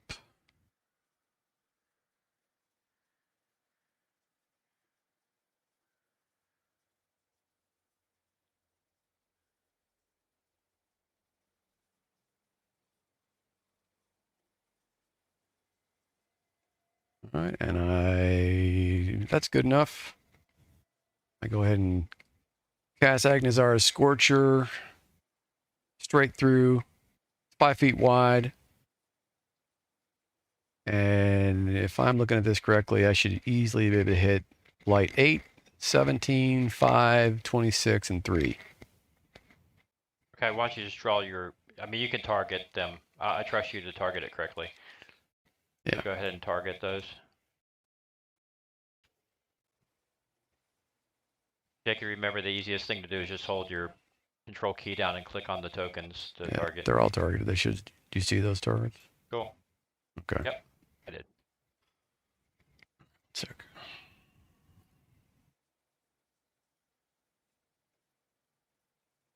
Okay, so you step forward, you lift up your arms, And you wham! cast something in ancient dialect.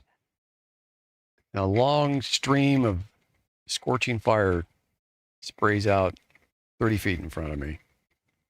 Right. They all have, look at those saving throws. Good night. How are they Have not getting massively good saving disadvantage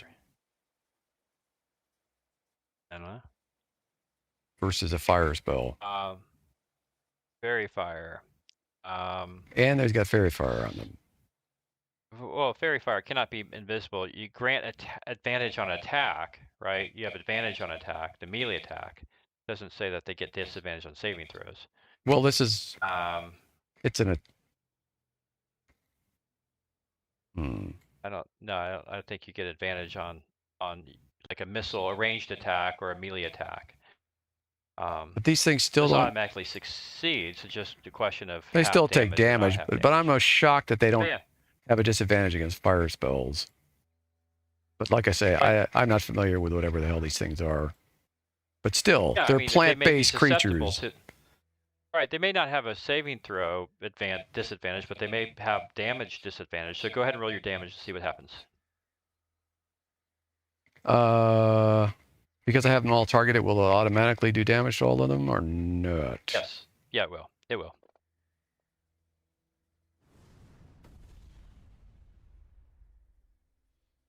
Okay, you've done some serious damage to them. Just some of them. 2 of them. But the rest pretty much. Hold on. You did half. Oh, you did 13. Okay. Which is half. Too bad. Yeah. Okay, so you did half damage to almost a lot of them. There's a lot of them. Okay, cool. Very good. What else do you want to do? That's your move. That's your attack. You still have movement left. You still have a bonus action if you have it.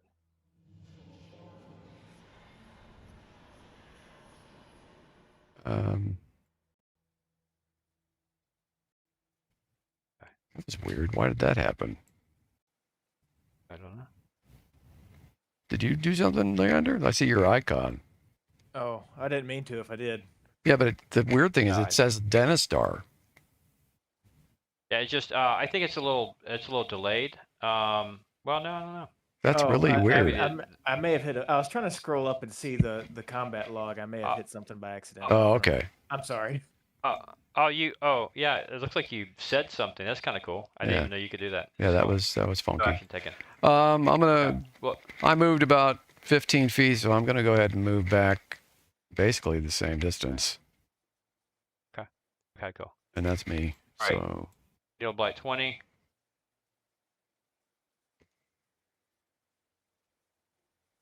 Blight 5.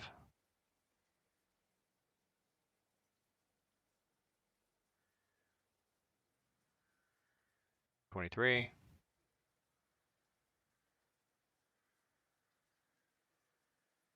27.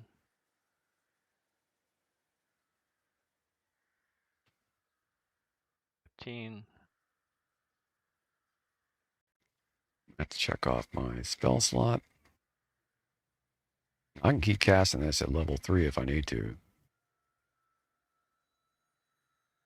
This is kind of a sketchy fight, I'm not gonna lie. There's a lot of enemies here, but we do have allies, so we'll see what happens. There's only 3 of us, so.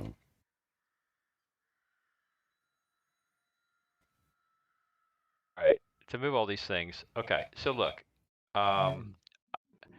Leander. Yes. Yeah, it's your turn. So you might have missed that. Let me go up and replay that for you. That's kind of a cool little thing I got for you.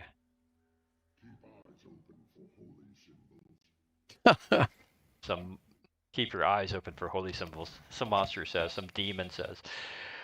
Okay, your turn, Leander. Will it cost an action if I yell out to my druid, my raven friends? Where are you? Please help me. It will not. It will Okay. not. And trust me, they were coming into combat right Okay. after this turn. They're Okay. too high up in there. They didn't Um, realize these things were there either. I think what I'm going to do is I'm going to move myself in front of Denistar, and I'm going to cast Spirit Guardians, and Denistar won't be affected by that, but I'm going to cast Spirit Guardians. Okay. So go ahead and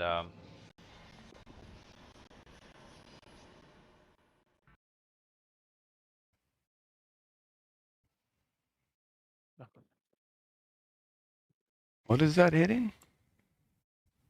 How many is that hitting? well, spirit. Yeah. Let me think about this. I think how far out is Spirit Guardians going here? Because I think it surrounds you, right, in some radius area of effect. Around you in, let me see. I got it pulled up here. Yeah, I mean, how many? Because you hit like 4 of Yeah, them? I think he still had, or somehow 5? it applied to those things he was still targeting. Oh, I yeah, think yeah. so. Yeah, you have to make sure you're not targeting when you cast something that's going to damage right away. Okay, so let's well, I didn't mean to do that. Yeah, there's no problem. Yeah. It's on target. I'll put it back. So I don't know what they have. Okay, 6 of them had 6 on it, or 5 of them had 6. So we'll make sure that's the case. Okay, 2 of them had heavy damage at least. yeah. Well, 3 of them, 5 of them all had the same damage. Well, I'll go back and find out who they were. So Spirit Guardian is 15 feet radius. 26 and 3. How much? 20 foot? 15 feet. 15 feet. Okay. All right, let's keep that in mind here. 6, 18. How did they all I'm just gonna save keep against 6 my of them. damn spell? It doesn't make any frickin' sense. It's not. Okay. Damn it. Is this game calculating saves correctly? Because I'm still sitting here scratching my head how all of those guys saved against me. Yeah, I mean they. I mean, I have a 20 intelligence, which makes it harder for them to save, and yet they all saved. I don't know. Well, it just raises the right. It raises the. It's 8 plus caster level plus your proficiency bonus, right? Well, no, that's My proficiency bonus should be literally lowering their saves, and that's why I'm sitting here going, how in the hell are these guys saving? I think it's raising. Well, it's this one half does another, right? It's raising the bar for them to save. They have to hit a very high bar to save, right? Yeah, and they all did. 5 of them, which is crazy. Right. I mean, well, look at those rolls. I mean, those rolls were crazy. Natural 20, natural 18, natural 19, natural 17, natural 15. Which is crazy. Plus, they already had high. They just rolled a bunch of 19s and stuff for initiative before that. It's just, I don't know. Statistically, we're getting screwed here, is what I'm saying. It's like, I'm just. All right.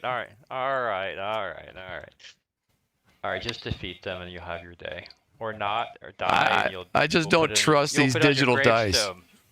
Give me good old fashioned dice. By a digital. Yeah. Killed by a digital demon. Okay, so here's what we're going to do. So Leander, you cast this. We got to put a point. What I'm going to do is I'm going to draw a circle. This is your 15-foot radius here. Okay. Okay. It's going to move with you. All right. And if anyone enters into this circle, then they're going to have that effect on them. Okay. Okay.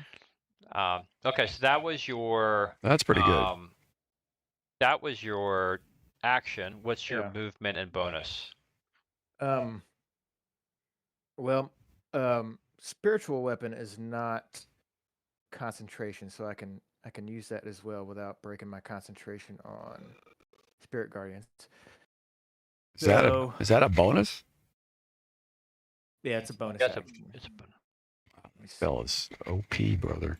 Go And, for it. I got so many tabs open. I know. Alright, yeah. I mean, I use it all the time in Baldur's. It's like ridiculous. So Yeah. go for it. All right, Spirit Guardians. Do I get the? How far can I cast this thing? I think up 20 feet or something. No, spiritual weapon, 60 feet. Okay. All right. So, yeah, I cast that and place it. I don't know how do I place it? He has to place it. Oh, he has to place Some it. kind of marker. I created a token for this. Hold on, let me get the token. I did it as an NPC. I think I did it as an NPC. I mean, What did I do as a player? it's literally a summon spell. It's crazy to me. Yeah, I know. Yeah. In the old days, it was just, here's a magical weapon appears in your hand. It's like, I'm just blown away by some of the changes at 5e. Yeah, I did this the other day. I created a token for you to use for that, so you can move it around. Okay. It's pretty cool. I used a mace. But for whatever reason, I don't have it. But I'll go ahead and put this on. So here's your spiritual weapon. So you just move it around I wherever can you move need this. Okay. Oh, yeah, but let me move it. Yeah, I'll have to fix that. Okay. So where do you want it? Where do you want it placed? I'll place it for you. Well, I kind of want to put it the one. There you go. Yeah. That's a smart play, right? And You want them in to front of you right there? you want them to come into the radius of your. Yeah. There you go. Yeah, right there's good. And actually, Okay. I've got a little bit of movement left, so I kind of want to move like here Go ahead. and have I'm this just, guy come into my circle. Oh, okay. All right. Let me adjudicate that in a minute. I'm just gonna move these fools. Roughly about 6 squares each. Okay. All right. So you're saying you're moving. You have more movement, so you're going to move into this guy, Needle Blight Right. 5. So Yeah, so the move, like, radius will right here. move. Yeah. Okay, so 3 die 8, right? 3 die 8 of just drop your damage. Let's see. Let me think about this. You're going to drop your damage onto him of 3 die 8, I believe. Yeah. Spiritual weapon. You need to move that 3 die radius. 8. He's Not gonna spiritual guardian. yeah Guardian. yeah move the radius so it's going to be on him. Save a save, so we got to drop. You have to target. You have to target this guy. Okay. So that's how we're going to have to do it. Target that guy in front of you, the Needle Blight 5. Click save. Let him make his save. It's got to be a 14, and then do your damage. It's easier if you don't target them with the control in this case, and just drop your stuff on the targets that come into the radius. Okay, so how do I? You can just drag and drop the attack and the damage onto the target. So Blight 5 right there. Just go ahead and drag your attack or whatever. So if he sees. Oh, okay. Let me. If there is an attack, maybe it's automatic. If it's just damage, just drop the damage dice on top of him. That way, anything that comes in, you won't be accidentally doing damage to stuff over and over again. So you click. What you got to do is you got to click the little dice icon next to save, drag it over, drop it onto his picture on the map. Yeah, and it'll. Where is save? Okay, so you see the magnifying glass to the right of the spell, Spirit Guardians. Yeah. Oh, okay. Click that. Okay. Click that, and it expands the ability of that spell. Yeah. Okay. Then you see the save. Drag that onto the icon. Okay. You rolled a 14. Save versus. Did you drag? You didn't drag it onto yourself, did you? No, I dragged it onto this Needle Blight. Let me try it again. I think. Okay, Needle Blight, Wisdom. He failed. Okay, go ahead and drop your damage. So take the blood next to the damage, where it says Okay. 3 die 8 radiant, and drop it onto his picture on the map. Yeah, there you go. Oh. Onto him. Well, I Yeah, did. right. He did. Okay. Did Cool. he? He's this guy's dead. Yeah, he did. Okay, that's I would for whatever reason this didn't scroll down on me. Okay, cool. Okay. Nice. Yeah, that way every time they come in now, you don't have to worry about, taking a target off, putting it back on. Yeah. Mm-hmm.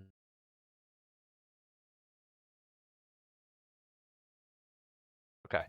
So you see the little plant blood Nice. there. He's dead. Okay, great. All right. So now it's First blood. Next. Blight 26. He's pretty close. Let's go ahead and move him. Well, he's in the radius. Not yet. No, Well, he is because you oh, got to. yeah, I keep yeah, telling you, yeah, got to yeah, move. yeah, There yeah. you go. Yeah, there you go. So he's going to get hit now. Now you can All drop it again on him. Yep. Do the same thing. Yeah. Yeah, you got to roll your save. Oh. You'll get the hang Let's of do it. it again. Sorry. He missed a save anyhow. He's dead. He's dead. Okay. Yeah. So this was what, 26? Okay, so he's dead. Nice. Another plant blood. Okay. Sorry. Okay. 29. Okay. 9. Boom. 13. Boom. 18. Going to the party. Okay. 12. Here. Oh, that's a little far. A little ambitious. There's a lot of these guys. But 2 fewer left than there were before. It's turned into a war game skirmish or something. Yeah. Yeah.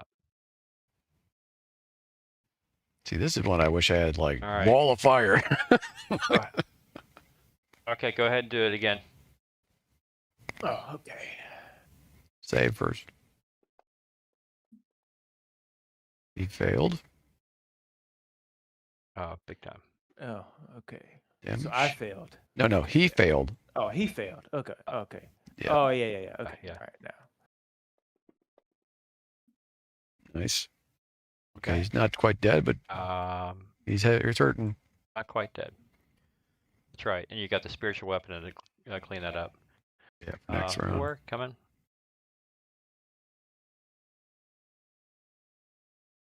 One, 2, 3, 4, 5, 6. All right. You got another party member coming into the house party. He failed. He failed. All right.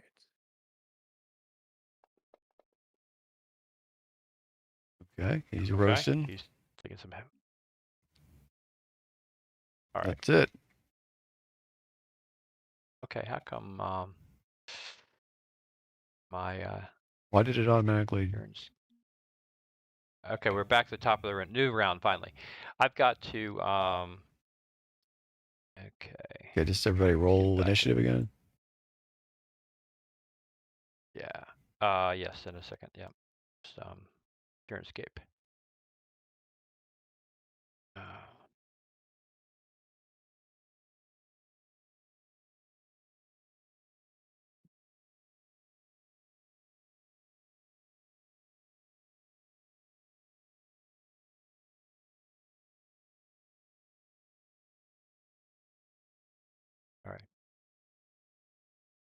All right, there you go. A little bit slow. Okay, so let's go ahead and roll initiative.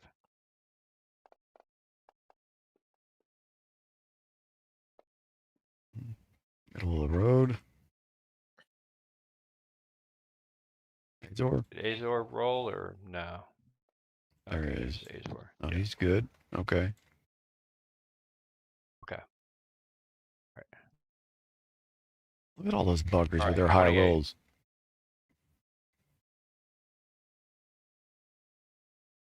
Okay. This game cheats on an initiative. I'm just saying. I'm gonna say 13. these crazy freaking high rolls these things get, man. Look at all those high rolls on initiative. That is crazy.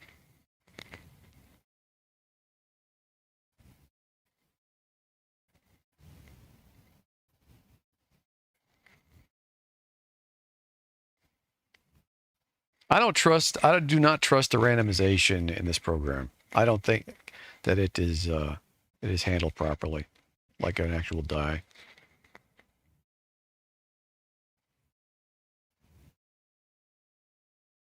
That is a crazy amount of rolls above 14. Sheet here. It is your turn, and yeah, it's your turn. Whose turn? It's Azor's turn. I He's see. on the other map. I see a whole bunch of. Am I wrong? I see like a whole bunch of needle blights ahead of him. Did you move them or something? Azor? No. No. Your guys. Like I see like 7 needle blights ahead of him in the initiative.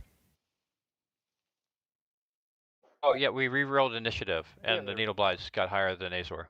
That's what I'm saying. And you moved them or something already? Because I didn't even see it. Yeah, he I moved, did. he moved Yeah, some a little bit. I did. Okay. I moved them. Yeah. Yeah, I moved them quick. I'm just dropping them. All right, Azor, what do you want to do? Okay, so stairs, right? Stairs going up, yes. Yeah. Okay. Are you going up? Is that what you're doing?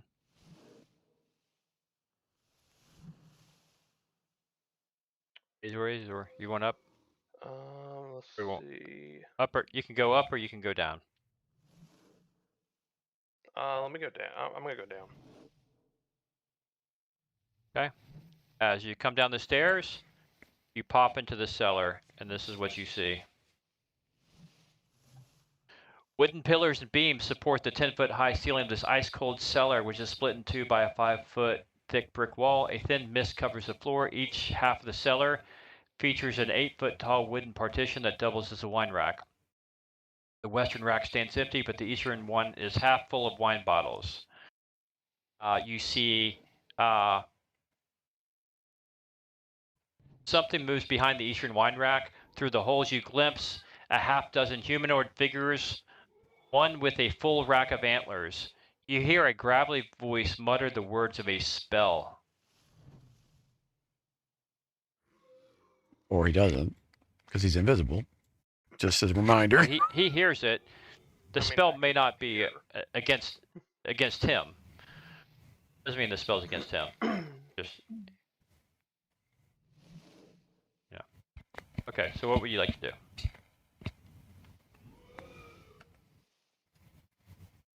Okay, so they're behind the eastern rack. So, yeah, I'm just gonna move up around this area. Try to sneak around the eastern rack to see who's behind there without being Okay, so you're heard. okay. All right. You're looking, and you can see. You can clearly see a druid. What appears to be a druid. Another druid. Lurk in the corner. That's 2. And 5. We know there's at least 3. 5 plant humanoid hunched back things lurking down here. Oh boy. These needle blights are just like a pestilence. If that's what they are, that might be something else. Although, I don't know. Did these things up here have antlers on them? I don't even know. No. The only thing with antlers is the headdress of the druid. Oh, okay. Did I happen to see any weapons or anything while I was down here? Or down here just initially? Not where you Or are they see. gonna be No. further in? Not. Okay. Yeah.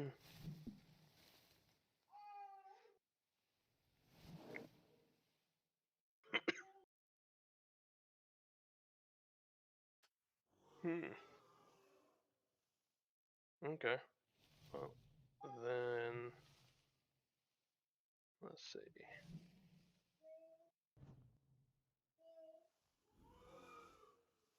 I'm gonna move back this way. I don't know if I can move that far or not. I think you can, but I do want you, because you are wearing scale mail, I do want you to roll a stealth check. You're invisible, so clearly visibly you're stealthy, but from a silent viewpoint, I just need you to clear. Oh boy. Yeah. Let's just say we'll give you benefit of the doubt. We'll just need you to clear an 8 each time. Okay. You get below an 8, you've made enough sound to draw someone's attention. Okay. All right. Okay, so you're good there. Anything else you want to do? Can I see any weapons or where they might be from here? Let's see. What you see, there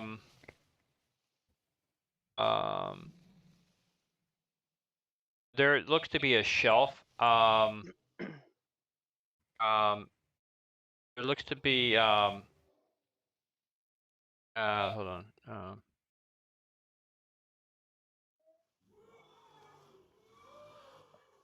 Okay. No, there looks to be a shelf on the wall that you can't see. Maybe that's holding the weapons, but no, you don't see weapons at the moment. I'm not coming up till way down the line here. Your viewpoint is such that you can't see. Yeah. Okay. Yeah. Well, if Okay, I don't back have any to more movement, yeah, I'll be done. Yeah, I think you're pretty much done. Okay. Spiritual weapon. What do you want to do? You've got 2 blights in front of you. I want to, well, I guess move it a little bit, but I want to attack Needle Blight 6. Okay. Go ahead and target him, yourself, and cast a spiritual weapon. Right. Just do your damage or the attack using the spiritual weapon on number 6.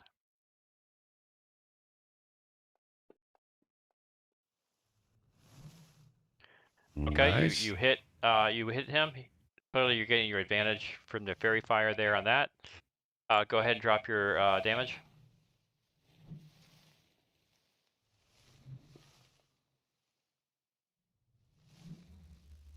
Dying. Nice. All right. Blight number 6 is dead. Yep, one right in front of the hammer. Cool. Okay. And did you want to move your did you want to move forward with your fairy fire at all, or stay where you are? You mean it's You mean my spiritual spirit guardians? Or my spirit weapon? Spirit, sorry. Yeah. No, oh, it's spirit weapon. Sorry, it's the spirit weapon's turn. Sorry, No, it's not your turn. yeah. Right. I don't want to move it anywhere. I want to keep him kind of where he is at the moment. Okay. Yeah. Okay. Good. Okay. It's at this time. You hear the cow of 4 large blackbirds descending upon the twig blights. The ravens have definitely come. This is easily the biggest fight we've had so far in actual numbers. Yeah. So let me put this here. And that's with half the group missing. Yeah. So we're going to put one here. We're going to put one. We're going to have to add 4 of these bad boys. 3 and 4. Okay. Form 2. Finally. No, that's mean. Swarm of ravens. Swarm of ravens. Where are my ravens? Right here. Okay. And swarm of ravens. Where's my other swarm? I don't see them at the moment. Do I have 4 or 3 on there? I don't even know. Okay.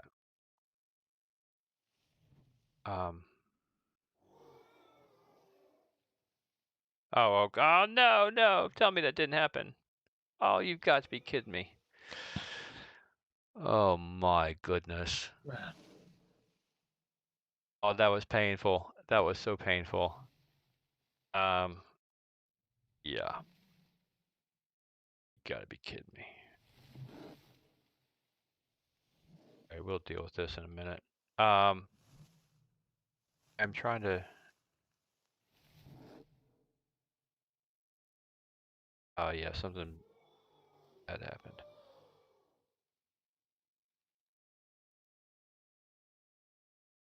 Just put them all in a big straight line. I'll be happy. Yeah, yeah, I'm sure that's exactly what you want. They're just a bunch closed here. There's one right here, right? Well, they were all close. Yeah.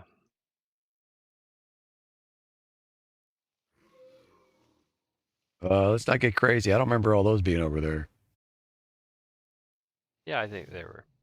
I don't remember those being there.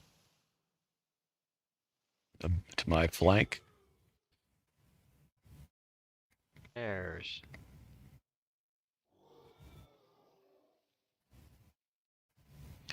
Okay, suddenly everything's getting sketchy here There again. he is. Oh, that's okay. You didn't resurrect anybody by accident with that click, Okay. did you?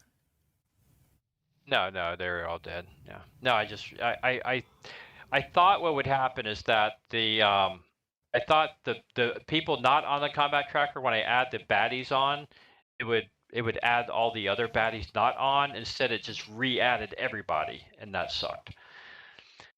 Rather than adding what was missing, so that was problematic. Okay, so let's see, that was the Ravens. Okay, so the Ravens swoop down and get blight number 23. I'm just gonna roll. I'm gonna make this easy, guys.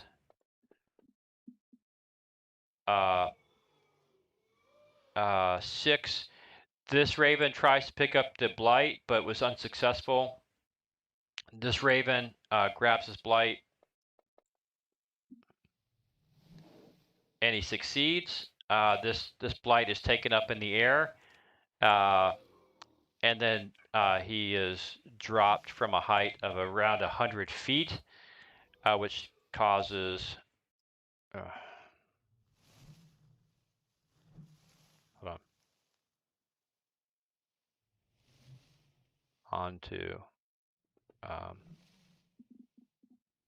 Oh, That blight is dead. I'd say. Okay.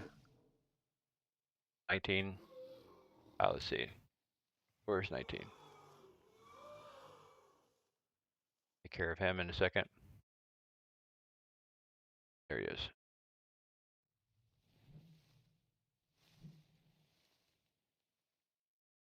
Okay, he's dead. This does the same thing with 8. Needle blight 8. He definitely picks him up.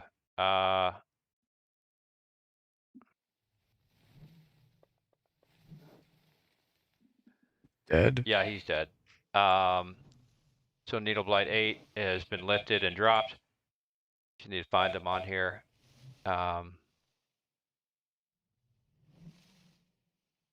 He's the one right to my. He was one already. He was one already damaged. He's directly west of my wizard. Yeah, there you go. Okay. I think there was one other one. 23 missed. He did not do it. So he's going to fly onto Needle Blight 14. And he does not successfully pick him up. Okay. On to Needle Blight. 14. 3. Wait, where are we? 15.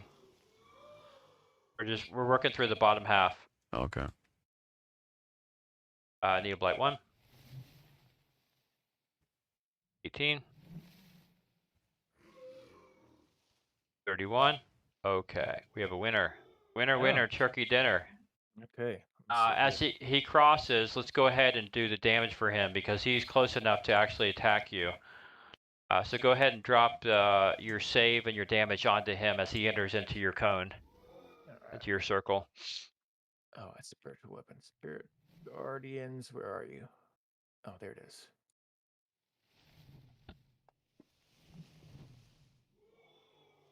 Okay, he succeeded against that, but go ahead and roll your damage on him.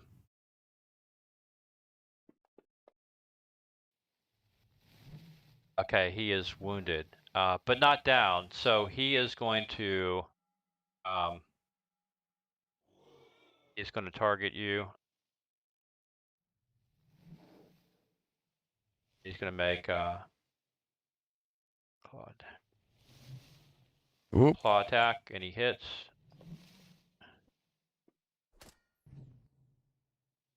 And he does some damage to you. Oh, that knocks out the spirit guardians. Yeah, the concentration Ouch. just ended. He knocked out your concentration. So your spirit guardian is gone.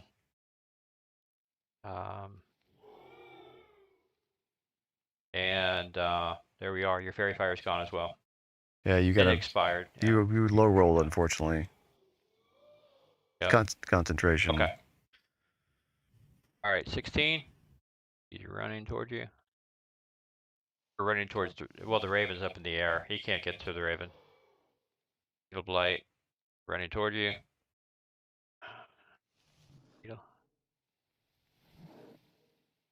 Swarm of ravens. We already did ravens. We'll redo their initiative in a second. 14.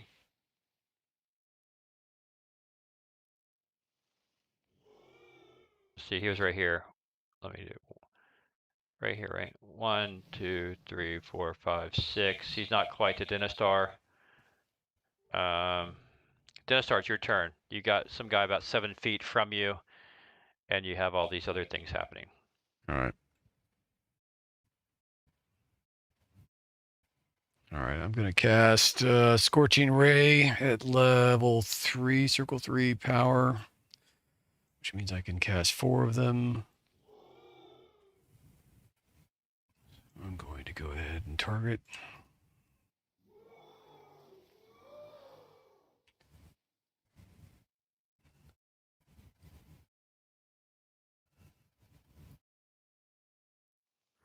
So 3 rays of fire are allowed at these targets.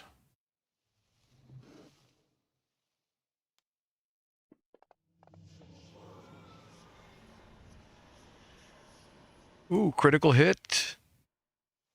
Nice. Here's my damage.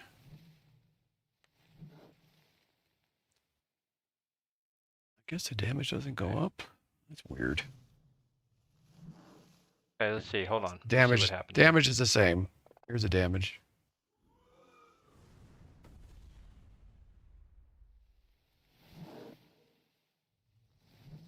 Which is pretty bad. I don't know.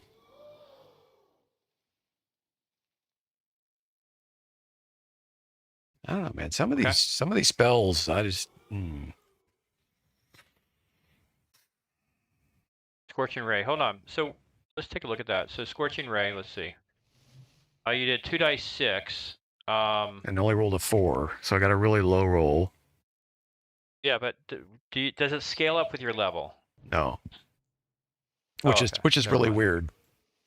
It's a cantrip, right? Yeah. Okay. No, it's a level 2 spell. It's not a cantrip. Really? Yeah, that's why I'm really annoyed by some of the changes because that's some really bad damage output for level 2 spell. It's pretty bad all the way around. Yeah, I don't understand why some of these things are so wimpy. Okay. What about that? What about that critical hit? What does that do? Oh, it's weakened. Is that automatic or no? Something you have to do to it, maybe. Which Needle Blight 14. You hit.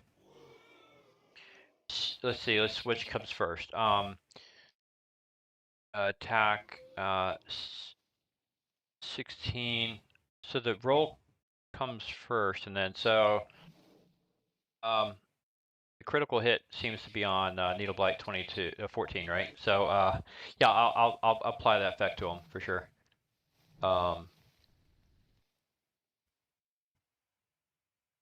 Just see. I just do not understand.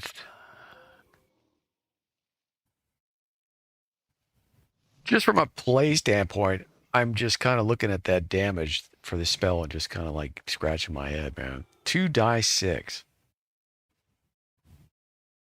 Mhm. Doesn't make any sense, does it? I can cast a cantrip that does 2 die 10. Single target, but still. I cast this at level 3. It's just to make it. I don't know. I think they need to revamp some of these spells or go back to first edition because some of this stuff is crap for Wizard now. I got other classes outcasting me with damage. Okay, do you want to move and take action? I guess you want to move, right? And take a bonus if you have one. Yeah, I'm not within reach of this guy, so I'm gonna go ahead and just retreat to the edge of the frickin' like right about here, so maybe I might be able to line some guys up. Okay. Next round, maybe. Okay. That's it.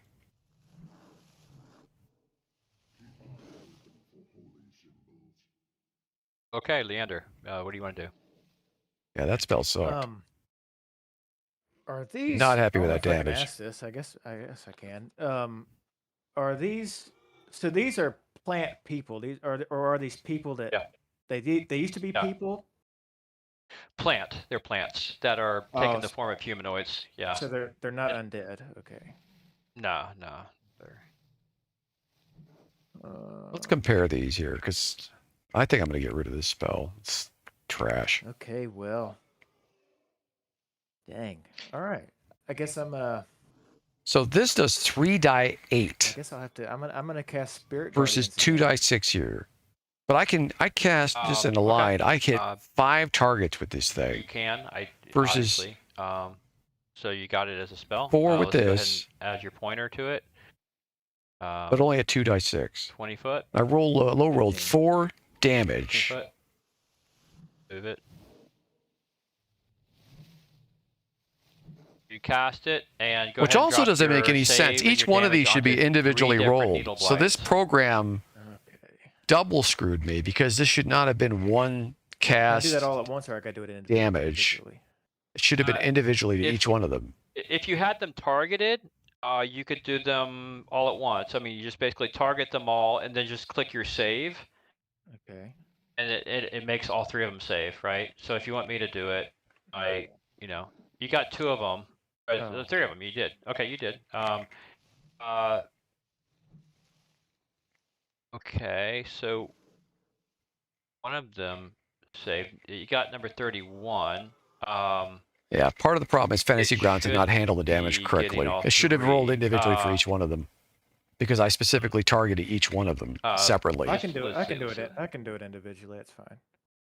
Do it individually. See how for now. I the gotta attacks figure were that all part out. separate, but the Note to self, damage figure wasn't. that This one is a out. problem. Did I hit 30? Did I hit 31? He saved. It looked like he saved. Okay. When just he saved. All right. He'll take half damage and then do your other 2. Okay. He failed and he failed. Okay, so drop your damage onto all 3, or you just individually each one.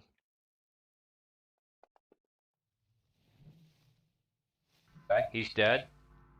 Whoever that one is. Nice. Needle Blight Yeah. 10 10. gone. All right. He's dead. Number 15? 31. No, 31. Yeah. Is he dead? It says heavy. Oh. If he took 13, he took half. He took half Yeah. of 13. That's why. Okay. Too bad. Okay. And do your next one. All right. Needle Blight. He's dead. He's dead. Okay. 14. Where's?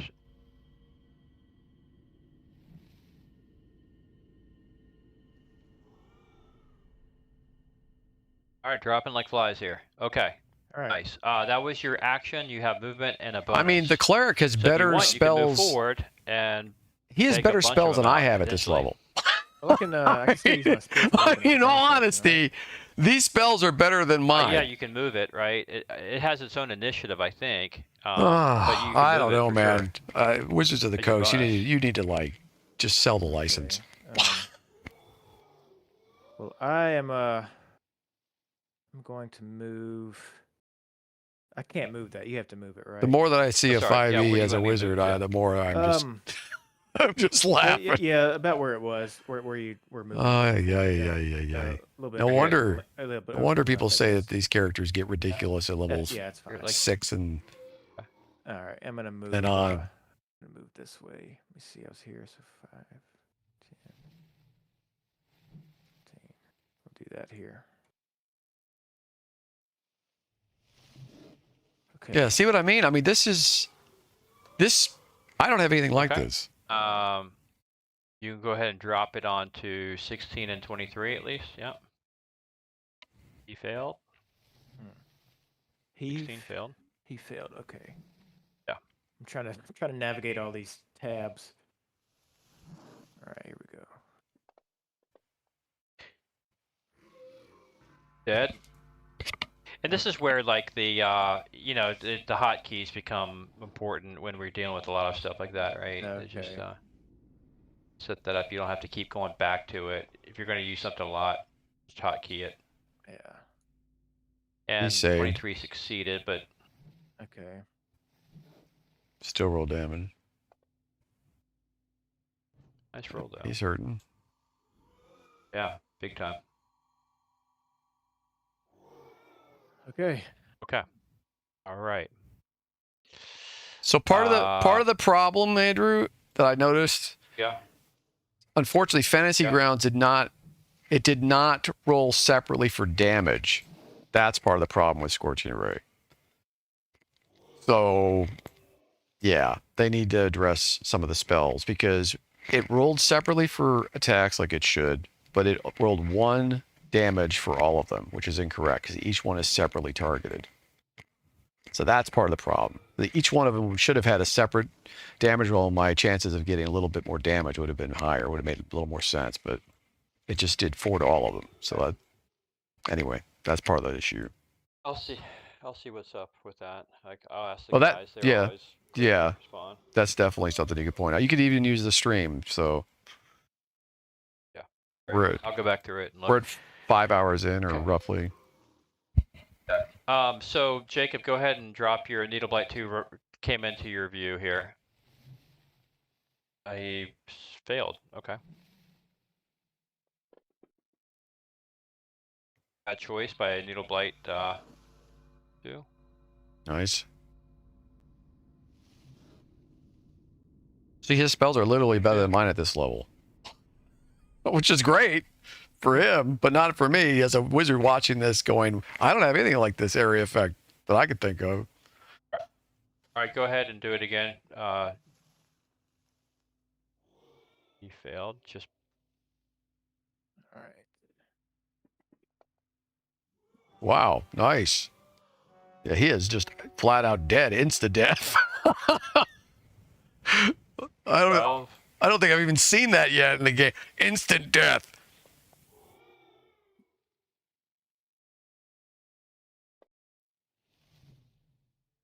She's just slaughtering these things.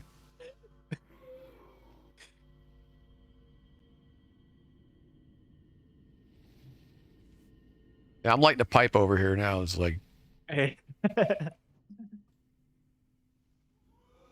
All right. Swarm of Ravens turn. Have we been through? no. We've already done the Ravens. It's just been so long ago. All right, 2 more Needle Blights and it's a new round. Did we do Ravens this round? 21? We did not. I don't think we did Ravens this round, did we? I honestly, there's so many things on the tracker I don't remember. I don't think you we let did. me know if we didn't. I'm pretty Okay. sure we did not. Does anybody disagree? Okay. Then no. We haven't. That's what I thought. Okay. All right, 27. 1, 2, 3, 4, 5, 6. Oh man, these guys don't learn, do they? They're not very smart. They're just Yeah. attacking. Yeah. Definite failure. He's dead. All right, so it is very much like The Walking Dead. All right, so Needle Blight 17 by Raven 1. Fails. Sadly, really terrible. He's going to pick this guy up. 31. Fails. Horrible. Yeah, he missed.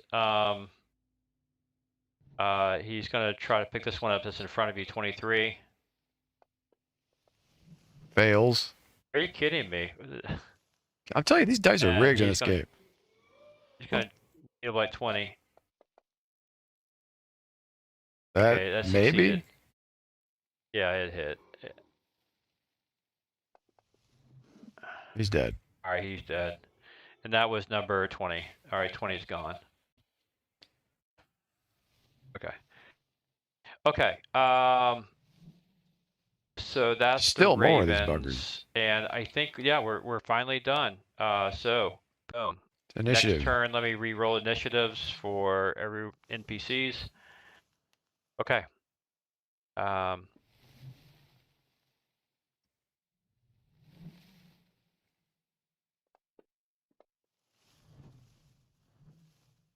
Oop. Initiative for Leander. Oh, sorry.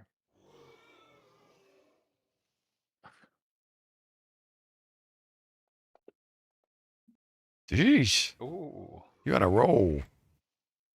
Hard to Leander's up pun. there. Okay. All right, Leander. You can just move your hacksaw. It's like the weed eater. You can just a holy weed eater. You can keep moving it forward on these plants. Well, there's a swarm of Um, ravens at the very top, believe it or not. Okay.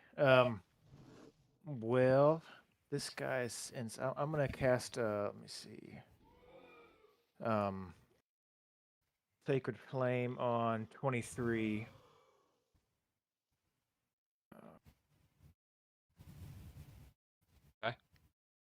Can he? Hmm. Is Spiritual Guardians a concentration spell? It is. It But is. Sacred Flame isn't. Yeah. So Yeah, you can okay. cast another spell with concentration, so long as it's not another concentration. Okay.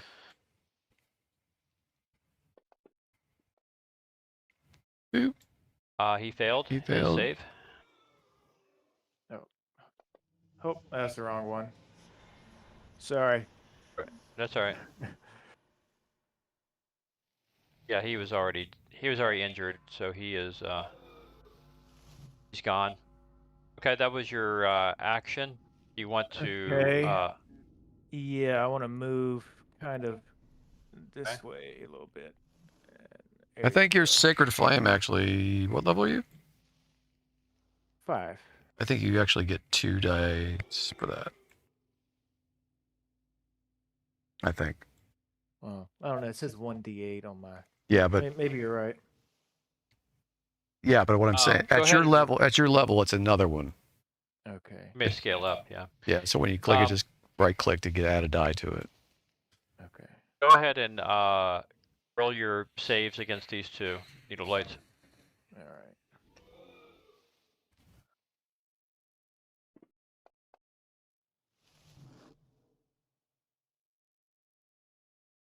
Let me check that real succeeded, quick. Yeah. Mhm. All right.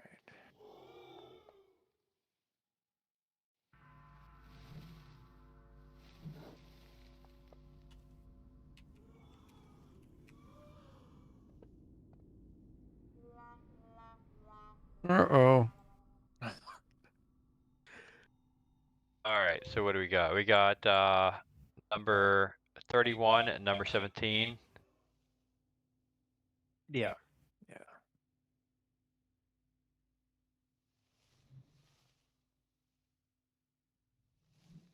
Yeah, the spell's damage increases by 1 die 8 when you reach 5th level. Oh, okay.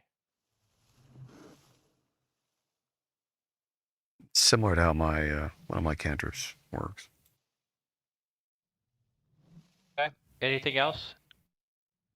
I think. Oh, let me move my spiritual weapon. I guess. Yeah, I guess down, but like over beside that raven. Yeah. Yeah, it's fine. Okay. Man, there's still how many of these things are there?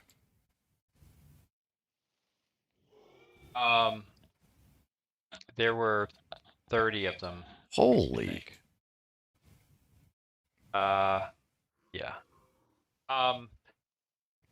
So Jacob, Needle Blight 15 is actually going to do something a little different that you hadn't seen before. Okay. Gonna run away? You gotta run away. He's going to sue for peace. He's actually going to.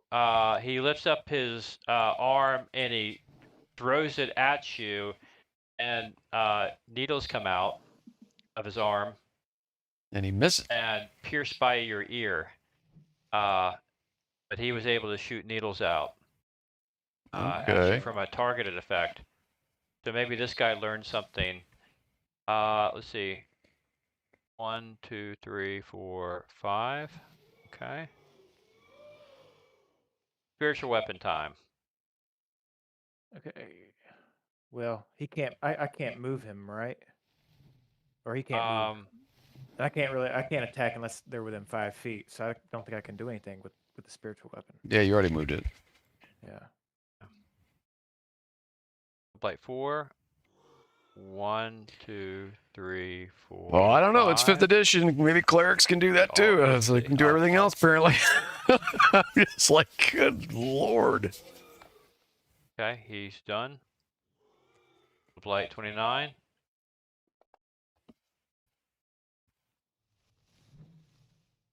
He comes in 1, 2, 3, 4, 5. Go ahead and do your stuff.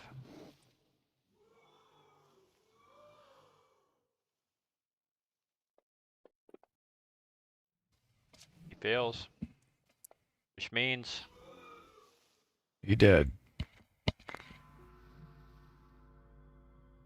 all right. Guess who's gonna have top damage this game? All right. Let's see. Well, I'm not gonna cast that other spell again.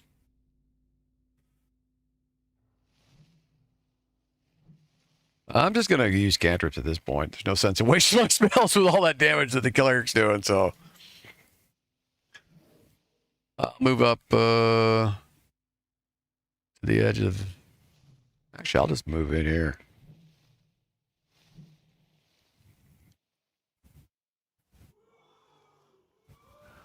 Oh, that's interesting. Hold on. No, they're too far away. Yeah, I'm just gonna go ahead and cast fire bolts. Okay.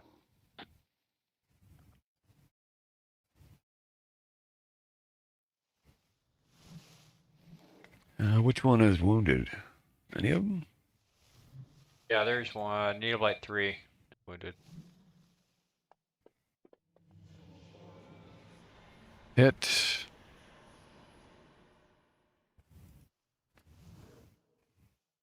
Nice. Roll your damage.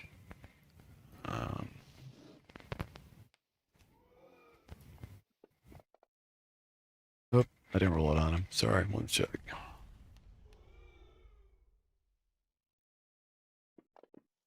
There we go. He's dead. I killed something! Yay! All right. You're still gonna have top damage this All fight, and nobody can come close. The stats So after this? You lift up your staff and fire leaps from it and slices the thing into with a big smoking hole in the middle of it.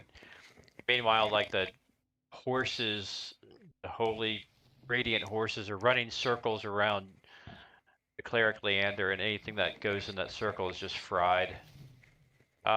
You want to do any movement or anything, or are you good? Me? No, I'm good. I'm staying right here. All right, Needle Blight 18. Okay, he moves in. 1, 2, 3, 4, 5. Nice.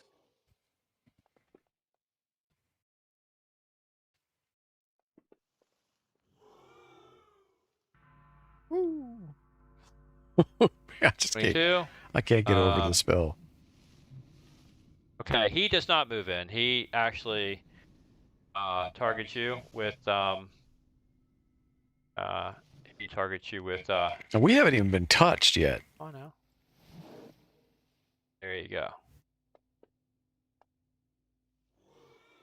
And missed. He misses you. Okay. All right, Raven number 1 We haven't even been. comes in here. Oh, wait, Leander did get scratched by something. Needle, yeah, it's a slug, right? Needle blight 1. Successfully picks this guy up, and we know he's dead. I'll roll just for fun. Okay, done. So this is number 1. Where's number 1? Let's go ahead. Actually, okay.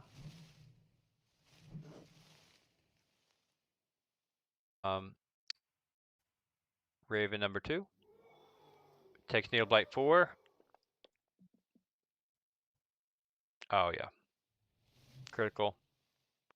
I'm just not gonna bother. This is number 4. He does double damage, but he's going to be dead.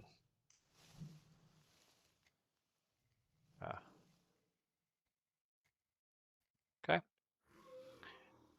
Raven number 1 is over here. He's going to come to this guy right here. 15. 9 or better. No. And he flies back out of the way. He runs forward as best they can run. Azor, finally, you awake, Azor? Oh yeah. All right, you're down here, Azor, with a druid and 5 needle blights. So What happened to the map, though? go ahead and oh, there it is. what do you want to do? You're invisible and you're stealthy at the moment. Yep. Do not want to take them on by myself. So I'm gonna go back upstairs. Okay, roll me your stealth check. 8 or better. You're stealthy. Below that, you've been heard. You can go. We can keep going the other direction. Not go by them again. Oh yeah. Oh, you made it easy. Yeah. Okay, you're going back upstairs. Okay. Yep. All right, I'm putting you back on the map here. Okay. You're back now in front of this, wine vat thingy. You're back into the fermentation vat area. Unless you want to go up, if you want to keep going upstairs, let me know and we'll do that.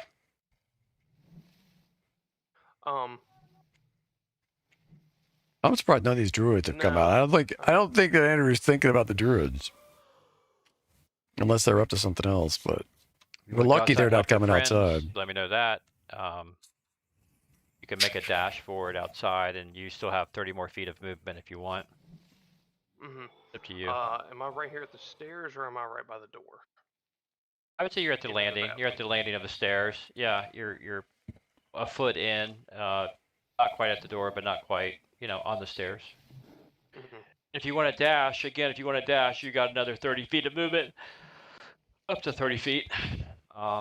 Since you've not been taking any action. I know you've been trying to move stealthy, and dashing is not really lend itself to, I think, stealth, but yeah, basically. We're probably going to get copyright in this long session because of one song that played earlier. I'm going to be kind of annoyed. I actually want to move Shouldn't happen, but towards the door. I don't want to argue with you two about it. Okay. And not sure if this is of much importance. But get down and see if I can see what ran under that vat earlier. Oops, let me get rid of that. Okay, yeah, you can look. You can look in. It's all right. So you look. Yeah, you can. There's a crack inside the vat. More or less, there's a hole in the crack in this vat. This vat's actually empty. Mm-hmm. And inside you see a mound and a pile of crawling little twig-like things that are, probably at least 20 of them. These very small twig-like things that are kind of like spidery-like things that are crawling inside this vat.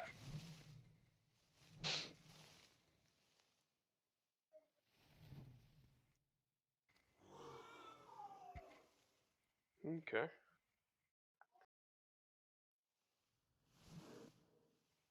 How big is the crack in there? Is it just like something I can kind of see through a little bit?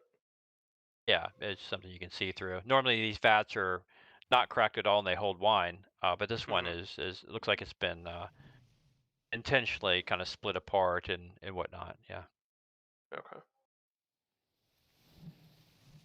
but there's a whole nest of these twig-like things here.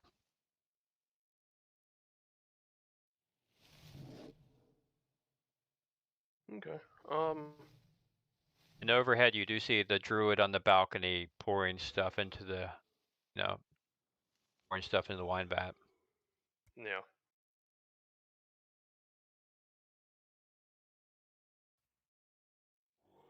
Okay. Well, if I have enough movement,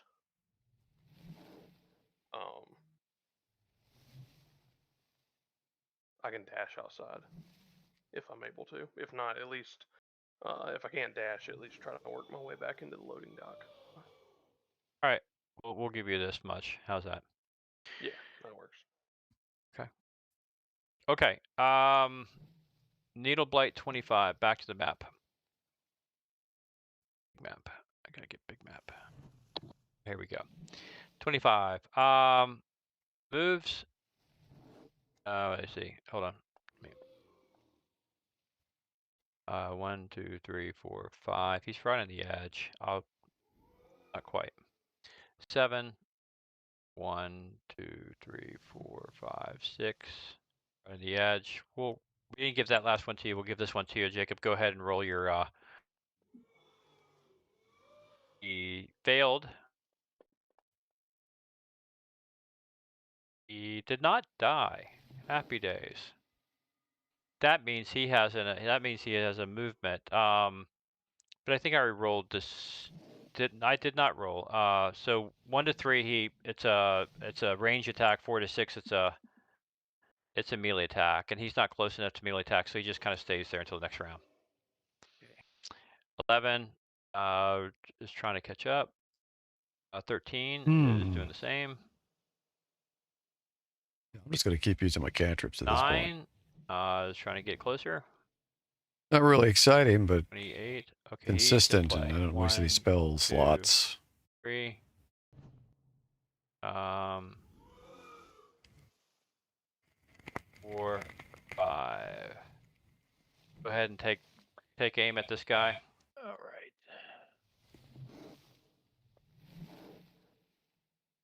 He fails. Not good for him.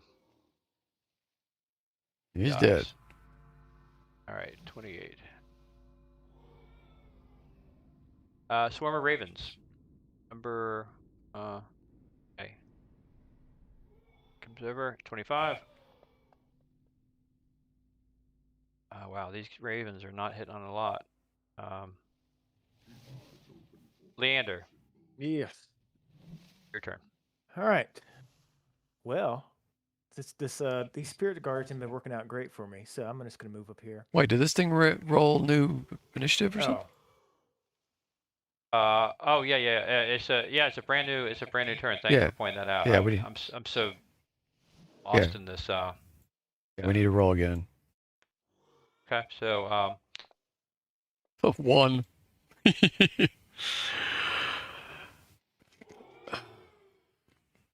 okay.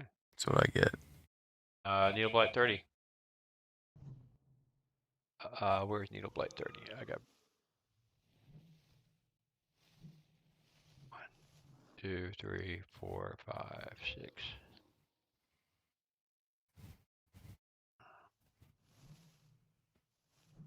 He's gonna Definitely hits. finally. Oh wait.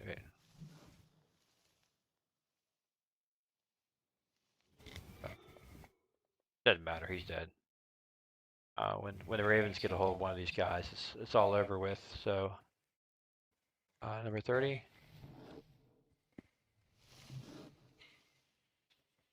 Everything out damaging me by like twice as much. It's crazy. 15.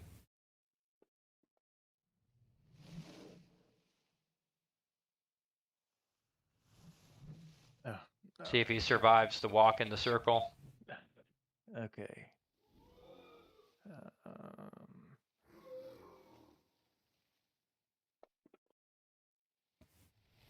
Does.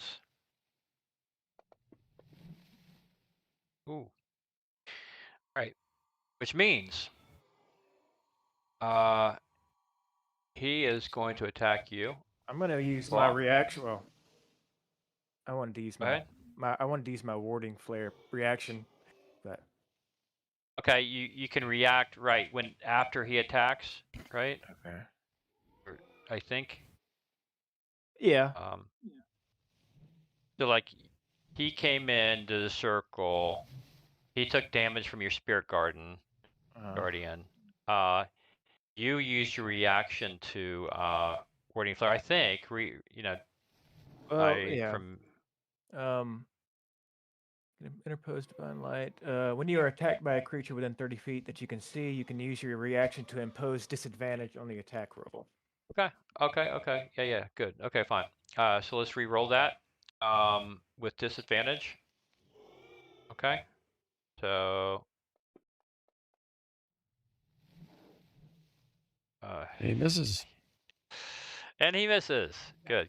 Yeah, thanks for pointing that out. Yeah, it's imposes a disadvantage. I thought it was a blind after, but yeah, okay, disadvantage. Good. Not good for him. Okay, Needle Blight 25. A decision to make. I'm telling you, man, the cleric's more powerful than me actually at this going level. to, I never realized until shoot this fight how at you. powerful clerics are right now. Absolutely crazy. And he misses. These Needle Blights are ridiculous. And he is going to do the same.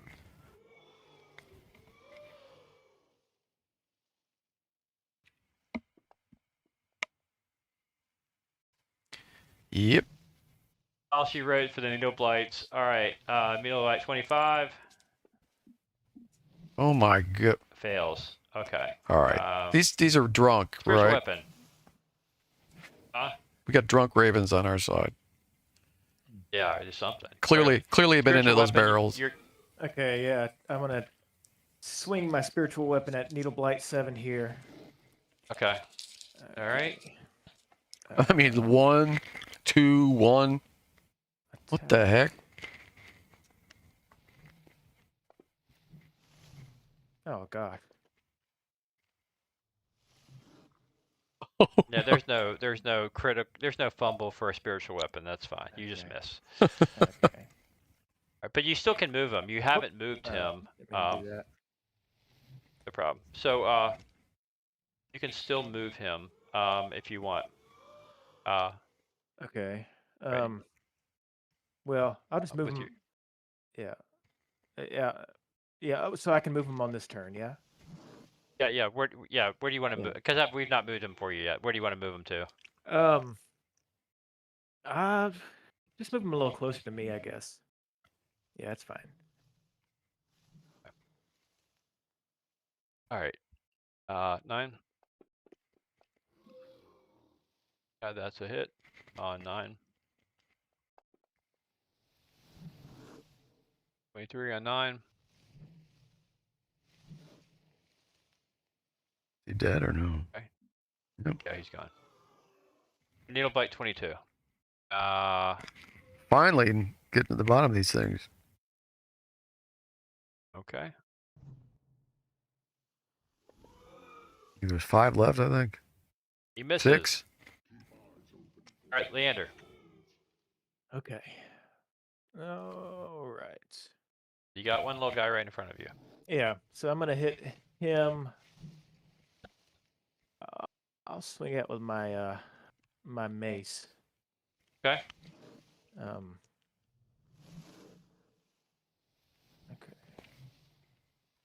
Okay. I've never actually made a physical attack in this yet. How do I do this? Just go up to the top. Actions. Scroll up. You'll see your mace. There's a plus whatever 5 to hit attack. Yeah. All right. Yeah. I see it.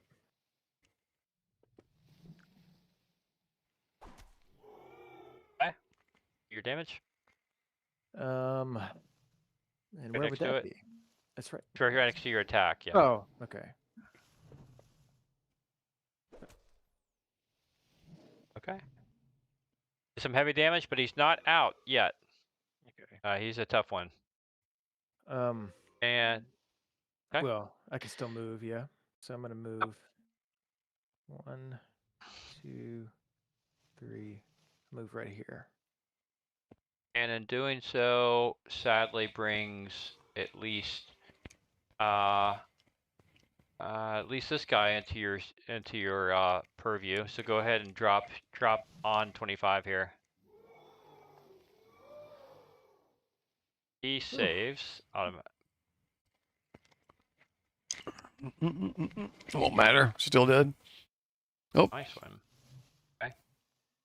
And you're kind of like right in between of this guy. 1 to 3, you get him. 4 to 6, you don't. You don't get him. Okay. It doesn't quite capture it. So anything else for you, Leander, before we move to Azor? I don't think I can really do anything else. So I guess not. Okay. Azor, you are now in the loading dock. What do you want to do? Move you to the other map? Yeah, I'm gonna move back outside. Okay. You are now here. Let's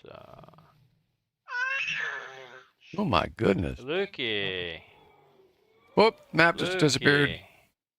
I know. I had to just so I could bring Azor back onto it. Okay. So. Okay, Azor. So here you are. What do you come out and you see a plant-like creature moving towards where your friends are. What do you want to do? You're still invisible, and by the way, and when you attack, you lose the invisibility upon attack. Yeah, I wouldn't bother attacking, to be honest.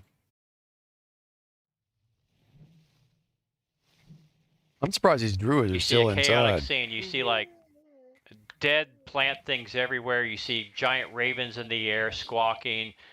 You see other plant things moving towards Leander and some kind of crazy holy lit circles around him.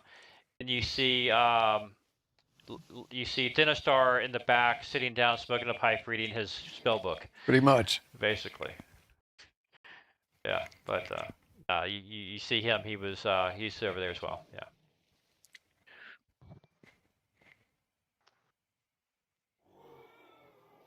Okay. So these things are pretty much almost dead, right? There's only like They're on their 6 at the most left. on the decline. But there's, I mean, I don't know what those druids are cooking inside. That's what I'm wondering. So.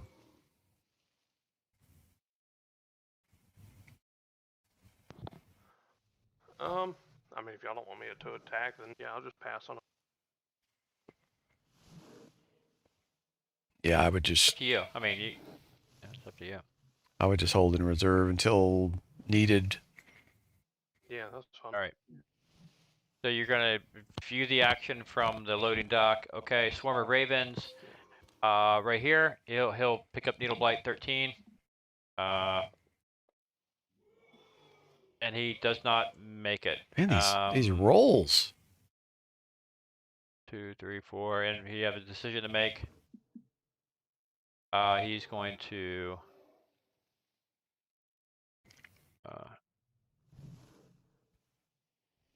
Okay. That hits. Ah. Come on now. There. Finally get a good roll and you. Oh, there you go. Ah, yeah. Okay. Your concentration on the interesting wasn't challenged there. Okay. Does more damage than my dang spell. Needle Blade 13. It doesn't make any sense to me. It's right there with the Raven, so he's actually going to attack the Raven.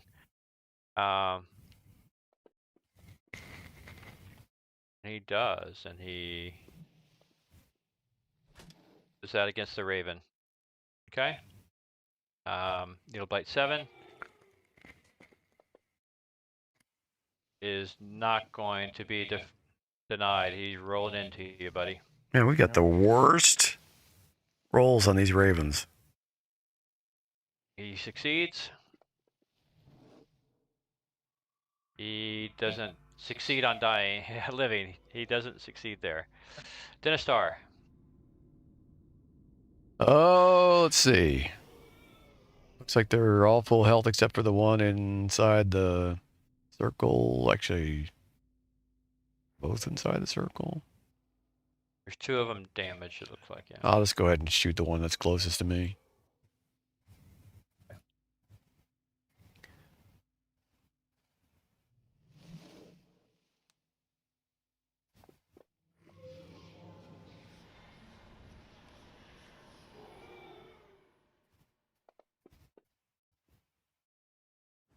He's dead. Nice. That's number 15. Okay, So 15. Where's 15? I got it. we're down to 3. Okay. That All we right. see. Reroll initiative here. New round. Actually, there's 4.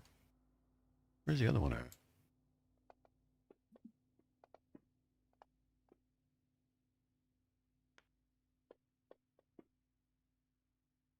There we go. All right, Azor, your turn.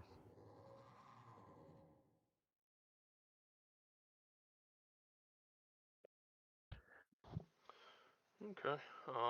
I mean, do y'all still want me to hold off? Absolutely, because there's the druids inside, and I'd rather you surprise one of them than bother with these guys. They're just walking into Leander's death spiral over here. Yeah. Okay. All right. Well, then, yeah, I'll do that. Hey, Raven. That is crazy. Dinostar. 25. He's not even going to get to attack probably before I even. Yeah, he's way down there. I'm going to go ahead and attack. Where's 22? 22. Here we go.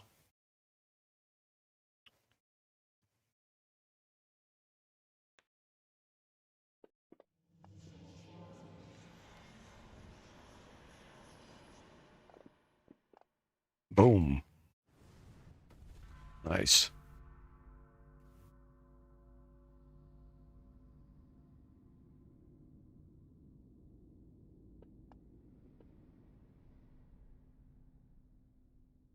There we go.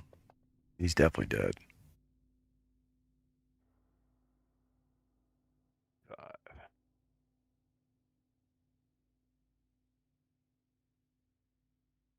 Yep. On.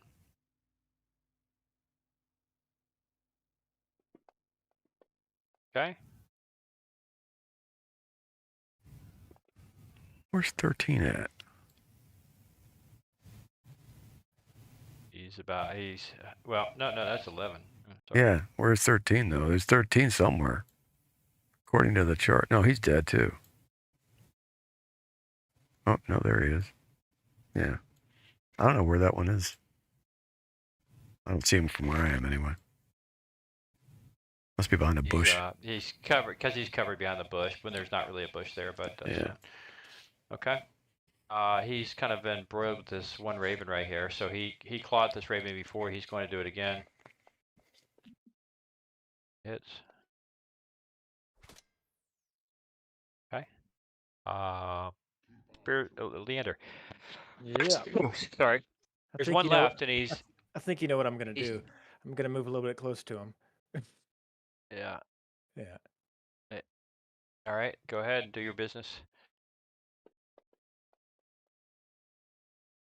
He failed. He failed. He's definitely dead. In the No, name maybe of- not. Oh, yeah, barely. Oh, In the name of Sada, whatever. It, Oh my be gosh. gone. We just cleared like a legion of those things. yeah. You guys definitely did. Well, I thought you would really make a run for the house. But you stood out here and you completely obliterated the twig blights out here. Azor in his invisible state. What do you want to do, Azor? You want to give him the intel? Do you want what's up? The ravens land. They change into human form.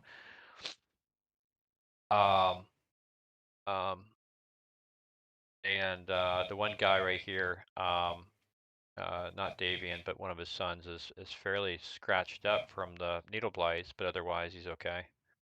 Well, we need to go in, and while that spiritual weapon is still hot, I don't know how much longer it can stay up. Another couple rounds, or I don't know.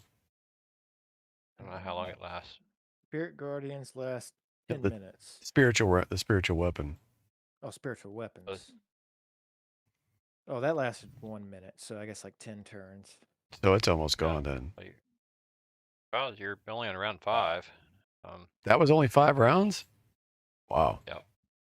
Well, let's go in and Yeah, start there's killing these druids, I many guess. people.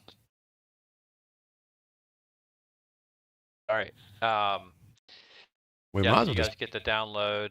Let's just say, I mean, Azor can go in first and take up position wherever he wants, and then we can come in right after that. I've got to start packing my stuff up because I got to leave here in a half an hour. it's fine. Oh, we can call it. Yeah, Yeah. it's a good stop point. Yeah, it's a good stop point. We'll resume battle here next time.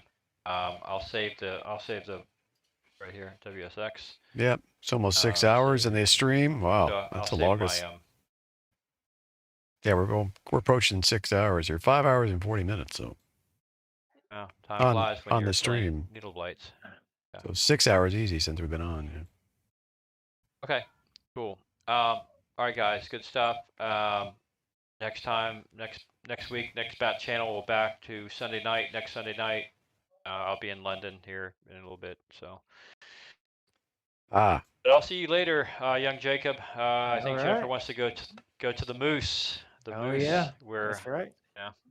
that's right. All right, Yeah. cool. All right, man. Thanks, guys. it was fun. Yeah, thank you.